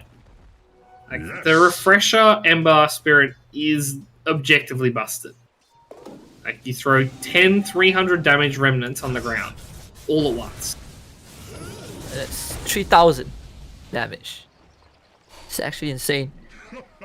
plus 4 sleight of fists, which are each 350, 400 damage area, depending on your Maelstrom proc. But that is kind of assuming that he catches the backline, right? I mean, Phantasma just got the A on this, so that is gonna take a lot more effort from Great Britain to take out this Phoenix.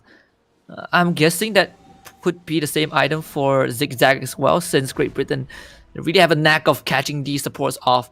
In fact, Zigzag, he's just walking into range. Oh, Bill. Of course, Command, he's thinking about it, but that's not... Takes out... It's just the war. It's not even the A on this. In fact, they actually found him. That was the A use, but Bill pops BKB. Oh, he's not getting out of this. They're gonna tip him.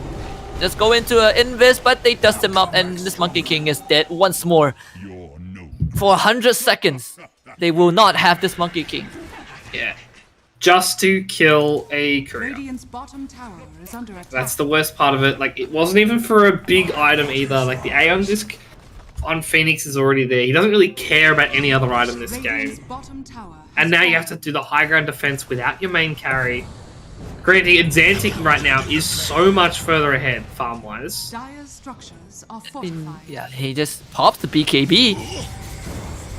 Oh, they're gonna try and dunk on it. The first feature goes wide, the second feature goes wide as well. I believe that's a refresh BKB. Look at Hunter. He just casually gets himself a Divine Rapier as Azantic just trying to waste a bit of time, and yeah, he's able to do so. But that's everything in the tank. He has to back off, but at least he bought a bit of time. Now, Hunter, Divine Rapier. This Medusa is looking at the end game. Yeah. I like that, by the way. So as soon as he saw the refresher get popped, he instantly bought the Rapier because he knows there's a 2-minute window where he doesn't have the double Remnant pop, and they're going to look for a pick-off. They're pretty much guaranteed Tanner's kill. Yeah, this Skywrath is dead. I mean, the Stormcrafter keeps him alive, but that's prolonged misery. Hunter, wicked sick. But it's definitely more than that. Split shot modifier, 25 as well. They're definitely looking maybe straight at the tier 4s. I mean, Panda, he's already in. They will put Hunter in front because Azantic is still there, but the Manta quickly gets rid of the chains. If Great Britain has any resources, they gotta start pulling it in to take out Hunter. They've done it before. They've been able to take him down, and they have the Static Storm, they have the Wukong's command. They can try to use it, but Bill gets stunned, and now he's gonna drop everything. There is the A for Phantasma as Hunter stands his ground. The Stone Gauge is gonna turn this Monkey King into stone, and he's gonna lose that fight. The egg pops, they stun up Azantic. The E-Play combo, not able to finish him off, but this Ember Spirit tries to go to the backline. The Sunray healing up this Medusa. Medusa turns it around and gets himself a double kill, and it feels like this game is pretty much over. Great Britain kind of really dropping the ball there. They did take out the Medusa as Azantic, he bites back, tries to do God's work, but Panda, he's gonna take out the throne. It goes down, and Iran draws that first blood against Great Britain. He needed to, by the way. An Ember with 2 Sleight of Fists and a Rapier is scary. Like, that would have been a late game disaster. Luckily, they had the presence of mind to just end the game there and then. Heads up play from Panda, but Great Britain, like you said, it felt like they dropped the ball in that mid game. Bill playing a bit too aggressive. Yeah, this a lot of times, kind of diving too far. I suppose that the kill on the courier was kind of the straw that broke the camel's back for Great Britain. But even early on, there was this very weird dive onto the tier 2 that cost him his life. Of course, Iran did have some fantastic plays of their own. That one Tinkerword to find this Monkey King in the bottom lane. But overall, I guess the most unbelievable part is Iran making this draft work out. It definitely did, and I definitely did not expect it to end this way. Yeah, I mean, the big thing for me is they went with the Earthshaker combo. I kind of wanted to see them do a double Medusa on the high ground. Kind of mean, but yeah, this draft worked because Great Britain didn't put enough pressure. Like, we talked about how greedy their lineup was, how little they had stun-wise, and it felt like they punished it for about 20 minutes, and then they kind of let it slip. And they let a Roche through. And then they let the Rapier purchase go through. And at some point, there's just too many things pile up, and it almost guarantees the loss there. Yeah, we got a Roche steal. We have I think Hunter at one point was just so strong. I suppose Great Britain also did not realize that. He just casually walks in and gets an ultra kill, forcing like 3 buybacks from Great Britain. and the kill on the death on the Monkey King happened at the very end. But there's still one game for Great Britain, and do you feel like these two teams in the series? It's definitely the closest one we had, but do you feel like Great Britain just objectively have a better game compared to Iran? I think on paper, Great Britain should be a better team. Like just MMR wise, across the board, they should just be a stronger team. I don't want to say they even outdrafted Iran, but they kind of did. Like I feel like they won 2 out of 3 things. The third thing they lost was the actual game of Dota. So I think Great Britain, they're going to reset. They're probably going to play something a bit more comfort. I think that MK got a bit too greedy, and I'll have to just have a word with him to calm down. And they're going to come in with a new perspective on game 2. Yeah, that's definitely something to look forward to. Still one more game for Great Britain to tie up the score, but we will throw for a short break, and then we will be back for more Dota, because the night is still young and it's not done just yet. We'll be back soon.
Welcome back to the Global Esports Game 2021 Singapore. This is the open qualifiers for EU, and we just witnessed the first game between Great Britain and Iran. And what seems to be a great start didn't really end well for Great Britain. Iran with a massive comeback.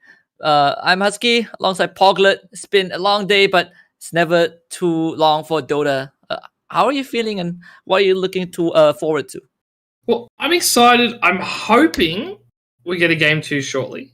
Obviously, we aren't in draft yet, and anytime we're not in a draft, I start to get nervous that the game's going to be delayed too much and I don't get to see Dota.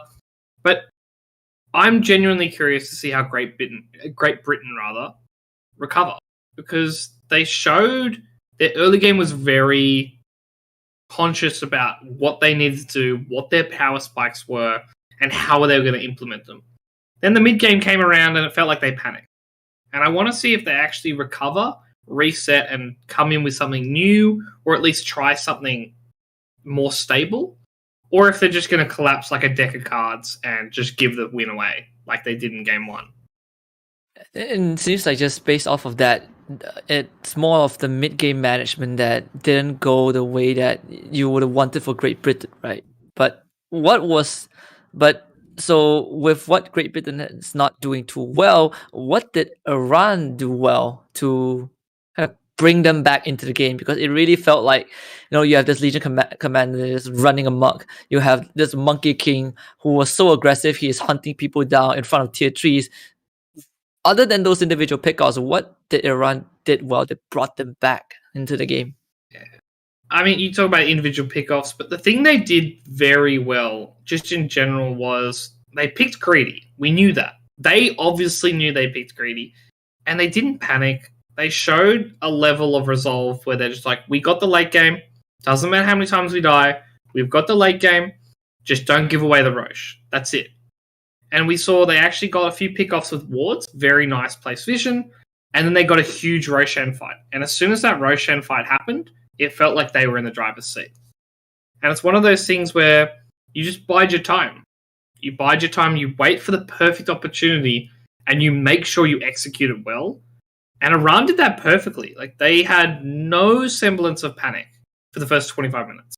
And they had let's be real, a garbage early game draft. Like, that first 20 minutes would have been very rough, very hard to play. But they managed it. They found farm. They executed team fights where they could, and they ended up getting the win for it, really. Yeah, I think we saw like Medusa go into the jungle like 3-4 minutes in, like morphing, not really moving around before the E-Blade.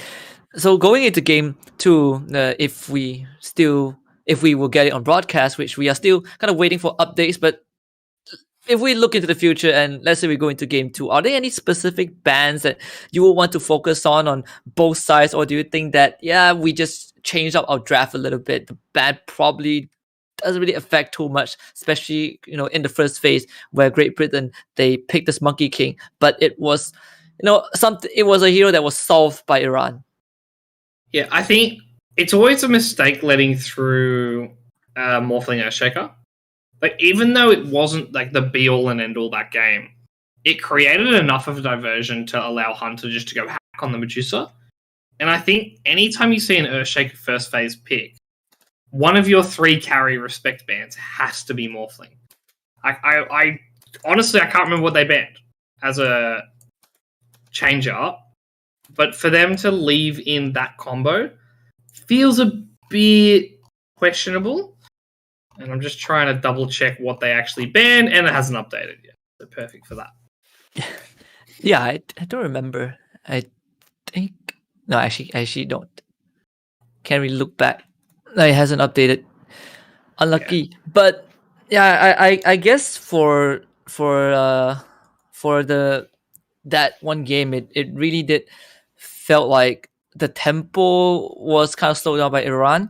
So hopefully game 2. Great Britain can kind of bring the same amount of composure, but press on the right pressure points of Iran, stop them if they go for that greedy, the greedy draft again. But it also shows kind of a strength from Iran, right? They played against Uzbekistan. They showed us a draft that is nothing like what we saw just now against Great Britain. So that really kind of demonstrated the flexibility of Iran, would you say? Yeah, I mean, anytime you pick such a strange draft and you play it with confidence, it's a huge boon for your team because not only now do people have to wonder, are they going to pick two dumb carries and play them together? And they have to now think, is it going to work? Do we actually have to worry about this? Because you don't see Morphling Medusa too often. You definitely don't see that style of draft too often. And going back to the drawing board, there's only 3 carry bands, usually exclusively 3 carry bands in that middle phase. There's now too many heroes that they've played in this short tournament to actually ban them all out. So they're now shown that they can actually play other things and they will always get new heroes. And that's the scariest thing when you're drafting against a team and you can't shut a player out. They have to get a comfort pick. And it's just, what can you do? It's realistically nothing. And just to give everyone kind of an update on the state of today's matches, we just saw Iran take down Great Britain 1-0, but there is still one more game for that best of 2. Georgia, they beat Czech Republic 2-0. Uzbekistan actually tied out with Iran. So we saw Iran ran over Team Uzbekistan in that first game, but they came back in the second game, 1-1's the score. Syria beat Moldova 2-0. Kind of the least surprising one, perhaps, with how strong Syria looked. So I guess the biggest surprise is Team Uzbekistan's recovery against Iran in that game too. Though didn't really get to witness that game too, but good to know that there's still some fight left in the team. I mean, I'd say the most surprising was the fact that Moldova didn't get a game. Like we got to witness that game too, and I still can't believe how. I'm not going to say unlucky because that buyback was a choice, but how unfortunate the circumstances were for them to drop that game too. It was really theirs for the taking. And it's one of those things you look at and you're like, yeah, we made a mistake. We just got to reset. Other than that, a lot of the games have been close, which is all we want. Like, it doesn't matter who wins, as long as the games are fun and exciting and close games. That's it. And yeah, we are still. I mean, for those wondering why are we babbling on more than usual, is that we are still waiting for an update from the tournament admins regarding the matches that will be broadcasted. Supposed to be Great Britain against Iran for game number 2. Can't wait for that to happen. But there are some technical issues that need to be settled. So meanwhile, let me take this opportunity to introduce everyone to a global esports game in general. I mean, this was obviously launched by the Global Esports Federation, kind of with the objective of bringing everyone together, right? Bringing nations together, kind of Olympics for esports. And this is the Dota 2 Olympics. There's art and culture involved, kind of integrated into this thing. And we will have the finals in Singapore actually by the end of this year, 17th and 19th December at the Resorts World Sentosa at Sentosa. And if you guys manage to drop by Singapore, remember that it's not just Dota 2. There's art, there's culture, there's music from all around the world kind of fused together in a melting pot. I just love the idea. I mean, obviously not everyone, but most people like the Olympics. Like, even if you aren't a sporting fan, you follow your country, you get involved. And it feels like there's always been a hole for esports. Like, we had a small run. IESF ran similar tournament to what Global Esports Games is trying to do now. And it had some success, but they didn't have the full drive. Where this is an organization that seems to just really are committed. And this is great to see. They've already got 2022, 2023 plans. I don't know what's public or not, to be honest. I don't know what they've released for the next countries after Singapore. But it's great to see 3-year, 4-year, 5-year gaming plans being put in motion, knowing that they're going to commit through the whole thing.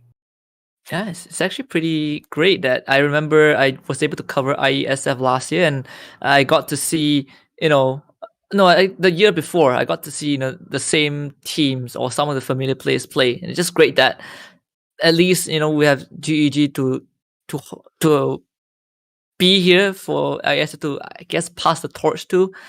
But if there's one nation that you want to see on that big stage, which would it be? I mean, I'd love to see Australia get an invite just Yeah. just quietly. I might even make the team. Who knows? Yeah, you might. Actually, what am I now? Rank 500 is probably not good enough. But influence. I could convince people I'm good enough. But yes, if it was one team, it would definitely be Australia just because we're a nation that has some of like the most exceptional players. And when they get a time to shine, they've done a really good job. Like KP and Anna are the best two examples. When they've had time to shine, they've actually just done ridiculously good things. Like Anna's still going to go down as one of the best players of all time. And I'd love to see like a diamond in the rough finding another Australian that can actually hold that torch comparative to him. Yeah, I guess the same can almost be said for Southeast Asia. Obviously, we were fortunate enough to have more players on the international stage, right? We have a full Southeast Asian team, like T1 was there. Even back in the days, there's Orange Esports, kind of a full Malaysian team. We had Sight, I believe, the TI 1 or 2 from Singapore. But I agree, it's great to see all of these hidden talents being put on the main stage. But with that being said, our latest update is that we are still trying to resolve the issue for between Great Britain and Iran, just the technical side of things. And for that, we will go for a slightly longer break. Remember to grab some snacks, use the washroom, and be back in a bit because the day is not over. We still have more Dota coming up. So we'll see you in a bit.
Welcome back to the Global Esports Games 2021 Singapore. This is still the open qualifiers. I'm Husky alongside Poglet. We're getting ready for Moldova taking on Hungary for the final best of two of the day. Early on, we did see Moldova take on Syria. They lost, unfortunately, 0-2. So now they have yet to find themselves a win, and perhaps this is the one that they're looking for. Yeah, if anything, goes to show the momentum is swinging upwards. Their game 1 was a disaster. Their game 2, they lost, but it was close. So is their third game a win, but it's close? That could be the path they're going on. You never know. Yeah, perhaps just a late bloomer, suppose, for Moldova. Hungary, I don't think we have seen any of their games. I'm checking on the stats right now. I think Hungary hasn't really played. Yeah, this is the first game of the day, so not too much info on the players, at least for now. But from Moldova, what can you say about this team? That they almost made a comeback against Syria in the second game just now, but that didn't happen towards the very end. But is there a takeaway for the team? My big takeaway was that they seemed composed when behind. And that's not something I can say often. It showed that they knew what to do to win, to get to a winning position, rather. But as soon as they had the lead, that's when they made the mistake. So for a team like that that's playing from behind with a late game carry, like a Spectre, it shows that they can play that style and they're not going to panic in the early game. They're not going to try to force team fights that are bad. They ended up doing a forced team fight late in the game. But I'm curious to see what playstyle they'll go with. If not a Spectre, if they go with something a bit faster, like Luna, Medusa, Terrorblade are all a bit faster. They get their 1-2 items and then they show up to team fights. I'm wanting to see how Moldova play that style. That definitely would be something that I think they can pull off. They had the Spectre in that game against Syria. Not the best early game. They struggled a lot, but we saw the Spectre kind of, actively joining fights, even though they were behind. The very aggressive buyback haunt into fight, those kind of things. But with that being said, we do have a slight update regarding the upcoming series. There is some connection issues from one of the players from the side of Moldova. We are waiting for that to be resolved. But with that being said, we will see. We'll try to let you guys in on the update as soon as it comes in. But right now, we're still waiting for the players to have that fix. But is there a pattern for the meta right now in what we've seen today in the group stage? So far today, I'm not seeing any semblance of a pattern outside the fact that everyone loves Monkey King. Like, it's the pick. I think it's won every game we've watched. And it just goes to show flexibility is key. And when you talk about Dota, flexibility, mobility, and vision are always something. Like, time will always favor those three objects. And right now, Monkey King is just so ridiculous. We're seeing it picked over the Magnus, over the Tiny, over the Tide Hunter. And I'm not even sure what they're going to do to fix this hero. Like, something's getting dumped on it, and I don't know which spell they're going to target, but I just need to see it. I need to see it done pronto. I don't know, perhaps Magnus, I don't know, you extend the cooldown for Horn Toss or a Skewer. Remove Horn Toss? Horn Toss remove, replaced by, I don't know, what's a good shard ability? See, I'd be happy if they turned either Shockwave into a stun on Ags and gave a totally new Ags that way, or just gave, like, Empower can be put on an AoE like it was before. Like, there was a patch where Empower was just a natural buff with your Axe. I don't know. I can't remember what it was. It might have been like 2016. Someone will remind me. But it was a while ago. And that could be better. And become an Empower support buff again. Rather than this, like, dumb hit the horn toss, the game's over. Support. Did try it out a couple of times. I initially I thought it was very easy to just horn toss people, but apparently no, I miss more horn tosses than I've landed. So I at least there's a barrier, right? I think that's like the least we can ask for. But Tiny, I think that's worth a discussion, right? Unlimited charges on tree grab definitely made him a menace. I'm going to be Would the you- minority here. Would you prefer if he gets his craggy coat back on the shard? I was actually going to say, give him back Craggy and remove Tree Toss entirely. Just completely send that spell to the abyss. It's not how Tiny was ever played. Dota 1 on anything. Tiny was always a blink dagger, stun combo, support nuker. And sometimes you played it mid if you really needed items. And then they gave it Tree Toss, and everyone's just like, let's just play this stupid hero as a carry. And I don't like it. I play it as a carry, and I don't like it. It's okay. It's admirable. You know, it takes a lot of courage to admit that you don't like what's been winning you those games. But I guess craggy coat is not too bad, and there's a lot of instances I remember back then where you die because the craggy coat stuns you. Right? I think that that could be a good good idea. No, we'll have to leave it to Ice Frog. I mean, they've kind of according to some players, they've butchered Clinks a couple of times. I mean, they changed Clinks so many times. I know for Crit didn't like it. That guy played Clinks so much, and Ice Frog was like, I don't think I like how you play Clinks. Let me just change it. The good news is that the players have resolved their technical issues. The connections is back online, and we are ready to jump into the draft in just a bit. So super excited for this. Moldova looking for their first win, and Hungary, showing us what they're made of in their first series, I believe, of this entire EU qualifiers. I believe so, yes. And already we're seeing an IO respect ban, which I'm a big fan of. I love me some IO 10 seconds gameplay. remaining. So I do like to see this style 5 being banned seconds out. remaining. What I'm curious to see, that they actually have a Chen spammer on Team Hungary. And I think Chen's in a really solid place right now. So I'm curious to see if they go for that. If they want to put it on, should be good fun to watch. There was a period in Southeast Asia where Chen was played as a core with Helm of the Dominator. I 10 think seconds remaining. Neon Esports from Philippines, Scam, he loved that Chen core so much. 5 And seconds is it remaining. possible for that to happen now with Helm of the Overlord being such a popular item in the off lane? To be honest, I've run it a couple times, and it feels really good. It feels really, really good. You get basically all the stats you'd ever require. You get the Helm of the Overlord, you get the Ag Shard, you have 4 Ancients running around. It's very hard to deal with, and if they don't have a team built around dealing with those 10 seconds disgusting remaining. creeps, you kind of just get a free win, and it feels really 5 good. seconds remaining. Yeah, so Moldova, they're on their way to try and get that with Monkey King. I think Monkey King, so far we've seen at least today, lost one game, and that was the one we witnessed just now. But Team Hungary, they will bring in something that we probably haven't seen too much. Keeper of the Light.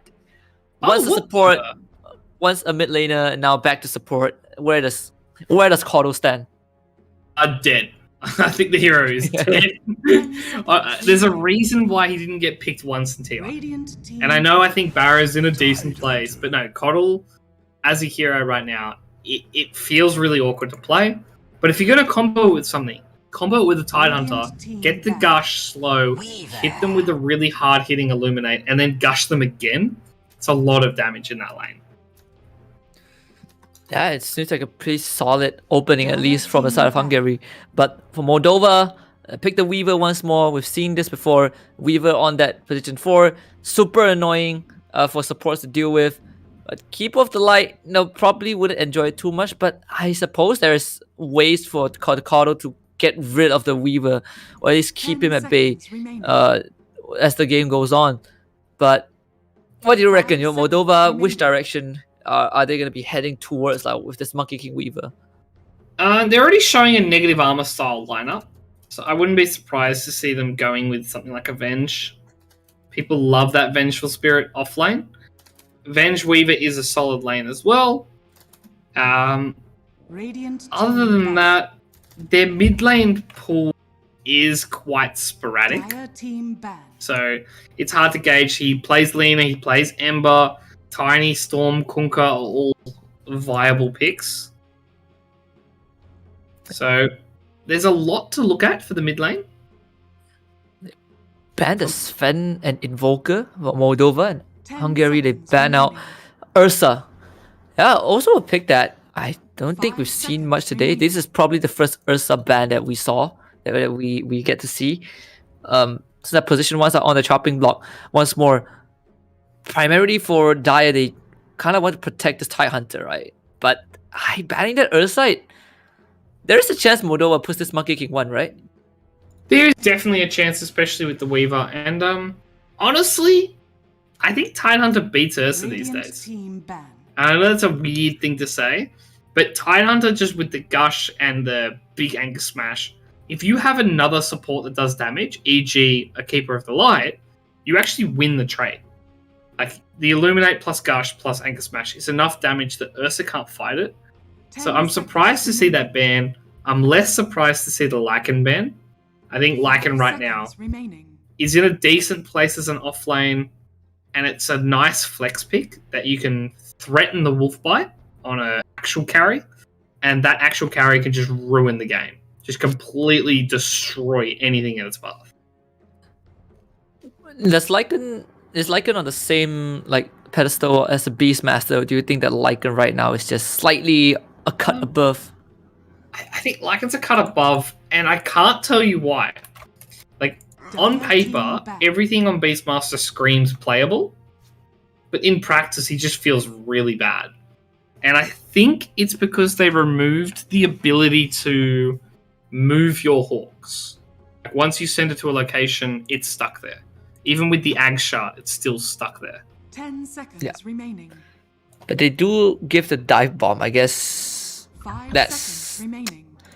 It's not really utilized too much, so I can see why the Lycan gets picked more.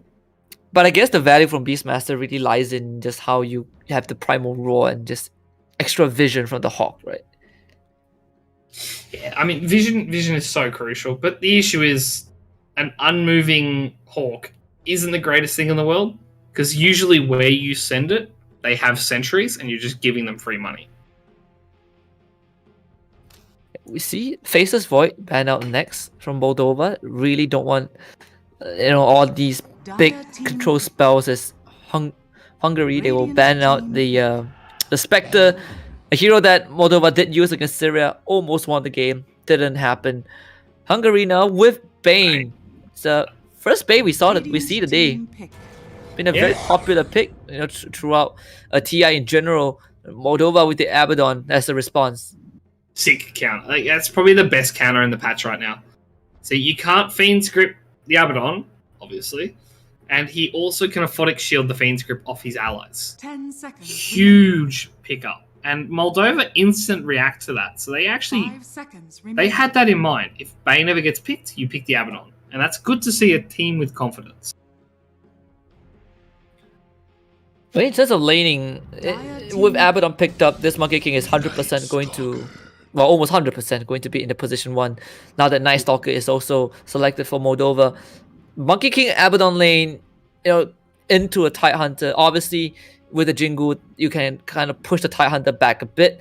But is it going to be kind of a stronger lane for Moldova just based off of that? I think 5 Team Hungary will seconds win the remaining. lane, but it's going to be a farm fest. I don't see Monkey King Abaddon bullying a Tidehunter with a Coddle.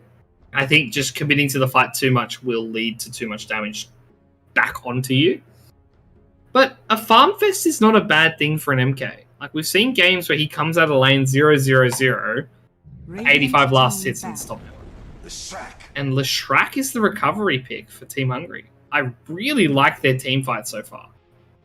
Yeah, they have, well, Dire team ban. no, they just have the Bane to really disable multiple targets. Obviously, the Abaddon is there.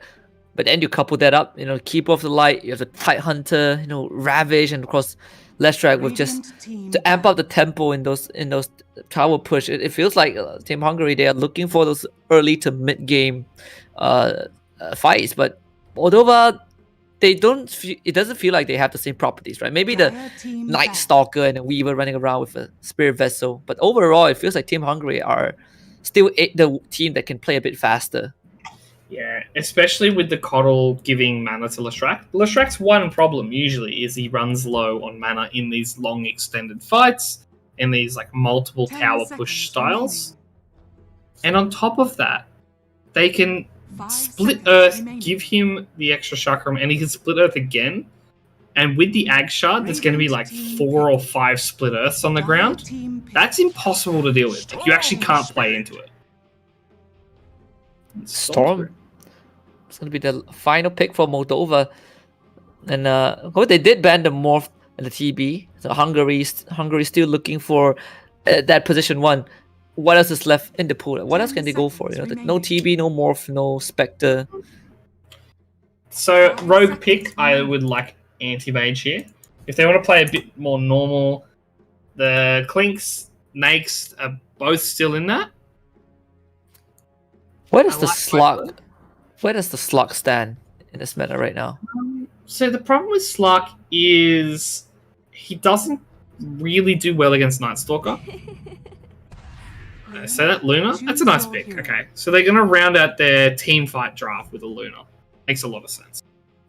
Say this huge magic damage from Hungary. Like everyone has just insane magic damage, and I think the best part is they utilize the chakra magic well, right? These guys have relatively low cooldown on the spells, and Taranda is gonna have a few days just replenishing their mana. Right off the bat, is it safe to say that Hungary just looks to have a better draft, from the get-go? I'd say cleaner. So I could see Moldova's playstyle. It's very pick-centric. It's very fast-paced. It's looking for scrappy 2v4 type engagements. But Team Hungary, if they get tempo as they want, the game is pretty free for them. Like, it's very obvious the team fights they want to take, because they'll have Fiend's Grip, Ravage, and they'll have Ignis Fatus from the Coddle eventually, and all of those things will make the team fight impossible for Moldova. I just want to say quickly, Poglet, that I think Moldova is running something that we don't expect. I see that Yayo is on the Abaddon, and he was the Spectre player. Yes, but I think that Yayo is playing Storm Spirit. I honestly, I'm waiting for the game to start. Yeah. Well, we did check on that Dota buff, so just to clear up the confusion, the Cloud Strife is Cloud Strife. Shin is the offlaner. I believe Breaker, the Yayo that we see in the post 1, that's Breaker, and we have Arabella. I believe that's the post 4. Prepare for I don't know. I'm confused at this point. Yeah, so the Cloud Strife Yayo is playing mid, and the Yayo is playing support. Did he? Okay, so a role switch. Yeah. They've also. I want to point out they've both gone magic sticks for the bot lane. They both think they're about to get abused by a Tidehunter Anchor Smash, and I'm curious because yes, you get a charge every time you Anchor Smash, but every time you Anchor Smash, he does 100 damage and you get 10 back or 15 back from the magic stick. Just, oh my god, they found Oh boy. Put him to sleep, and we get a pause. Oh. Let's play a game. How quickly does he die here, Husky? Is it 2 seconds? 3 seconds? Level 1, I would say 4 seconds. Okay, start counting. So, 1, 2, 3, 4. Okay. Nice. Very solid. That was a closer to 5 there. Yeah, it's pretty close to a 5. Well, that's the first one on a Storm. Probably the worst possible outcome if you are Moldova. But Tarande was the one who got the kill, so the Coddle is off to a great start. Even started with a level 1 boots. You guys are honestly why? You look at his movement speed. Who's catching him? That's the thing. That's the one thing I complete the tests how Colo players, they just start with level 1 boots and you just have to let them do what they want. You know? Thanks. Can't catch them, can't kill them. Yeah. Thankfully, he does peanut damage, but that's probably the one thing about Colo that is still okay. It's surprising though, because like Coddle is no longer a good hero, and not many things had to change for him to become bad. Which is wild to think about. As soon as they made Ignis Fatuus not a stun, the hero just dropped off in pick rate and win rate. Yeah, and Radiant's courier it- has been killed. it's very interesting to see, right, the changes that Cotto go through. You know, at one point he has a white hole, and then they decided to move that towards the axe, and put that recall. They give him spirit form, and they put the recall on the shard. I think this the changes. Sometimes I wonder what was I trying to achieve with this. Maybe he was too powerful when Widow Wisp was an ultimate ability. Oh, he definitely was. He was proper busted with the white hole on ulti.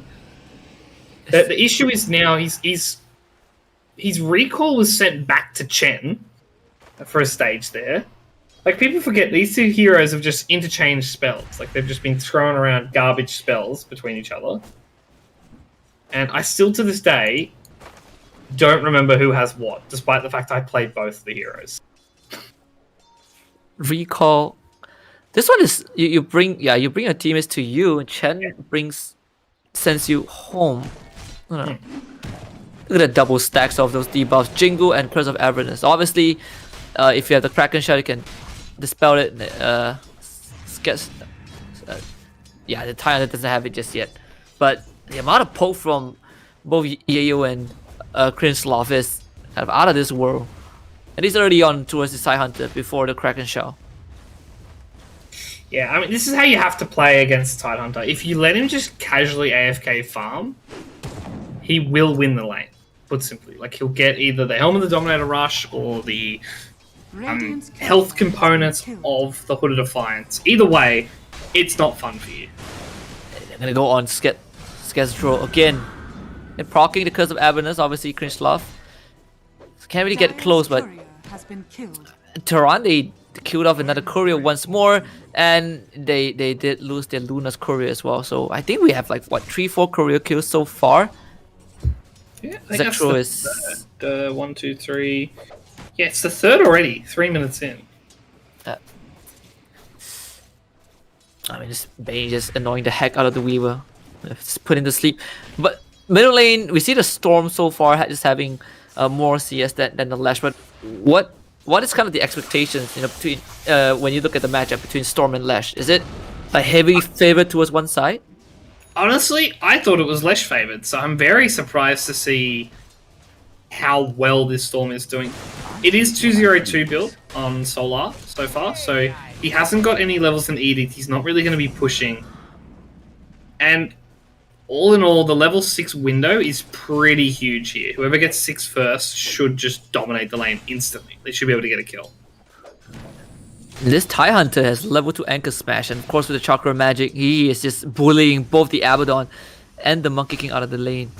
But you mentioned early on, you don't think that they can push the TIE Hunter out, and probably Crinslav is just gonna have a farm fest. But it seems like at this rate, the TIE Hunter is just kind of dominating. They find Close Drive, put down a sentry just in case it's Shukuchi's, but they don't need it. So another kill for Hungary. Yeah, another nice pick off. And yeah, they did a decent job to start with. Like, they really slowed down the Tidehunter's farm, but he's still got levels, and that's all you need on that hero. And now you can see the Bane, he's looking towards mid to do something sneaky, potentially killing off this Storm Spirit. Or maybe thinks better of it. I think the Storm saw him, not really sure. I think he kind of walked down the cliff, the stairs at one point. But man, Zextro, he is just pushing that wave and crashing into the tier 1. You say he's getting those levels. It's level 4, finally puts a point to Kraken Shell as Tyrande continues to be an absolute menace. Look at that. Even, like, how do you catch him? You actually can't. Maybe they can try. Well, now they found him. I have just jinxed it. They're gonna drop the Boundless Strike onto him, and that's a kill on the Cardo. I don't see a way of turning this around on Tide either. I believe that's... Wait, what? Oh, okay. I mean, once the Abaddon gets the Tranquil Boost, I think the Monkey King should be completely fine, right? He just tops him up with the miscall every time. Yeah, I mean, there's two ways to go about it. You either launch the Aether Lens as soon as possible, or you get the Tranquils and then you just spam spells. And you just bring health regen. You eventually go a Solar Crest. That gives you a bit more mana regen, and you kind of survive off that. I think that's the preferable way to play the Pos 5 Abaddon right now, with that Tranquil Boots. But we'll have to see what he backs it up with, because Medallion does look pretty good this game. So this Keep of the Light, it's gonna move towards mid. Yayo caught out. It's gonna be Solar picking that kill up for himself. Of course, gets a free Chakra Magic on the way out.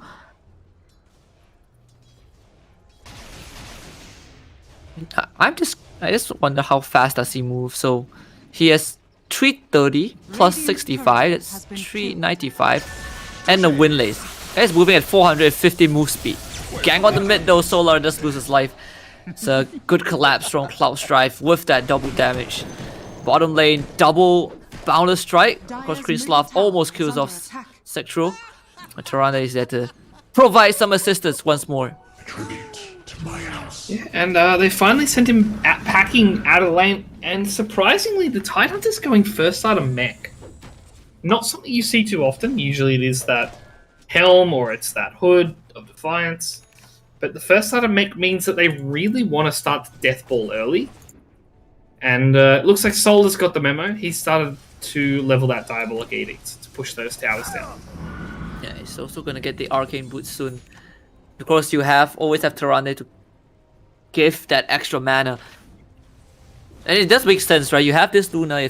If somehow they get the ball rolling, Luna, one of the best heroes to start taking out structures. And Sectro, he's just getting unlimited resources at this point from Tyrande. Maybe to push Yayo away. Yayo, he's on a warding mission. I like this. He's going to block the Ancients. Yeah. So, perfect. In this Luna matchup, obviously, whenever you see a Luna in your pubs, block their camps.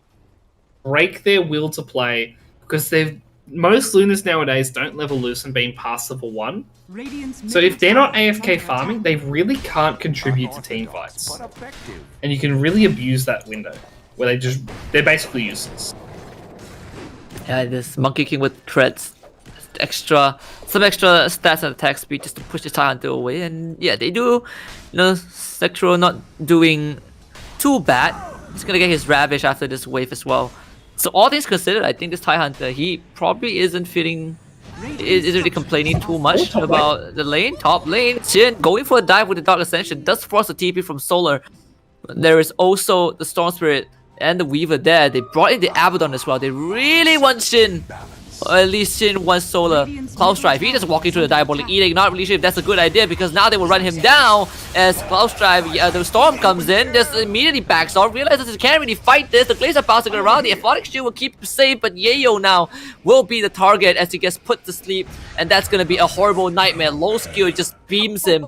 That's 2 kills for Hungary.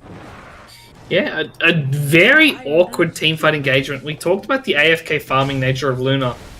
But Solar, he's the complete opposite. He wants to be brawling. He wants to run in, maxed out Edict now with that Arcane Rune. I'm astounded you fought into it, and Moldova get punished quite heavily for it with no reward around the map.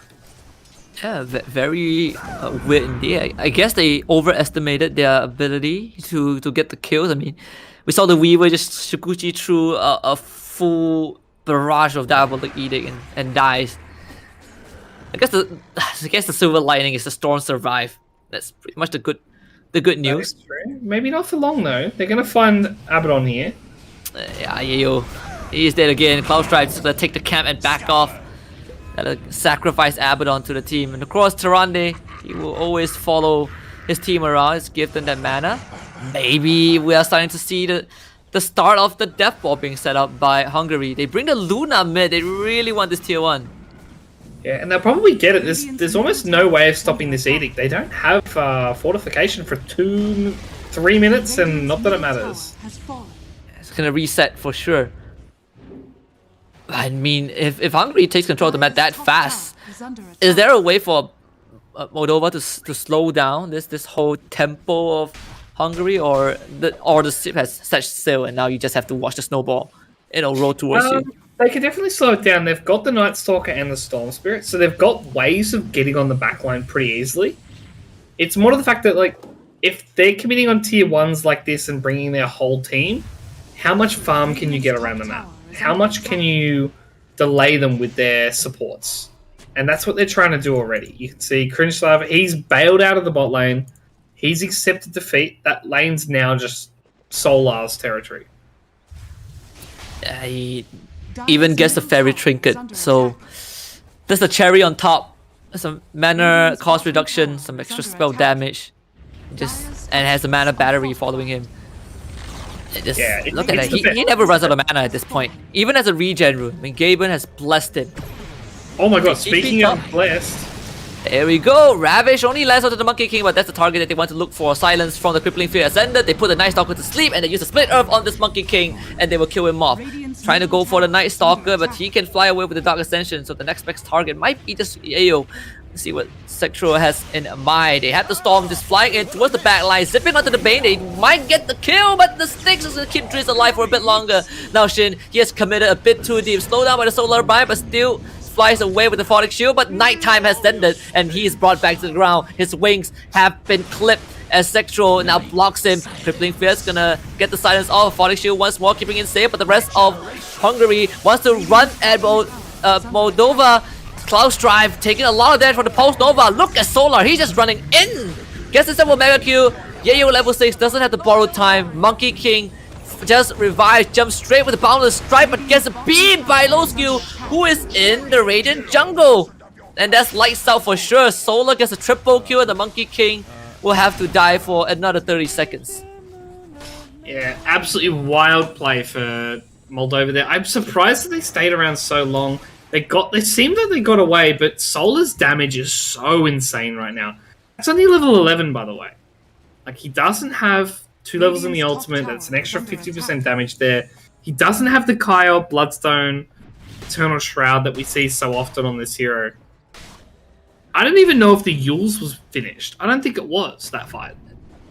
Not in that fight, but after that, yeah, he now has a use and a haste. Yeah. Continuing to get this power runes. Of course, as the fight ends, Solar gives credit to the true goddess of the moon. His praise Mane. 5k gold lead.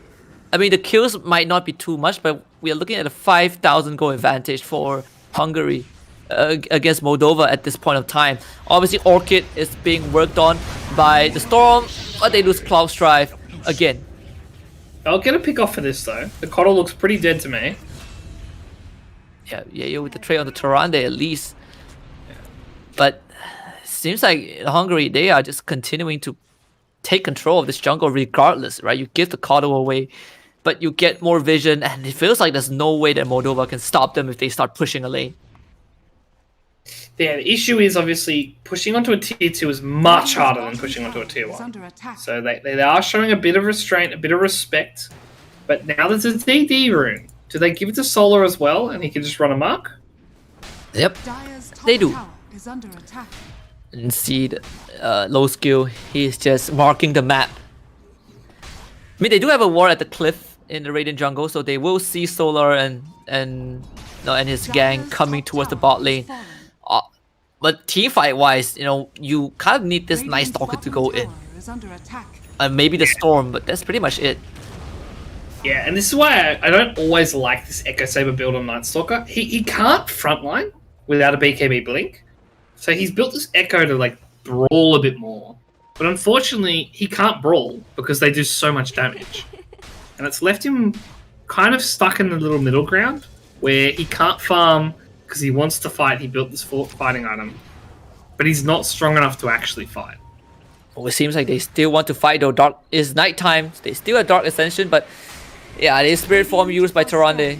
It's still nighttime, doesn't override that. And so, let's see what Moldova wants to do. Krislav is going to show himself. And that's pretty much reveals probably the plan for Moldova. Meanwhile, while all of that was happening, look at this Luna. He's just feasting on those farms. Smoke up from Moldova. They really want to look for an avenue. Cloud Strife. He's always going to break. And in fact, they now see Krislav. It's nighttime. Dark Ascension online. They get the silence onto this Leshrac, but he does have to use. Now Ravage gets blown, lands onto the tree, catches onto the Storm as well. Tyrande does die despite the blinding light. But this fight is just so messy. Low skill. He's gonna join in. No borrow time for Yayo means that he is also gonna go down as they get the Fiend Scrape on this Monkey King. Double kill for the Luna. Of course, Hungary win that very convincingly.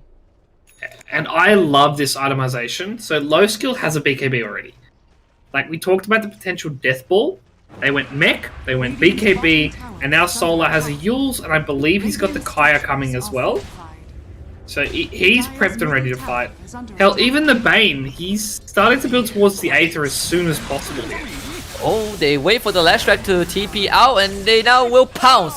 Taking out the TIE Hunter, BKB fresh from low skill, pops it, and the Eclipse, everyone just juggling those Lucent Beams, and Cloud Strife will be the one that sacrifices his life. But now they need to get the Luna out, is saving a private low skill, and Solar comes in, low skill does lose his life. Yayo pops the borrowed time. Now they will turn their attention on top of the Leshrac. That's a triple kill for Yayo. Of course, Solar will lose his wicked 6 streak over to the side of Moldova.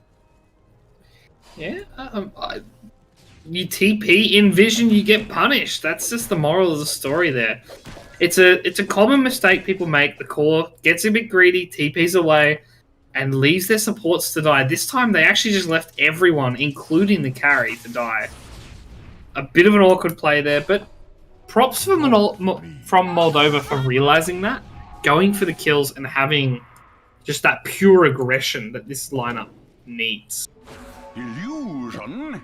And in the game that Moldova took on Syria, I think the second game, Syria did have the Night Stalker, right? Went for the same build, the Echo Saber, the BKB on Toxic. And obviously at that point in time, Shin was playing the Bloodseeker. So probably kind of just taking that idea. It does allow this Night Stalker to do more damage, but I do agree with on your point of him not being able to frontline easily, frontline early.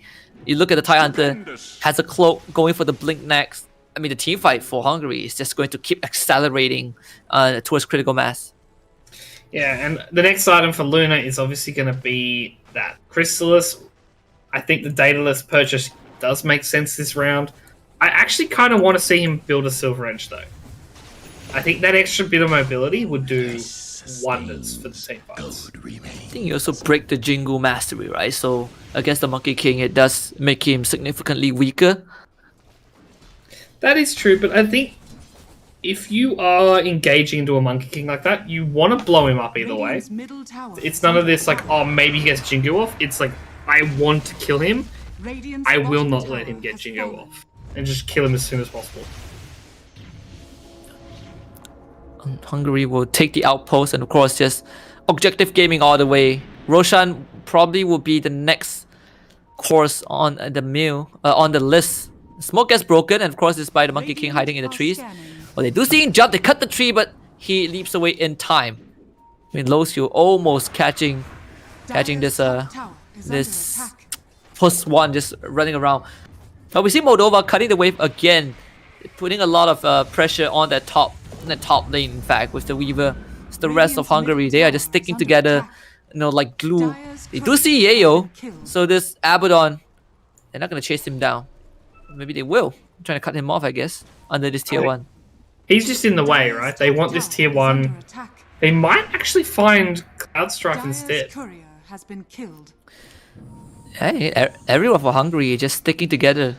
I mean, how do you fight into this, right? It feels like if there's Ravage available for the TIE Hunter, there's no way of doing so. But maybe if everyone is split, they could have a chance. With Spirit Vessel and the Zip on top of Driss, that is a dead Bane. Maybe this is a chance for Moldova to make more impact. The Orchid was used on Solar, but was on Tarande, but he did get away. So for Moldova, they were not able to get anything more than that. Yeah, a kill is all you need to back off and reset here, especially on the Bane, such a crucial hero for the playstyle of Team Hungary. It didn't phase them though. Like, they're still just farming up. They're dropping the bottle here, so there's going to be a DD Luna for the next team fight. That is the scary thought. Really want that tower. But feels like the game is kind of slowing down. At least for Moldova's side, they are getting some space to work on their items. The axe is going to be the next one for Weaver. So still pretty far away, but he's getting there. Obviously, for the Night Stalker, he is 400 gold away from his Blink Dagger. Yeah, and that's what he needs. He needs to be able to blink with the silence to stop the Fiend's Grip happening. Oh, top lane though. They saw the bugs. And Weaver seems like a very juicy target to blow up if they can get close to him. There is a ping. Of course, Driss, he needs to be the one that kind of finds the grip. Or maybe the use from the left track. Cloud Stripe. Yeah, it senses danger. Could just into the tree. Driss is trying to look for him, and he does. Finds him. He's walking into Sentry Vision, and yeah, he's dead.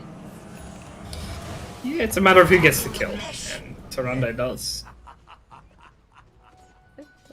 It's working towards the use as well. So we will see 2 use on the side of Hungary. I thought Tarande would go for the axe, but it was the axe. Maybe the axe rush. Like, which one feels better? Oh, they found the Bane again. There's a use on the Monkey King as Solar. Just stun him with a split earth. Obviously, the battle line for Hungary is pretty much split. Sector is going to be the next to get jumped on, and I shouldn't be able to kill him.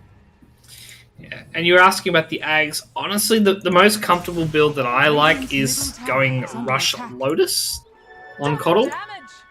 The issue is obviously then it requires a teammate that actually gets stunned. But as far as the Ags is concerned, I think we will have to see it this game. It's too large an ultimate not to go for it, and he doesn't really need other items.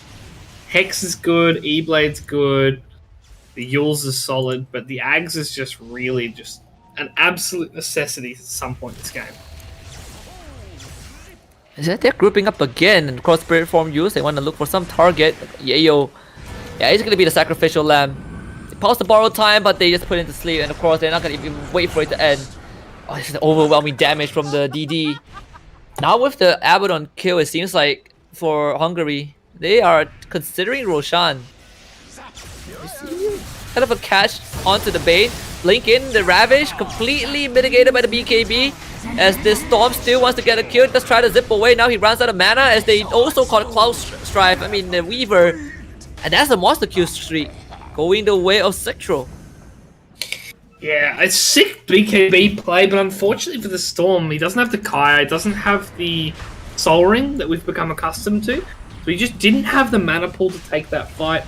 And now, like you said, Roshan's in the cards. It's a level 20 Luna already.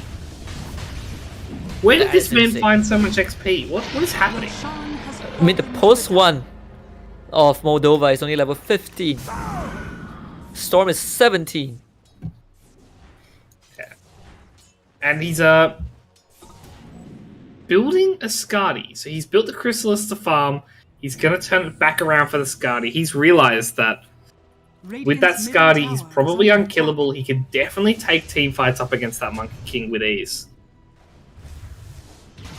And Hungary will take this opportunity to start clearing out visions, and obviously the Kato Tarande, he is in the triangle. Everyone from Hungary is gonna split apart, and without that Ravage, it seems like Moldova will want to get the jump onto the Bane once more. They will blow him up, but he is asleep.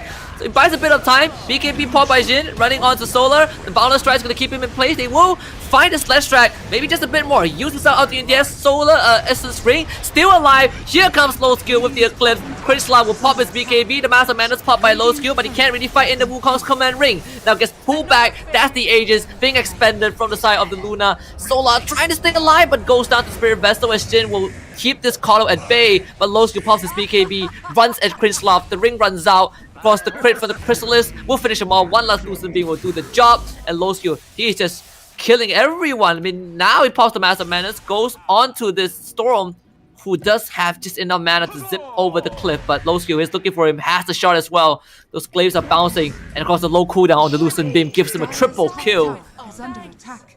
Hungary is completely winning that fight. Yeah, I mean, you say Hungary's winning that fight. I feel like No Skills single-handedly won that fight. He did so much damage, almost 7,000 damage himself, which is just ridiculous. That age is coming to work, and like you said, that low cooldown beam, he already has the beam tapped. That's the level 20. That's why I was so surprised to see him get it this early. It does so much damage with the shard and the talent. Here's the Brigand's Blade as well. What more could he get? You know, he has everything that he needs. He has an entire Skadi to boot. Yeah, I think he's getting shipped out as well. Miss Luna is more than prepared for battle. Obviously, Note, by the way, Cringelove has a Mage Slap on the Monkey King. Radiant's Not an middle item we tower see is too under often. attack. but I suppose it does make sense, right? You're up against a lineup with huge magic damage.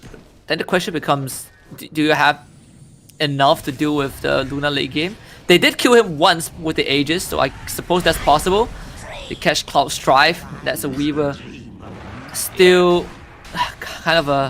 still needs a bit more time for his Aghanim Scepter, Radiant's you know. top tower Needs is under 1,200 attack. more Radiant's gold. top tower has fallen. Yeah, and you are right, they did kill him with the Aegis, but the problem was he didn't have Skadi, which is an extra 700 health, and he didn't use the BKB. So those two things combined may mean that low skill will be invulnerable for the next team fight.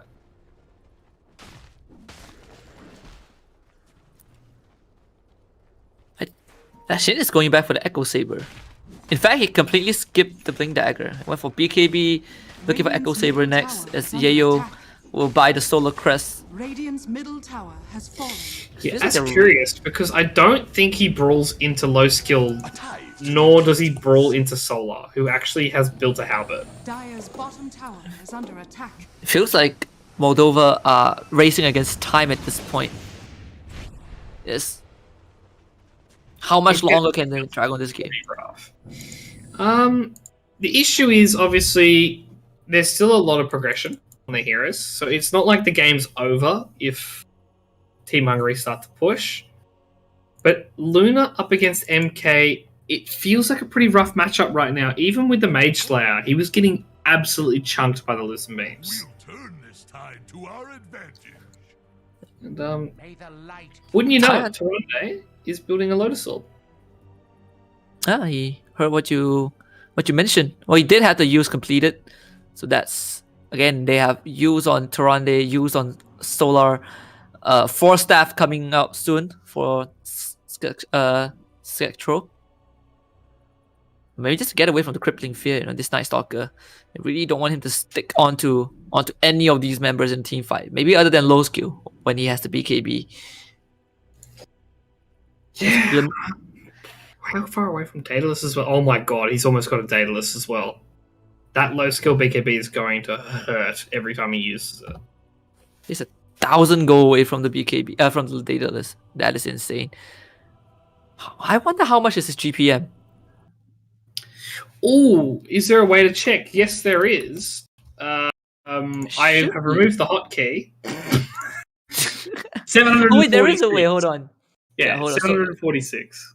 Yeah, 7. Yeah, there we go.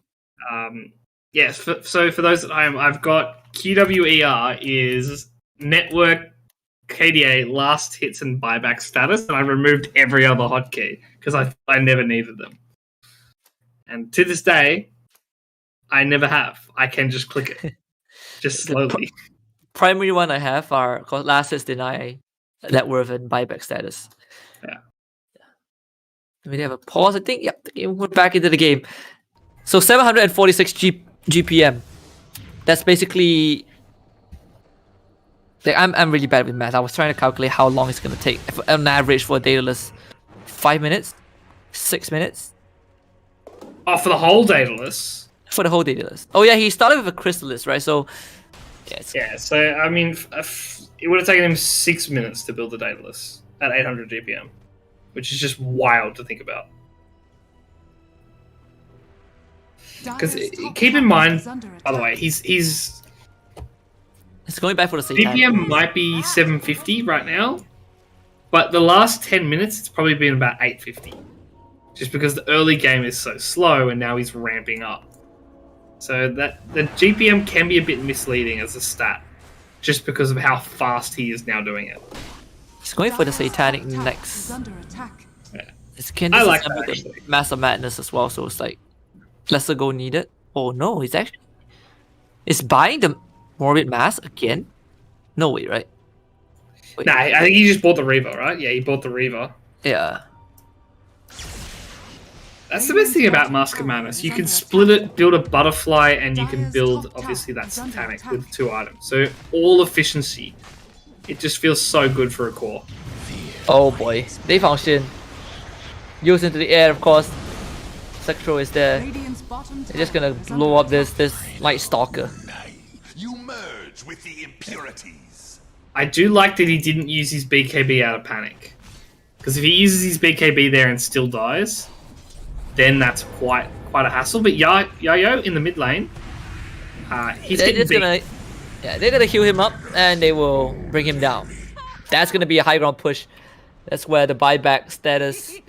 Night Stalker has his, but it feels like it's probably not gonna make too much of a difference. And this is where you start to get worried, right? With the Luna and the Leshrac knocking on your door. I mean, the storm is gonna clear out the wave, but does it really matter? It does not feel like it does. I wouldn't be surprised to see them give this up. The issue is they've actually found someone on the top lane with the Fiend Script. And that's a dead Monkey King.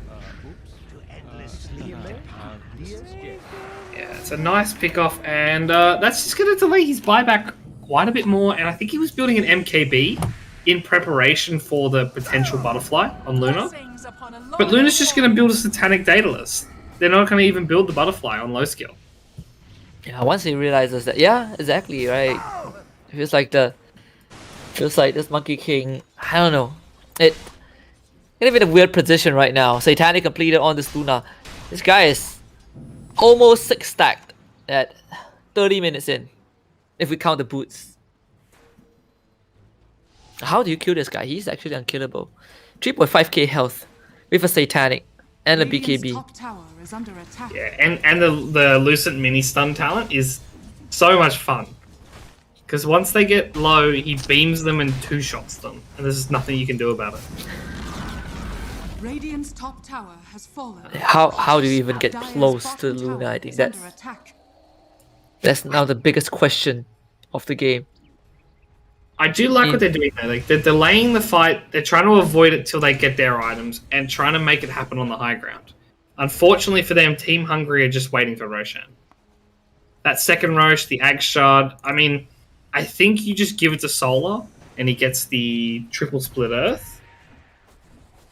I mean, if they want to be cheeky, they can even give it to Sectro, right? Just let him smash the towers or something.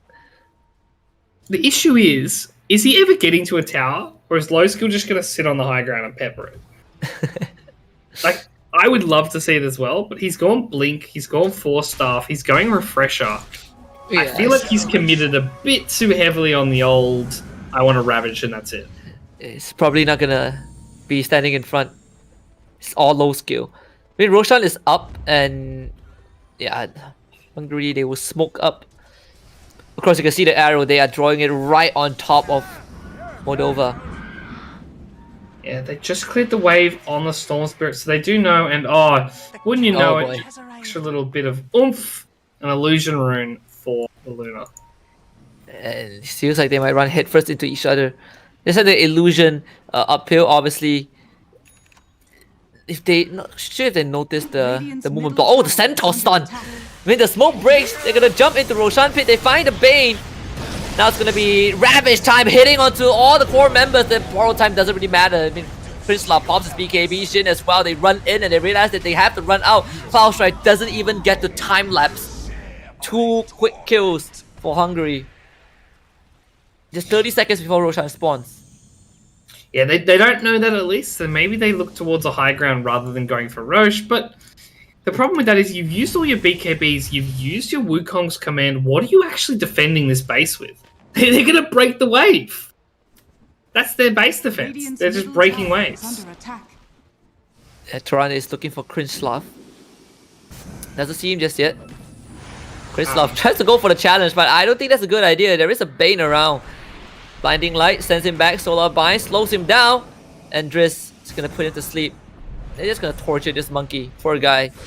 I mean, again, just Chakra, Brain Sap, Solar meanwhile finds a kill onto Jin, and now he's gonna TP top. Finds a monkey who is asleep at the wrong place. The guy took a nap at it, doing his job, and he's gonna be punished 60 seconds without the Monkey King. And he does not have a buyback. Oh my god. Oh my goodness. That beam. Middle tower has fallen. That's He's one almost... beam. Oh, he popped it. The borrowed time popped. That is insane. So one more beam and Yayo is pretty much dead. Okay, bounces away. Oh my goodness. It just gets destroyed. The benefit of this is low skill uses Satanic to remove the Orchid, so he doesn't actually have to use the BKB for anything anymore.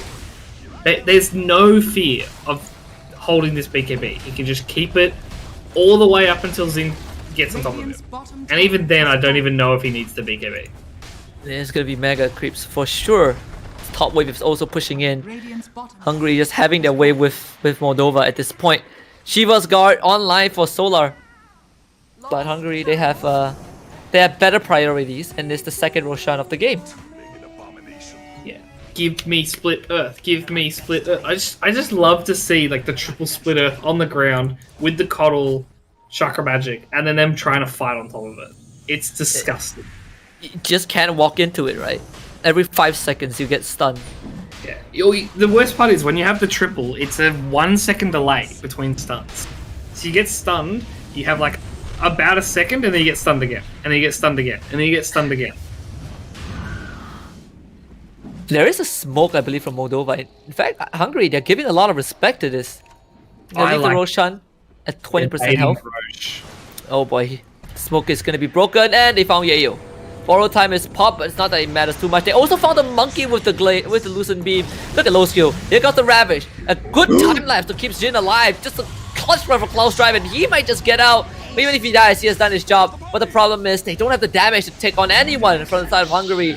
So regardless of his efforts, he will still go down, and they get the grip on this Night Stalker. That's 3 kills for the side of Hungary, and this will be Roshan confirmed for Dire. Oh my god. Who is that? Stole it. Wow! Now can he get out? TPs? They're gonna let him go. Yeah, low skill acknowledge the Grand Theft Auto from the Storm. That's sick. I would tip him too. That's sick. Yeah. Can't get mad at that. The issue is, I think they just take your base. Like, I don't They know. just take your pick. You can have the Aegis. We want the game. Middle tower is under attack. So, obviously, as casters, we know 1,000 gold per minute advantage is game over. Only 3 teams in the history of Dota have recovered from 1,000 GPM. And we just hit 1,000 GPM, Husky. We've hit the point of no return. They're gonna try one last hurrah. There's 2 lives on the Storm, so maybe he can do something. And yeah, never mind. He can't do anything. Aegis brings him back to life, and he just instantly gets stunned. Look at the Eclipse. Insane damage from this Luna. And that's GG. 40k goldie. They got an average of more than 1,000 gold per minute from Hungary.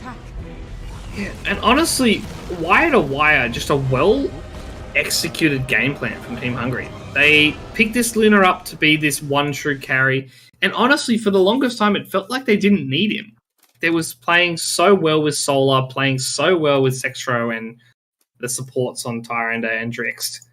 Just a clean, well-executed game. Yeah, and I mean, Hungary, they just complete dominance, I would say. Do you think it's just from the draft itself, or just how Hungary played the game that gave them that edge? It's a bit of both. I think Tidehunter and Bane right now are just mega busted, just in general. The play styles of those heroes are just too easy to win. And then Luna, Lestrak pair well with their style of draft. In saying that, they still outplayed Moldova. They just good draft, well executed, outplayed Moldova from wire to wire. It's kind of a steamroll from Team Hungary. Now, Moldova, this is their 3rd loss of the day, unfortunately. But is there going into this next game, obviously for Moldova, if they want to even have a chance to get through the group stage, they need to start bagging those wins. But against Hungary's performance, what can Moldova kind of adjust to have a better chance against Hungary? Is it the draft? Is it how they manage the game? It's hard to say because I like their draft. I really did like their draft. But at the end of the day, it comes down to being able to farm as efficiently as the enemy team. And it felt like, all in all, the Luna just got free farm where the Monkey King got slowed down. Like, you saw Arabella trying to catch up, trying to get as much farm as he could, and it just never panned out. Like, he got picked off too much. So maybe they have to just be a bit better on vision, a bit more focused on where they're farming on their cores, and maybe a couple more smoke ganks to slow down or at least make them scared to farm as efficiently as they were on Team Hungary. Yeah, and with that is the conclusion of Game 1 between Team Hungary against Moldova. We still have one more, and it's going to be the second game. But before that, we will take a short break, and we will be back to see the conclusion of this best of 2. Can Moldova bag the first win today? We will find out in a bit.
This time, it will be different.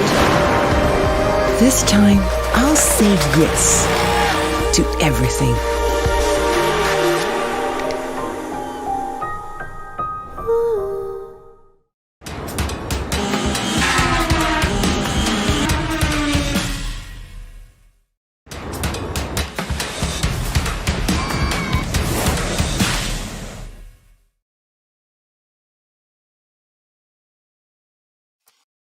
Welcome back to the Global Esports Games Singapore 2021. This is the open qualifiers for the region of EU. We're just getting ready for the game 2 between Team Hungary and Moldova, where Team Hungary snowballed Moldova in game number 1, leading to an euphoric victory. I'm Husky alongside Poglet. Are you ready for game 2? I am definitely excited for game 2. I'm genuinely curious to see if Team Hungary can back up that performance. It's always something to win with a very stock standard draft.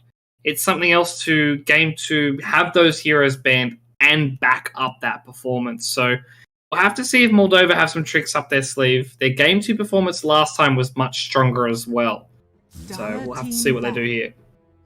Another respect ban of the whiffs from Moldova, and Hungary will take out Mars and Lina to start things off. So none of the picks that we saw in game 1 was eliminated just yet. We see Moldova would put any emphasis on that.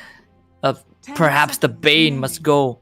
But if that's the case, then we might see the Tiny go through for the first time. Yeah, they choose to ban the Tiny.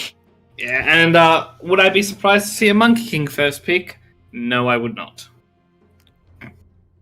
This time on Team Hungary's side, it would be definitely interesting. You know, it's kind of a switch up in style, but they also have the Magnus if they feel like going for the horn toss. That's what everyone wants to do now. But Team Hungary, they're taking their time with this first pick, despite a feeling that they are just way too prepared for Moldova to handle. Yeah, I mean, we haven't seen a Magnus today, have we? No, we have not. Which is wild to think about. Maybe people just can't play it like Collapse, and they go with the Bane. So Bane first pick, leaving it open for an MK Magnus. Then you can turn around and pick a Rubik as a counter. I do like that from Team Hungary, that thought process that way. Yeah, it has worked well for them, right? In the past game. Yeah, sure, he did get called out a lot of times, but even then, the amount of contribution this Bane provides at the most crucial moment was very impactful. When the Moldova, they start off with the Undying pick. So what does this tell us though? The Moldova, it feels like this Undying pick does secure them the strong lane, but they only saw the Bane. Yeah, first picking Undying unfortunately tells us absolutely nothing, because usually you pick Undying into favorable outcomes. If you're first picking Undying, you're basically just admitting that, yeah, you're better at lanes, but I'm going to bring a dirtier lane. I'm going to find a way to make your life a living hell. And that's what Undying does. And let's see what Moldova... Again, the Magnus is up in the air if anyone wants it. Moldova so far on Sin, we saw him play Night Stalker, we saw him play Bloodseeker, and now the Magnus is finally true. Big question is, can they make it work? Obviously, we saw direct answers to that, right? There's the Rubik, there's heroes like Silencer, the Bloodseeker to a certain extent. So Team Hungary, they saw the Magnus, and now it's their turn to kind of respond to that. Yeah, I want to see them respond with a Rubik. I think Rubik is the best counter.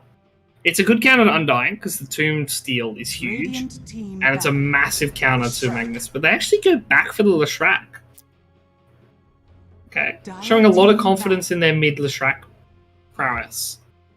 Maybe there's a chance that they just bring out the same draft, from game 1, just death balls Moldova. What do you think about Night Stalker? Is Night Stalker a decent answer to Magnus? He has the crippling fear, he can jump on you, but the issue is, by the time he's jumped on you, Horn Toss and skewered you would have had to have pressed crippling fear before all that, and crippling fear unfortunately isn't 100% uptime. So there isn't any way of like stopping the 5 engage unless you have seconds vision, and if you have vision, Dire any team hero ban. can kind of stop the Magnus, if that makes sense. Yeah. So we get a Bat Rider and Viper ban from Hungary. So kind of different bans, slightly different bans compared to day one. I mean, Moldova, they again take out the Morphling, so we won't 10 see that for seconds sure. remaining. And probably be focusing on the position one for 5 the next two seconds bans. remaining. No, they did ban the, I believe, the Radiant Spectre, team ban. but they actually decided to go for the Keeper of the Light. Yeah, a Coddle ban is strange because honestly, as sad as it sounds, I don't think Coddle did that much last game. He was just kind of a mana bot for the Leshrac. Like he was at 10 22 seconds of their remaining. kills of 39, so not a great ratio. 5 seconds remaining. But they were that scared of the Leshrac having infinite mana that they're going to ban out the Coddle. Yeah, and I don't, maybe they just thought that the Caudal is one of the reasons that the lanes were snowballing out of control for them, and just enabling this Leshrac to run around and take towers. Dire team part ban. leaves me curious is, do they think Tide was an issue? Or do they leave Tide in and run it back? Because Tide up against Magnus is quite funny, because you RP and he gets Kraken Shell and then you instant RP out of... Ravage out of the 10 RP. seconds remaining. So I'd be curious to see if they run that. It's quite a fun little... 5 seconds Counter? remaining. And it also obviously combos well with the Bane and Leshrac. The way they played it last game would be the exact same as this game. Faceless Void is banned out by Team Hungary. Again, a hero that we don't see too much, at least when we talk about the TI stage, but it seems like we've been seeing a lot of Faceless Void bans here. Yeah, I mean, Faceless Void as a hero will always be decent. Just Chrono is effectively unstoppable. And you have the Magnus Empower buff, so the problem with Void is he can't farm efficiently. Empower 10 fixes seconds that, remaining. making that a really strong pickup to combo. 5 seconds remaining. Yeah, they finally get rid of the Luna. So we will definitely see a slightly different draft from Hungary, just to see if they can put up the same performance as that game one. But Moldova, they have the last pick in this game too. Last game they went with the Night Stalker off lane. They had this Storm mid lane, a Monkey King post one. Didn't really work out the way that they wanted to. Radiant team pick. They have a Wii before, I remember. Now they bring out the Shadow Demon. Okay, Shadow Demon, which means Undying's guaranteed to be the 5 here.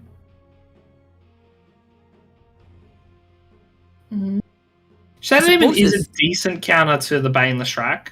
Like, obviously, you 10 can seconds purge the remaining. Leshrac's movement, Radiant team and you can pick. disrupt to reset the Fiend's Grip, and lo and behold, they go back for a Tidehunter. And a Runic. And the Rubik shows up. Lot of spells that this Rubik would definitely enjoy taking away from the side of Moldova. Of course, does do well into stopping this Magnus. But more importantly, this Rubik. 10 No, you seconds are remaining. lading. You have the Shadow Demon. This Rubik is gonna do wonders. Just all the spells of Shadow seconds Demon. remaining. It feels so good, for the side of Hungary. I mean, now with this Tidehunter, I guess you can still stop him with the Demonic Purge but other than that, I don't think Moldova has a way to really keep this Tidehunter under control. Radiant team ban. It is quite a hard game, and they go with the Ursa, so they're going to try to play the Ursa into the Tidehunter. This should be a better matchup, because Rubik is not really burst heavy in the early game. Like, yes, you have the Fade Bolt, but it's not that strong. So they should be able to win this lane quite comfortably until level 6 comes through for the 5 Rubik and the seconds Tidehunter. remaining.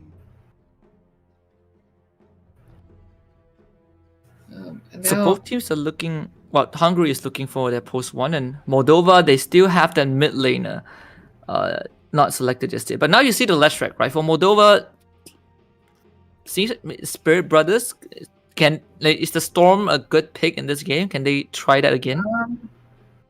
I like Storm for Hungary, Team Hungary. as a carry, memeing enough. I don't think Moldova can get away with it. I think Ember and Void would be quite good for them. I wouldn't hate seeing them pick something a bit more conventional, to be honest. Like something like the Puck or the Quap would actually fare a bit better, because you want to play 4-man Dota while the Ursa gets his items up, and then once Ursa has his items, you need to be playing as a team. So you need something that can actually get to these team fights and really help secure the fights. And I think Puck's probably best for that. Team Hungry. Got a TB Spectre ban for Moldova, and of course Team Hungry, they ban out the Ember and the Tinker. But Hungary will have to review their post one regardless. Into the Ursa. What are the choices? Wraith King's solid here. Slark's decent. There's not much. Nakes is playable, not fun or good. They could always go back for a Clinks as well. Like those would be my suggestions. Yeah, I suppose. You don't want anything that requires mobility. Knowing them, though, they will just try and run something simple, because their lineup already has so many moving parts, which is why I think Wraith King's the hero here. Yeah, it's not much close ones left. I suppose, no TB, no Spectre. You're leaning into the Magnus Undying. I know Magnus Undying. I think Shadow Demon. Shadow Demon? And they go Naga. Okay, Naga into Shadow Demon is rare. But I guess there's nothing that can stop. There actually is nothing that can stop this Naga. There's like a plethora of setups from the side of Hungary. You have the Song to Ravish, Song Split Earth. I mean, they have everything in their arsenal. And something that, even if Ursa is enraged, kind of works the same like a Eos, doesn't get affected by status resist. So this Naga feels like she can just out-tempo. We saw this Naga pick, at TI by Team Spirit, right? You face off against heroes that want to go BKB, or like heroes like Pango, or like the Ursa who wants to run at you. You go for the Axe Rush, and suddenly these guys just completely get locked down. Yeah, the Axe is very strong right now. I'm astounded that it didn't get picked up more. It's a BKB piercing 5-second stun. That's wild to think about, considering that. Choose your hero. Oh, Shaker. It has like a 3-second downtime, if I'm not mistaken. There's talents on it, if I remember. No, actually, Yeah. they removed the talent. Okay, so it goes from. It's a 5-second duration, 8-second cooldown. So yeah, you're right. 3-second downtime. That is crazy. 3-second. So yeah, 3-second downtime. BKB piercing net. So this is a Shaker offlane. So no, the Magnus will play the offlane. Zin will farm here. Oh wait, is this Shaker mid? I think it's Shaker mid. Unless it's a Dirge mid, in which case I have no words. Like, surely Shaker vs. the Shrek sounds better than the Shrek vs. Undying. Yeah, surely. Yeah, I think it's a Shaker mid. Don't think last time we saw Shaker mid was, I don't remember. It was way too long ago. I don't think Shaker mid was ever a thing that players go for, right? In general. It's not terrible, because, like, generally speaking, you're very hard to kill, because you have Fisher, great stun, you have the Enchant Totem, pretty solid stun, and that you can kind of delay the lane that way. The issue, of course, is what do you actually do until you have Blink? And yeah, it's definitely a mid Shaker. It's gonna be an Prepare for battle. well, interesting game to watch for sure. Level 1 smoke as usual, out from Hungary. It's kind of looking for blood from the get-go. Curious what they find here. I mean, Moldova has a stronger level 1. like an objectively stronger lineup of heroes. And they actually proc to the tower. So Solar's going to try to get behind him here, and I think they might find someone after all. Yeah, they found the Magnus. He is asleep. Let's split up onto 2 instead of 1. I mean, Yayo does get the DK out, but he's trapped. And of course, low skill is going to get the first blood. Already a great start for the Naga. Yeah, and a surprising start. They put the ward there. They knew they were there, and they still walked into the stun. I guess Zin wasn't able to do much either way.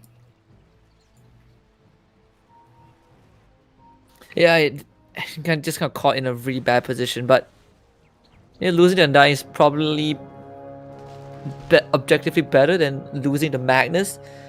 Though, for Hungary, they really want all 4 bounty runes. See if Sectors can get this. He doesn't outclick Cringe Slot, but they still got 3 regardless. Well, Naga actually grabbed one, so it's still 2 for 2. They didn't secure the one in the river on the. Wait, no? I thought they. Yeah. I thought they did. No, they did. They did. Toronto got Yeah, 1. 3-4, Yeah. 3-4. Yes, 3-4-1. I suppose Naga into the Magnus is okay for the Magnus. You can empower destroy illusions early on. You'd be surprised how tanky these illusions actually are. Like when you get levels in the mirror image, all of a sudden they're just like, oh, they just do too much damage. I can't deal with them. 7 armors. I just realized that she has 7 armor at level 1. Yep, it's not broken, but it's strong. And low skill clearly showing he knows how to play this hero. He was individually kiting each Naga illusion. That's a sign of a big nerd. Yeah, look at this. Guy played with 4 hands. Yeah, I said Do that you like think a Chen. I think the X build in this game would be great for the Naga. Whoa, they found Yayo again.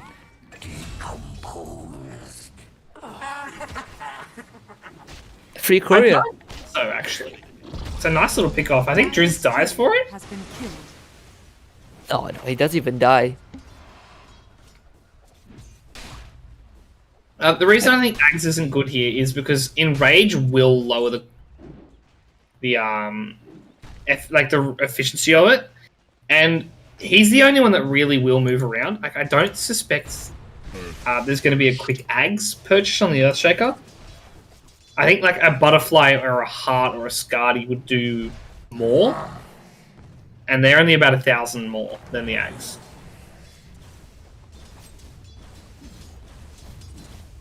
He's already getting his Gloves of Haste out. So this Naga, I can kind of foresee low skill going into the jungle very early on. And it's going to be a problem for Moldova to try and find and hunt her down. In fact, she's just having a field day.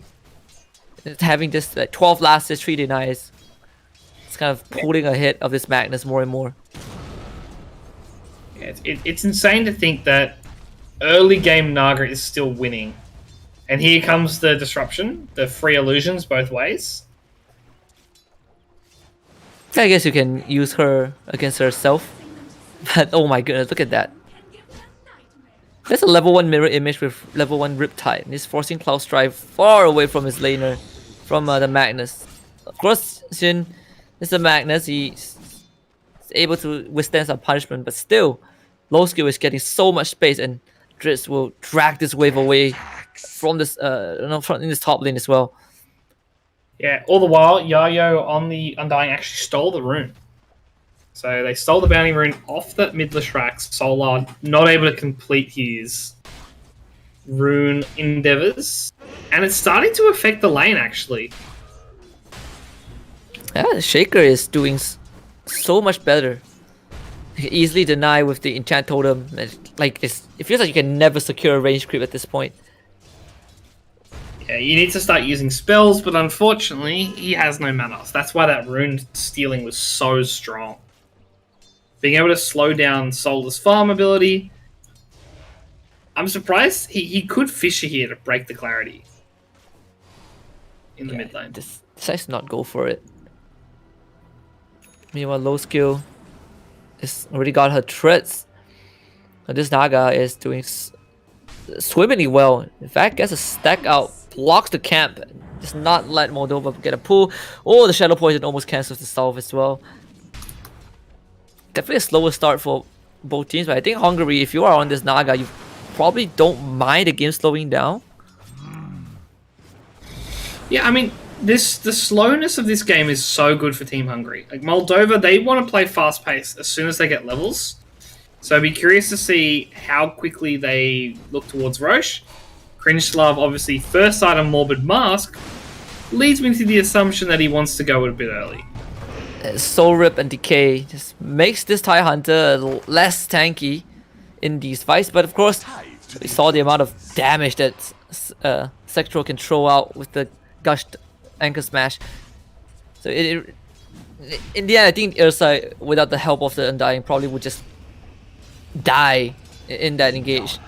Of course, the Nightmare getting transferred from this Magnus away to Cloud Stripe. Just want to give this Magnus the time to get some from. The Courier die, meanwhile, mid is a pause, the calm before the storm. Yeah, he echoed on the creep wave and Solus somehow survived it. He missed the stun though. I think if he lands that stun on the Leshrac, it's actually a turnaround kill, and a Shaker dies on the tower.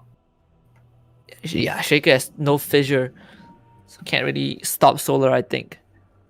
I think this split Earth... There's no way this split Earth missed, right?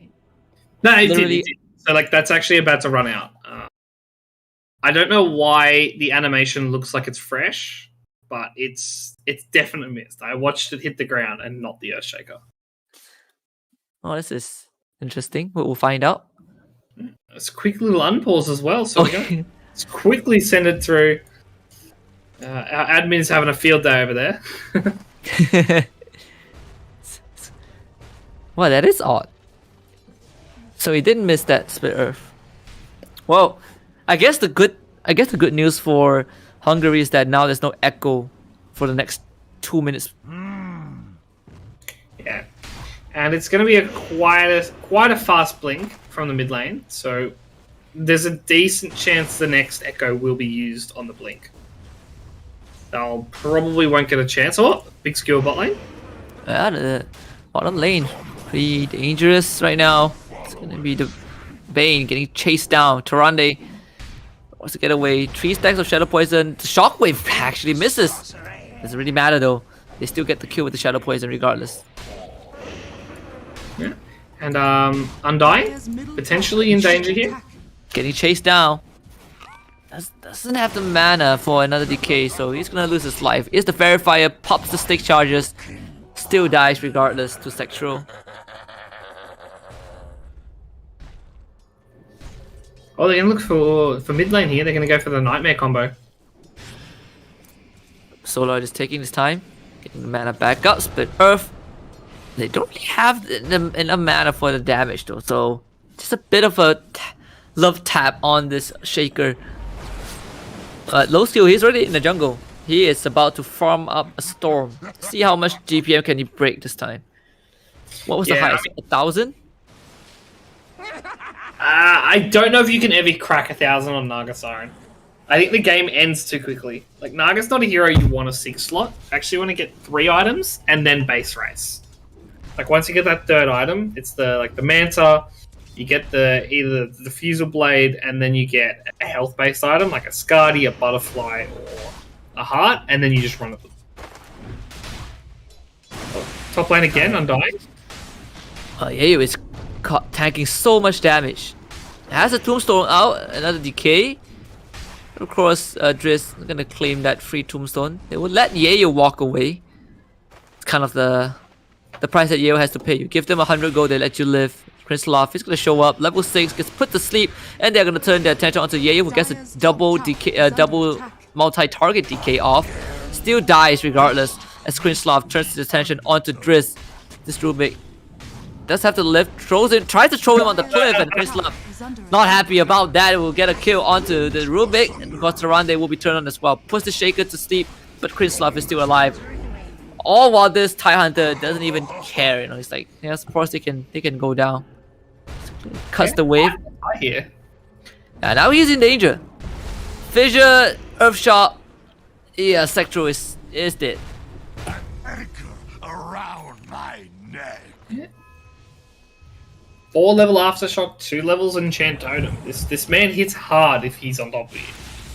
The issue with that is you spent all that time to get those kills. They're not even worth that much gold. And worst thing worse is Naga's AFK farm. They're trying to kill the Rubik. They echo him. There's no mercy.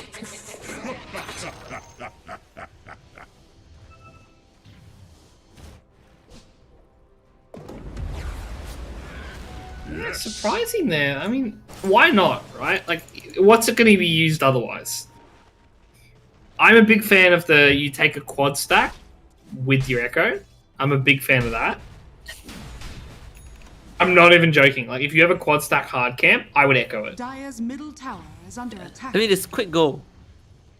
Yeah, it's all about getting that blink timing. And if you get that blink like 10, 11 minutes in, which this is definitely a 10-minute blink, that's huge. You can provide so much space for your team. Yeah, he is almost there. He's 25 goal away. So yeah, 1 goes, and he has his blink. It's probably from Moldova. They will start looking for the smoke gank. I mean, Sin isn't doing too bad. Dire's middle You know, tower he is under attack. 5th in net worth. He's also pretty close to his blink. 600 goal away from his own blink. Yeah. And in the mid lane, he actually has it. It's coming on the courier. So Earthshaker might be able to get a pick off here. Like a very early blink timing will put off Solar. You won't see it coming. I guess an arcane rune that was spotted out on the ward, but seems like Hungary, they have another target in mind. That's the Undying. They will find him. Yeah, he's dead for sure. So this Undying so far not really doing too much. Still at level 3, 10 minutes in. Since he can't really win the lane, and he's constantly being killed by, I believe, the Tide Hunter and the Rubik. That's his 5th death so far in this game. He's definitely not living up to his name, that's for sure. Or RP being whiffed. There we go, bot lane. RP. Dire's top tower Yeah, is and under attack. Sectro is really tanky. Stolen and power from Driz. Radiant are Krislav still wants to kill off Sectro. Shockwave pulls him back. Now he blows the Ravage. They want to turn their attention onto Shin. structures are But they just don't have the damage. Krislav is on the killing spree, and this Earthshaker, yeah, he is ready. Dire's top tower Enchant is under Totem. attack. They're gonna get the disruption. Good fissure to cut it off. It blinks in. Enchant Totem. Tyrande is also pretty much dead. Of course, Plowstrike will run him down alongside Krislav. That's a triple kill for this Ursa. Under attack. And what do you know, Poklet? I think Moldova, they are fine. They are showing that the same amount of recovery that we saw against Syria. Are fortified. Yeah, this is a very, very fast-paced, dirty lineup. And they got what they wanted. Is under attack. Issue is, we haven't seen a single fight with Naga. Like, the game doesn't start for Team Hungary until Naga actually gets Radiant's involved. bottom tower has At the moment, 1,000 net worth ahead of everyone in the game. structures are fortified. And it's only going to set to be faster and faster.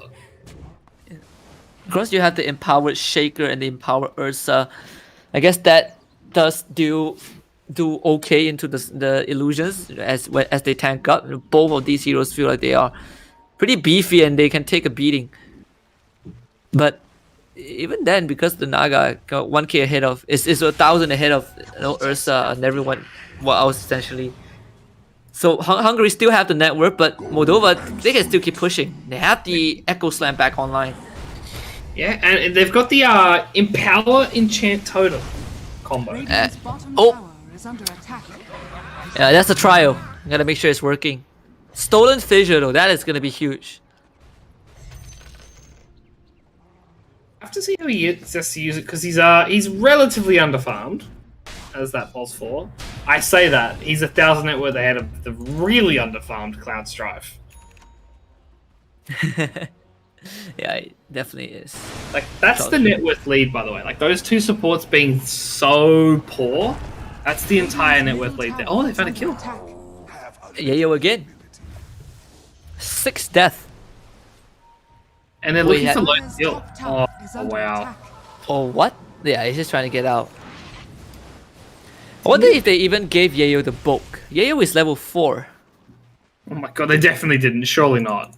You can't be level 4 at 13 minutes with a book. I think the Shadow Demon took it.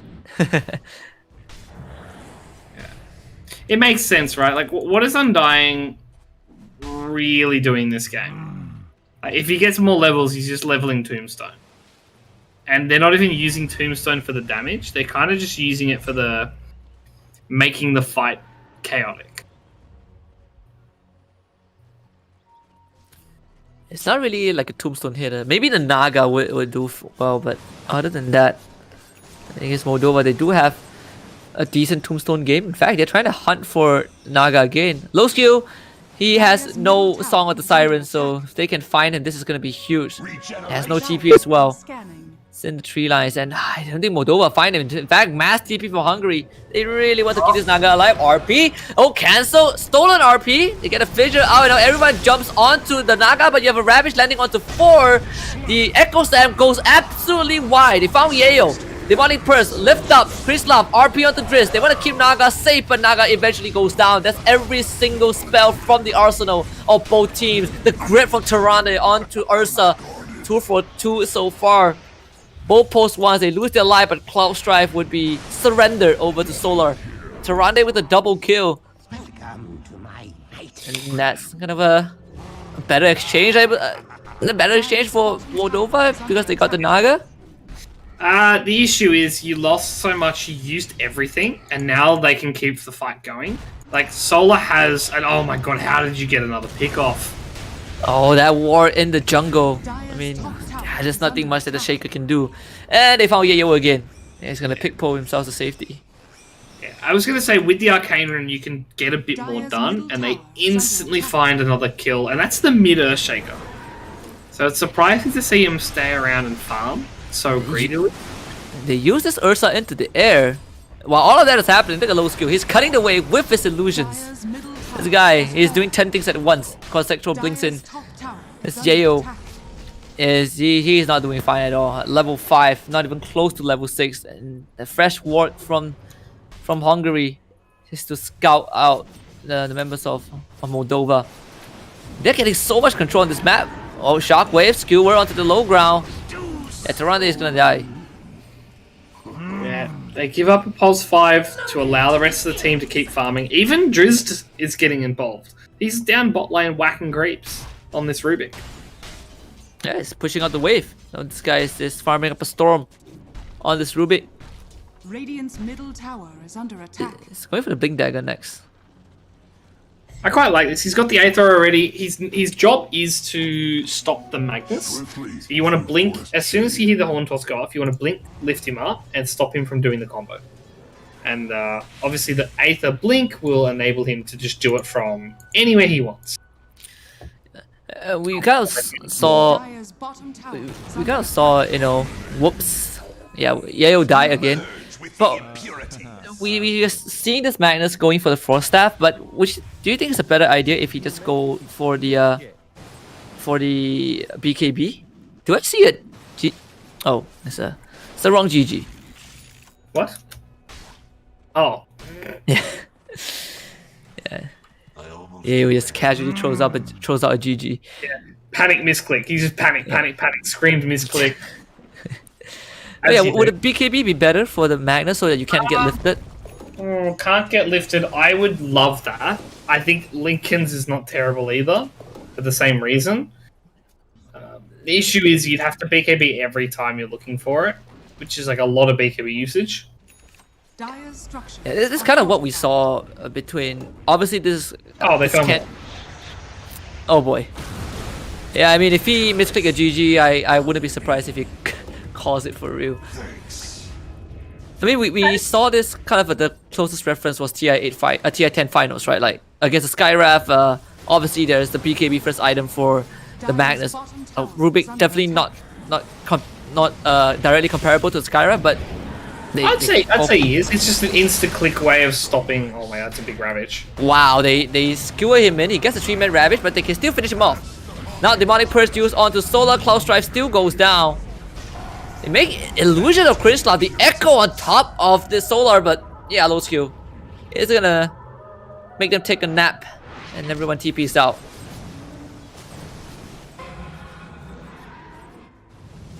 Yeah, I mean, a 1-for-1 trade is really good for Moldova there, especially because Ravage was used. You didn't use RP, you didn't use Tombstone. So you can maybe look for another kill once the Shadow Demon's up. The great issue I'm going to find, it's an Ursa, 18 minutes in. He's got a Diffusal Blade. He's got a Blink Dagger.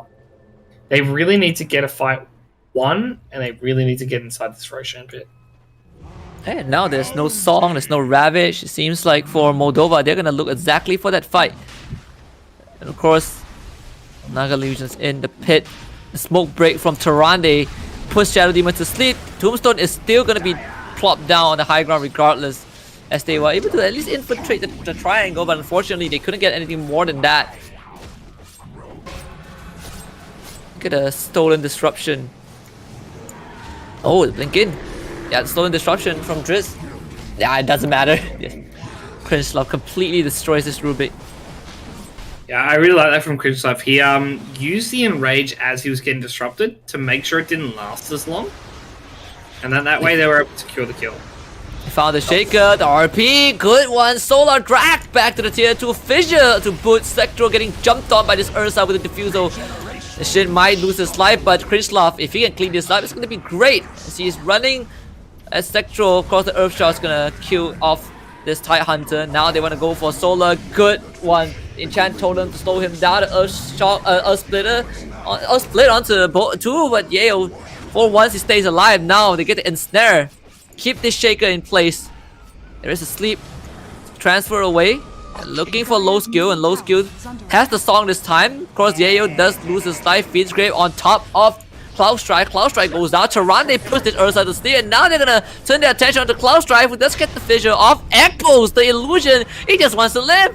Whereas the Soul Rip is not there just yet. Low skill wants to get out of this, but Cringelove's gonna take out Tyrande in the back line. Now low skill is just gonna Song and get out of it with the TP. Everyone else dies from the side of Hungary. Yeah, another nice fight from Moldova. They're really holding this together. They're even getting the stolen tomb up on the high ground. Cringelove getting another 200 gold for free. And now that BKB is really close. It's only about 500, 600 away. 600 gold away. Once he gets that, these fights become really awkward for the Leshrac, because that jump Ursa will kill him every single time. It's going for the Halberd. I don't mind that. It's an evasion talent, evasion item rather, and it can really mess with the Ursa's timings. But through all of that, we still see Hungary having that a little bit of a goal advantage. Obviously, that comes from the supports in general. But this Ursa, he's catching up to the Naga Siren in terms of farm. Obviously, he's getting those kills, and on top of that, they give him the empower because the scan in the Roshan pit from Hungary is trying to see if Moldova is doing Roshan, but they're not doing that just yet.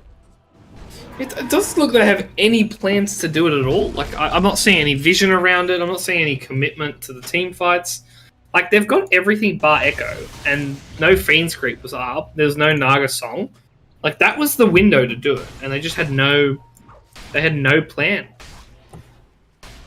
They're waiting for the BKB, I guess, that Cringelove now has. Yeah, I suppose so. So that Hungary can't just, Song and walk in. Dire's bottom tower is under attack. But that also gives this Naga some more time to work on the items, right? He's just looking at, blinking for Cringelove. Solar Illusion Root, not able to dodge it. He does use this Ursa into the air, they will just echo this guy. Ravish, not gonna matter. 2 BKBs on the course of Moldova. They really want more, and Tyrande is gonna be next on the list. Jin blinks forward, gets the shockwave, pull back, and they are just relentlessly chasing down this Tide Hunter. That's 3 for Moldova. They run down Hungary. Yeah, 3 for Moldova, and the double BKB, the Golden Boys, is looking very good. And it double downs on the statement you made that maybe Magnus should have gone BKB. Instead, he goes towards the Yules, I believe, the 4 stuff, and now maybe even the mech. Oh, they're gonna song steal it. Yeah, there's no BKB. Oh, they found the Naga. That doesn't get him into the pit. Now he is forced to song. Yayo is there though. I mean, the Shaker. It's no TP, but that's enough time. You force the song out. Now you secure yourself to Roshan. And for Moldova, I think they definitely would love that. Now again, no song, no Ravage. And this is Moldova's time to shine.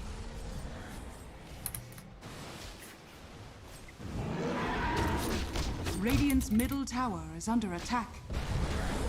Yeah, I mean, it's their time to start to get pressure on the map. Like, they need to start getting tier 1s. Tier 1 mid to start with. Yeah, doing their best to do so. For Skrinslav, hitting the tower. The illusions from this Naga is trying to cut the wave, but everyone else from Moldova is staying with this Ursa, the big bear. Oh, they found Solar again. They kidnap him. Of course, in this context, it's gonna be completely fine for Moldova. Solar goes down. Another 50 seconds without a slash strike. There is a DD rune stolen away by Driss. But the mid tier 1 finally falls, and the rest of Moldova, they're about to go on that triangle, try to hunt down this Rubik. The fissure is not long enough in terms of range, so that's just allow Krinslav. They're just gonna try and take this tier 1 top. Yeah, he just needs that level 20 talent, basically. The extra 320 on the Fissure range. It'd be curious to see if he actually goes it, because this is one of the few games where I think the echo damage might be viable just to eliminate the Naga illusions. Yeah, I feel like I think most shakers just go for the echo damage just because you have that extra output, right? And what is Fissure range has? Is Fissure range, like how good is it?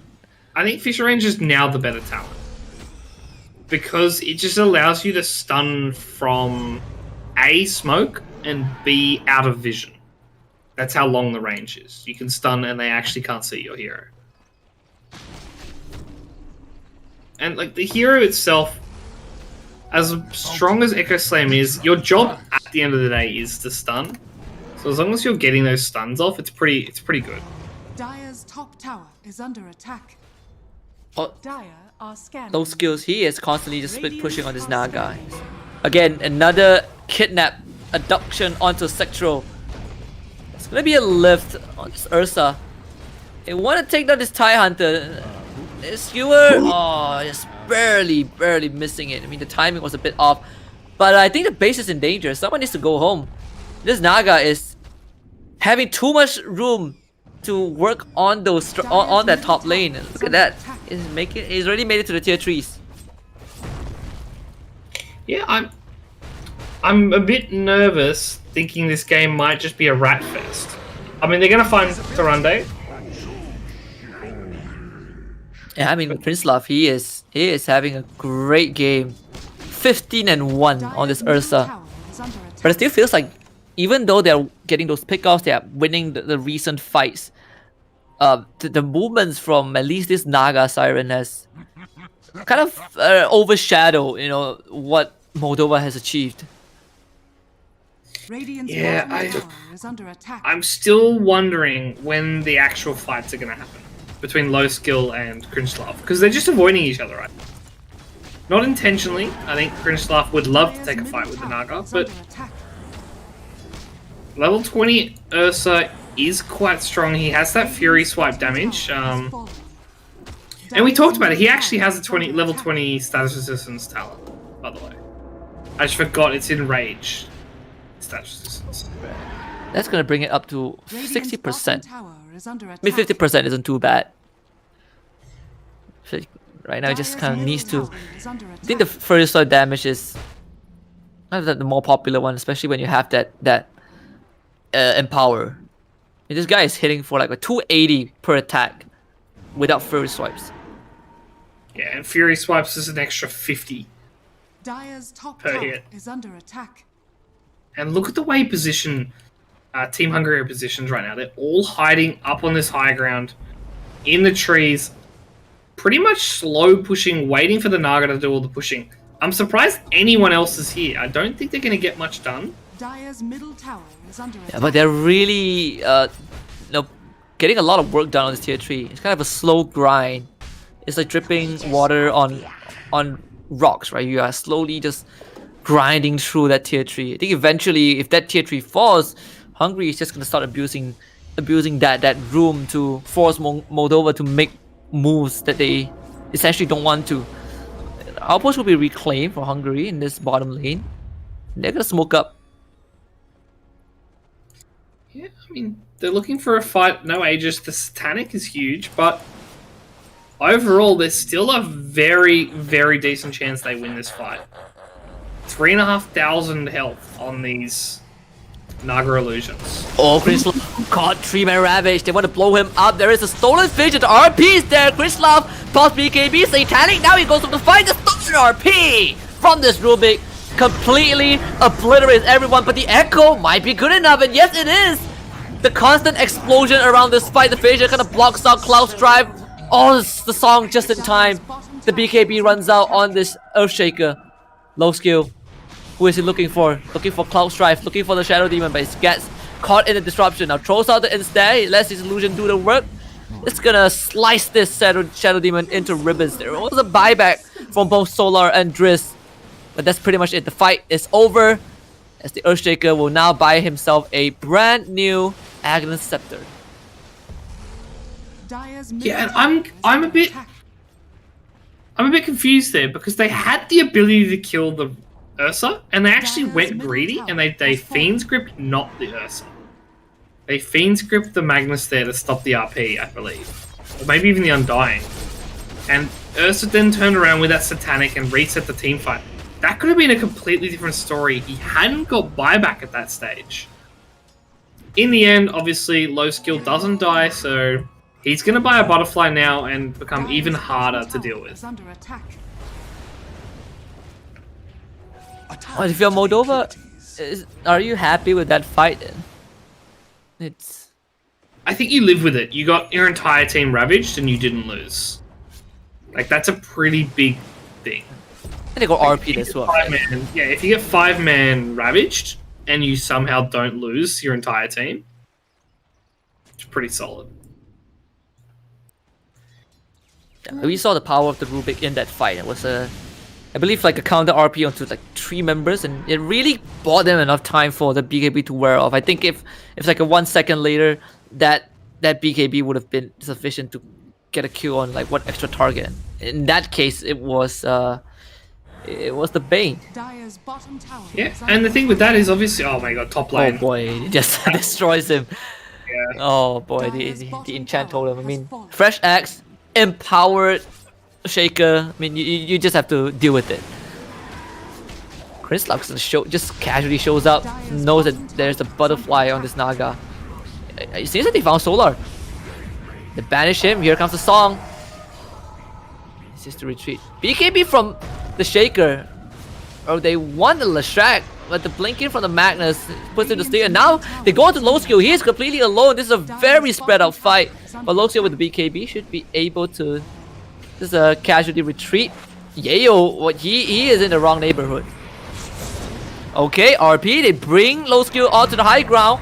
So catch it. The Fissure a bit off angle. And now Sexual is gonna walk in. He has the Ravage, and I think Moldova is time to retreat. The buyback on the Undying, they really want this fight. The grip on the Ursa to keep it in place as the Shadow Demon goes down, and this Ursa Crystal now pops the BKB, just completely claws at Tyrande. He is dead. Ramsey Sins trying to kidnap Solar, but the Ursa, he's out. He's not even in the fight. It's a miscommunication from Moldova. They lose the Magnus, and that is a dieback from Yayo. And into the Roche pit. Hungary goal is 10 seconds before the Roshan spawns. Sexual is just gonna wait for it. But man, what a messy fight from Moldova. Yeah, I think honestly the Ursa had the right call. I think they got the kills they wanted, they had to back out. And unfortunately by not backing out on the supports, they ends up turning what was a nearly even trade into a complete disaster, because that's a dieback as well. Not that it matters, Yayo is like level 14 at the moment. It's a bit worrying. But now, you're starting to get levels on the Naga Siren. The one thing this hero always struggles to do is get levels. You use all these illusions to farm, so you're never really part of the XP. And now Cringe Law? Oh, just a song. Want to get this Roshan, they should be able to get it in time. Are they? There's a BKB used, but again, go in and throw a horn toss into the Echo. They drop the atomic bomb on top of Hungary. Of course, the skill is going to go wide. There is the double use, but of course, Solar is going to be caught. There is the split Earth. Can he get out? Now the stolen go from Driz. It's not doing too much damage, but maybe it is enough. The Phoenix Grid, not really bothered too much. They're going to get the break from Cloud Strife. This Agnes Scepter on the Shadow Demon, the extra charges on the Demonic Purge, really going to town on the members of Hungary. And was that Aegis worth it? I don't think so, because the Shaker would just beat down this fight under 4 kills from Moldova, and they only lose the Magnus, who, by the way, didn't get to use his RP in that fight. Yeah, that Echo did so much damage. I want to say that Echo did about 3,000 damage. He went the Echo damage talent, by the way, just to blow up those Naga illusions like we were speculating. Radiant's middle tower is Both under attack. the Shadow Demon, the Shaker, and the Ursa, they all dealt 3,107 damage. It's perfect numbers. Why can't I check the death summary? Husky. Oh, it's not working. Oh, whatever. It's gone. I'm trying to check the death summary of the Naga Siren to see how much damage he took. The game doesn't like it. Oh, there we go. He took 2,000 damage. How much health does he have? Yeah, he has 2,000 from the Shaker. that's 70% of her health, of his health. He has 3.9k. He took 2.8. Yeah, that leaves him with 1.2k health. I mean, now they have their skills back up again. But man, this triple demonic purge from the Shadow Demon is insane. I mean, he has the axe. He literally breaks everyone. But the supports, I think they're called out. This is not a fight that Moldova wants to take. Bit of a pick off for low skill. I mean, this Shaker, this Shaker is itchy for something. Yeah, with that Silver Edge and the gem, he knows he's safe here. He doesn't actually have to worry about the repercussions. He can just kind of sit on the sidelines. The problem here is, what's the game plan here for Team Hungary? Are they still just going to commit to slow push? Because it feels like they're just committing to like slow siege. They don't really want to engage too heavily on anything. And I get the first hit rate, okay? Yeah, they didn't use the glyph. I guess, I mean, the bottom wave is pushing in, but Moldova, what's the game plan? They don't really, I mean, they glyph the Rax. Okay. That's gonna be a Rax regardless. I mean, they've still got double Cardi here and the 4 illusions. This is another Rax. This is range this time. Or maybe Almost. It's going to be soon when low skill sends another horde of illusions at the Rax. But that's a pretty weird interaction. Or at least a pretty weird response from Moldova. Yeah, really valuing their buybacks and their fighting ability there. Quite low. At the end of the day, though, one Rax doesn't really do much. As weird as that sounds, the days where like a Mega Creeps comeback was impossible isn't the case anymore. You still can fight through them. And now, big fight on the background. Oh, this might be huge. They see low skill. Can they blow him up though? That's the question. Now the Echo, it does connect. They need a bit more. Okay, they got the Fissure. Horn toss backwards. Interrupted by the Ravage. And now the RP doesn't even go up in time. And he has to buy back. They gotta commit to this fight right now. They will break this tie under and destroy him as Clinch now gets ripped. There's nothing to save him. Cloud Strife, he wants to help him, but the Shaker can't get it in time. This Ursa down for 100 seconds as they put Yayo to sleep. Of course, this Undying will die for the 100th time in this game as an ultra kill for this Naga Siren. It feels like there's nothing left in the tank on Moldova. They don't have the buyback on the Ursa, no buyback on the Magnus because he just used it. It's just kind of a tragedy. And they got the lift. Yeah, in this Shaker, able to get away, but they have detection. He's under a sentry. Stolen enchant totem, and Dre's gonna let him taste his staff. Split out to stun him out, and the Shaker is in the grave. Buys back immediately. They need to stop this Naga Siren. They kidnap him. Back to the tier 4s. There is a stun. The Soul Catcher. Follow up with the enchant totem. They want to beat him to death with the Demonic Purge, but The Shaker is getting pummeled by the illusions. Can they still get in? Break in? RP? They're so tanky. And they have much. Do they still have control? Mid disruption. Oh no, the illusions. They kill off the Shadow Demon. They're gonna try to kidnap her back. BKB use. Not affected by the song. Finally, they kill off the Naga, but that is so much expended from the side of Moldova. Yeah, I mean, they're doing it though. They're actually delaying and pushing them back, and now without the Naga buyback, they might get a couple more. And they kidnap Tarande. Puts themselves to sleep, but it's gonna wake up to a nightmare. Sector blinks in as well. Gonna get stunned by the Enchant Totem. Broken by the Silver Edge. So much damage from the Shaker. It's gonna use the use to keep the Shaker in place. You can see the pick pull from Yayo. He really wants to get in range. The Frost Stab Blink missing on the Shockwave a bit, but Fisher does connect. Sector trying to get away once more. Because this arm is just gonna expend the Echo. Just destroy this TIE Hunter. A very messy and drawn out fight between these two teams, but like you say, Poglet, I mean Moldova, they're doing it. They hold on.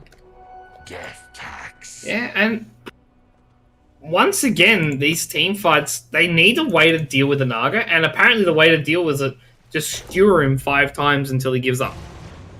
That felt like the only way they could kill it there. Dire's top tower is under attack. Definitely, this game is closer than I think any one of us anticipated. Roshan will not be up for another 1.5 minutes. I can't believe we're only 40 minutes in. It felt longer than that. It's because there's a Naga in the game. Yeah, I mean, Naga games drag quite horrendously, and it's 40 minutes in, and I only see 1 tier 4 item. And that's like 1 for the entire game, not 1 per team. The teams have been fighting a bit too much. And I'm surprised because Undying's using the pig pole instead of literally anything else. Like there's a blast rig, there's a cloak of flames, there's an essence ring. He's still got the pog pole. Like Suns fan would be so happy to see this. Yeah, he would be. He's a pig pole advocate. Well, we did witness a couple of events where the pig pole saved the lives of many a TI. I think one of it was Cuckoo. So yeah, Sun fan was particularly happy about that. I think he's making him proud. Yeah. I mean, the issue, of course, is this Undying. I don't think the pig pole's saving him because he has died 14 times.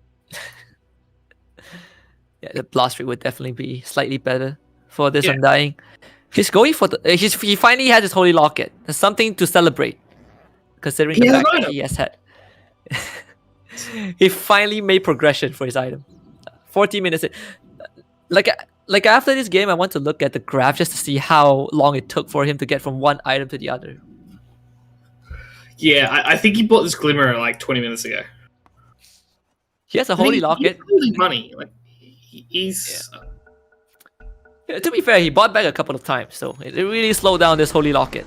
He really wants this item. He finally has it. Oh, and that is an item and a half. Give that to the Naga right now. They found a Spell Prism. Oh boy. I mean, the Shaker, he is on a mission to gather intel, and of course, the rest of Moldova. Did they see the Shaker? Yeah, they did. They're hunting for him, but he's out. He TP'd away to safety. Who did they actually give it? They had the Spell Prism to Solar. Okay. So Solar is actually building towards that Ags on the Leshrac. So they're looking to get that extra bit of ethereal damage, which is really good against Ursa. When he doesn't have the BKB, that ethereal pretty much means he's useless. Now, this Ursa is very far forward, and they grab him. They grip him from miles away and across the Ravage to prevent any backup. In fact, it lands on 3 members from the side of Moldova, and this might just be the end because they also found the Magnus. Both of these guys have no buybacks. And there is the song. Nighty Night, sleepy tight. Shaker is missing, but can he land the Echo with his life? I think the answer is he is not even in the fight. 4 dead on the side of Moldova, and it seems like Hungary have found that opening to close out this game. Yeah, and it's the worst part is it's not they don't have the money, it's they don't have the money and they don't have the timer. Buyback on the Shadow Demon and buyback on the Magnus the previous team fight. So they're actually stuffed here, and they decide to go for I'm astounded. They're going for Roche instead of ending the game here. is under Maybe attack. they don't know. Maybe all these pauses have broken their internal timings. Yeah, they probably thought that they were still a buyback. We have 45 seconds for Ursa, 50 for the Magnus. That should be enough time for Hungary to really do some structural damage to the base. Maybe not Megas, but a second set of Rex is possible. The game could- could end in 30 seconds. There's a Yeah, it could. fortify, maybe not actually. Yeah, they're going for tier 4s. I mean, if you want to use the fortification, it is right now. So they bought 5 seconds for themselves. The Shaker, he needs that echo slam of a lifetime. I don't think they have enough time to wait for this Ursa to come back to life. Yayo is already there. Shadow Demon is back, thrown under siege. Yayo, what can he do? The Fidget goes wide, gets silenced and gripped. And this is it, the game is pretty much done.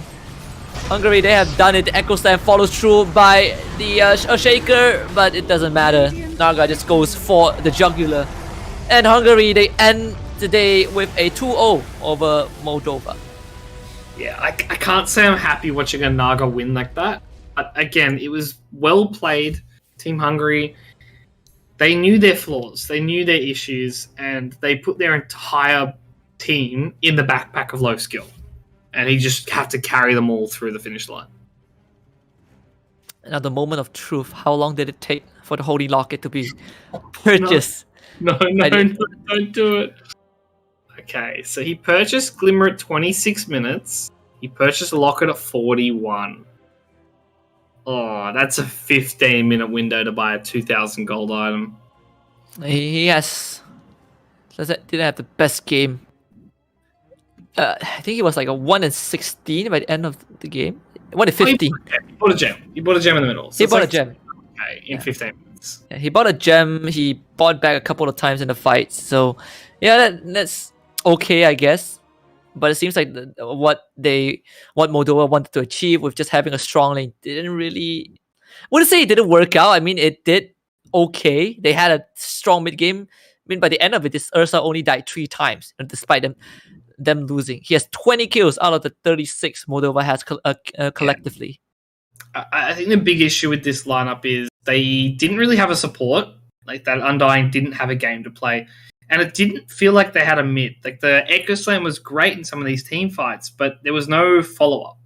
Like, after he dropped the Echo Slam, it didn't feel like that hero continued to actually provide anything.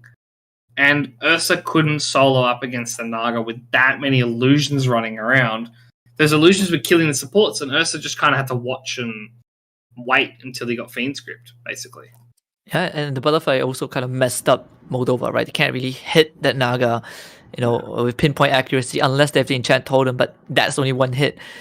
But it's been a great day. We witnessed 6 matches, from different countries. Obviously, there's more to come for EU. But before we close out the day, any last words? Any expectations going forward? Is there a team that you think is going to make it all the way to the finals after watching, the performances today? I mean, Team Hungary looked really good. I think Syria and Iran both look solid as well. Like, those would be the 3 I would be looking at.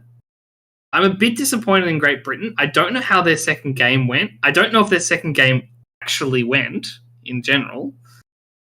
But those 4 teams, they should be duking it out. Obviously, you have to look at the fact that Great Britain lost, so maybe they're not in the same run.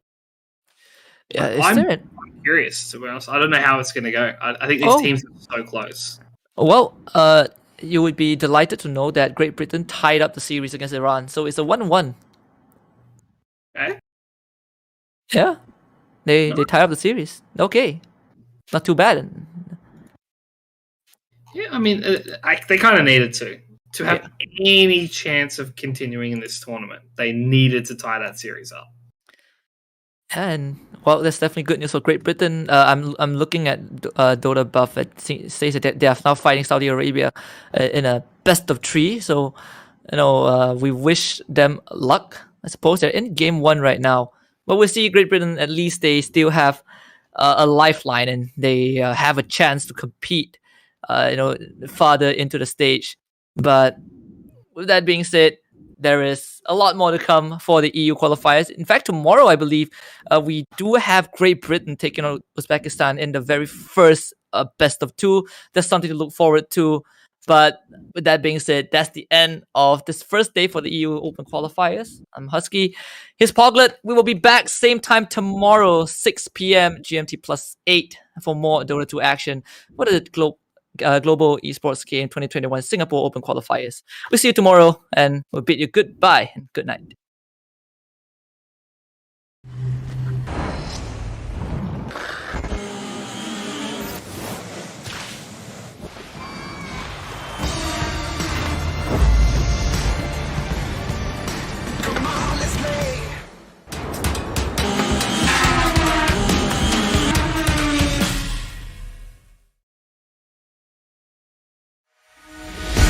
I don't know what to say, I don't know what to say, I don't know what to do. Colors all around, but I don't see anything but blue. Get lost in the sound, go back to the start. Let's go out of the dark. Let's go out of the dark. Into the light now.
I don't know what to say, I don't know what to say, I don't know what to do. Colors all around, but I don't see anything but blue. Get lost in the sound, go back to the start. Let's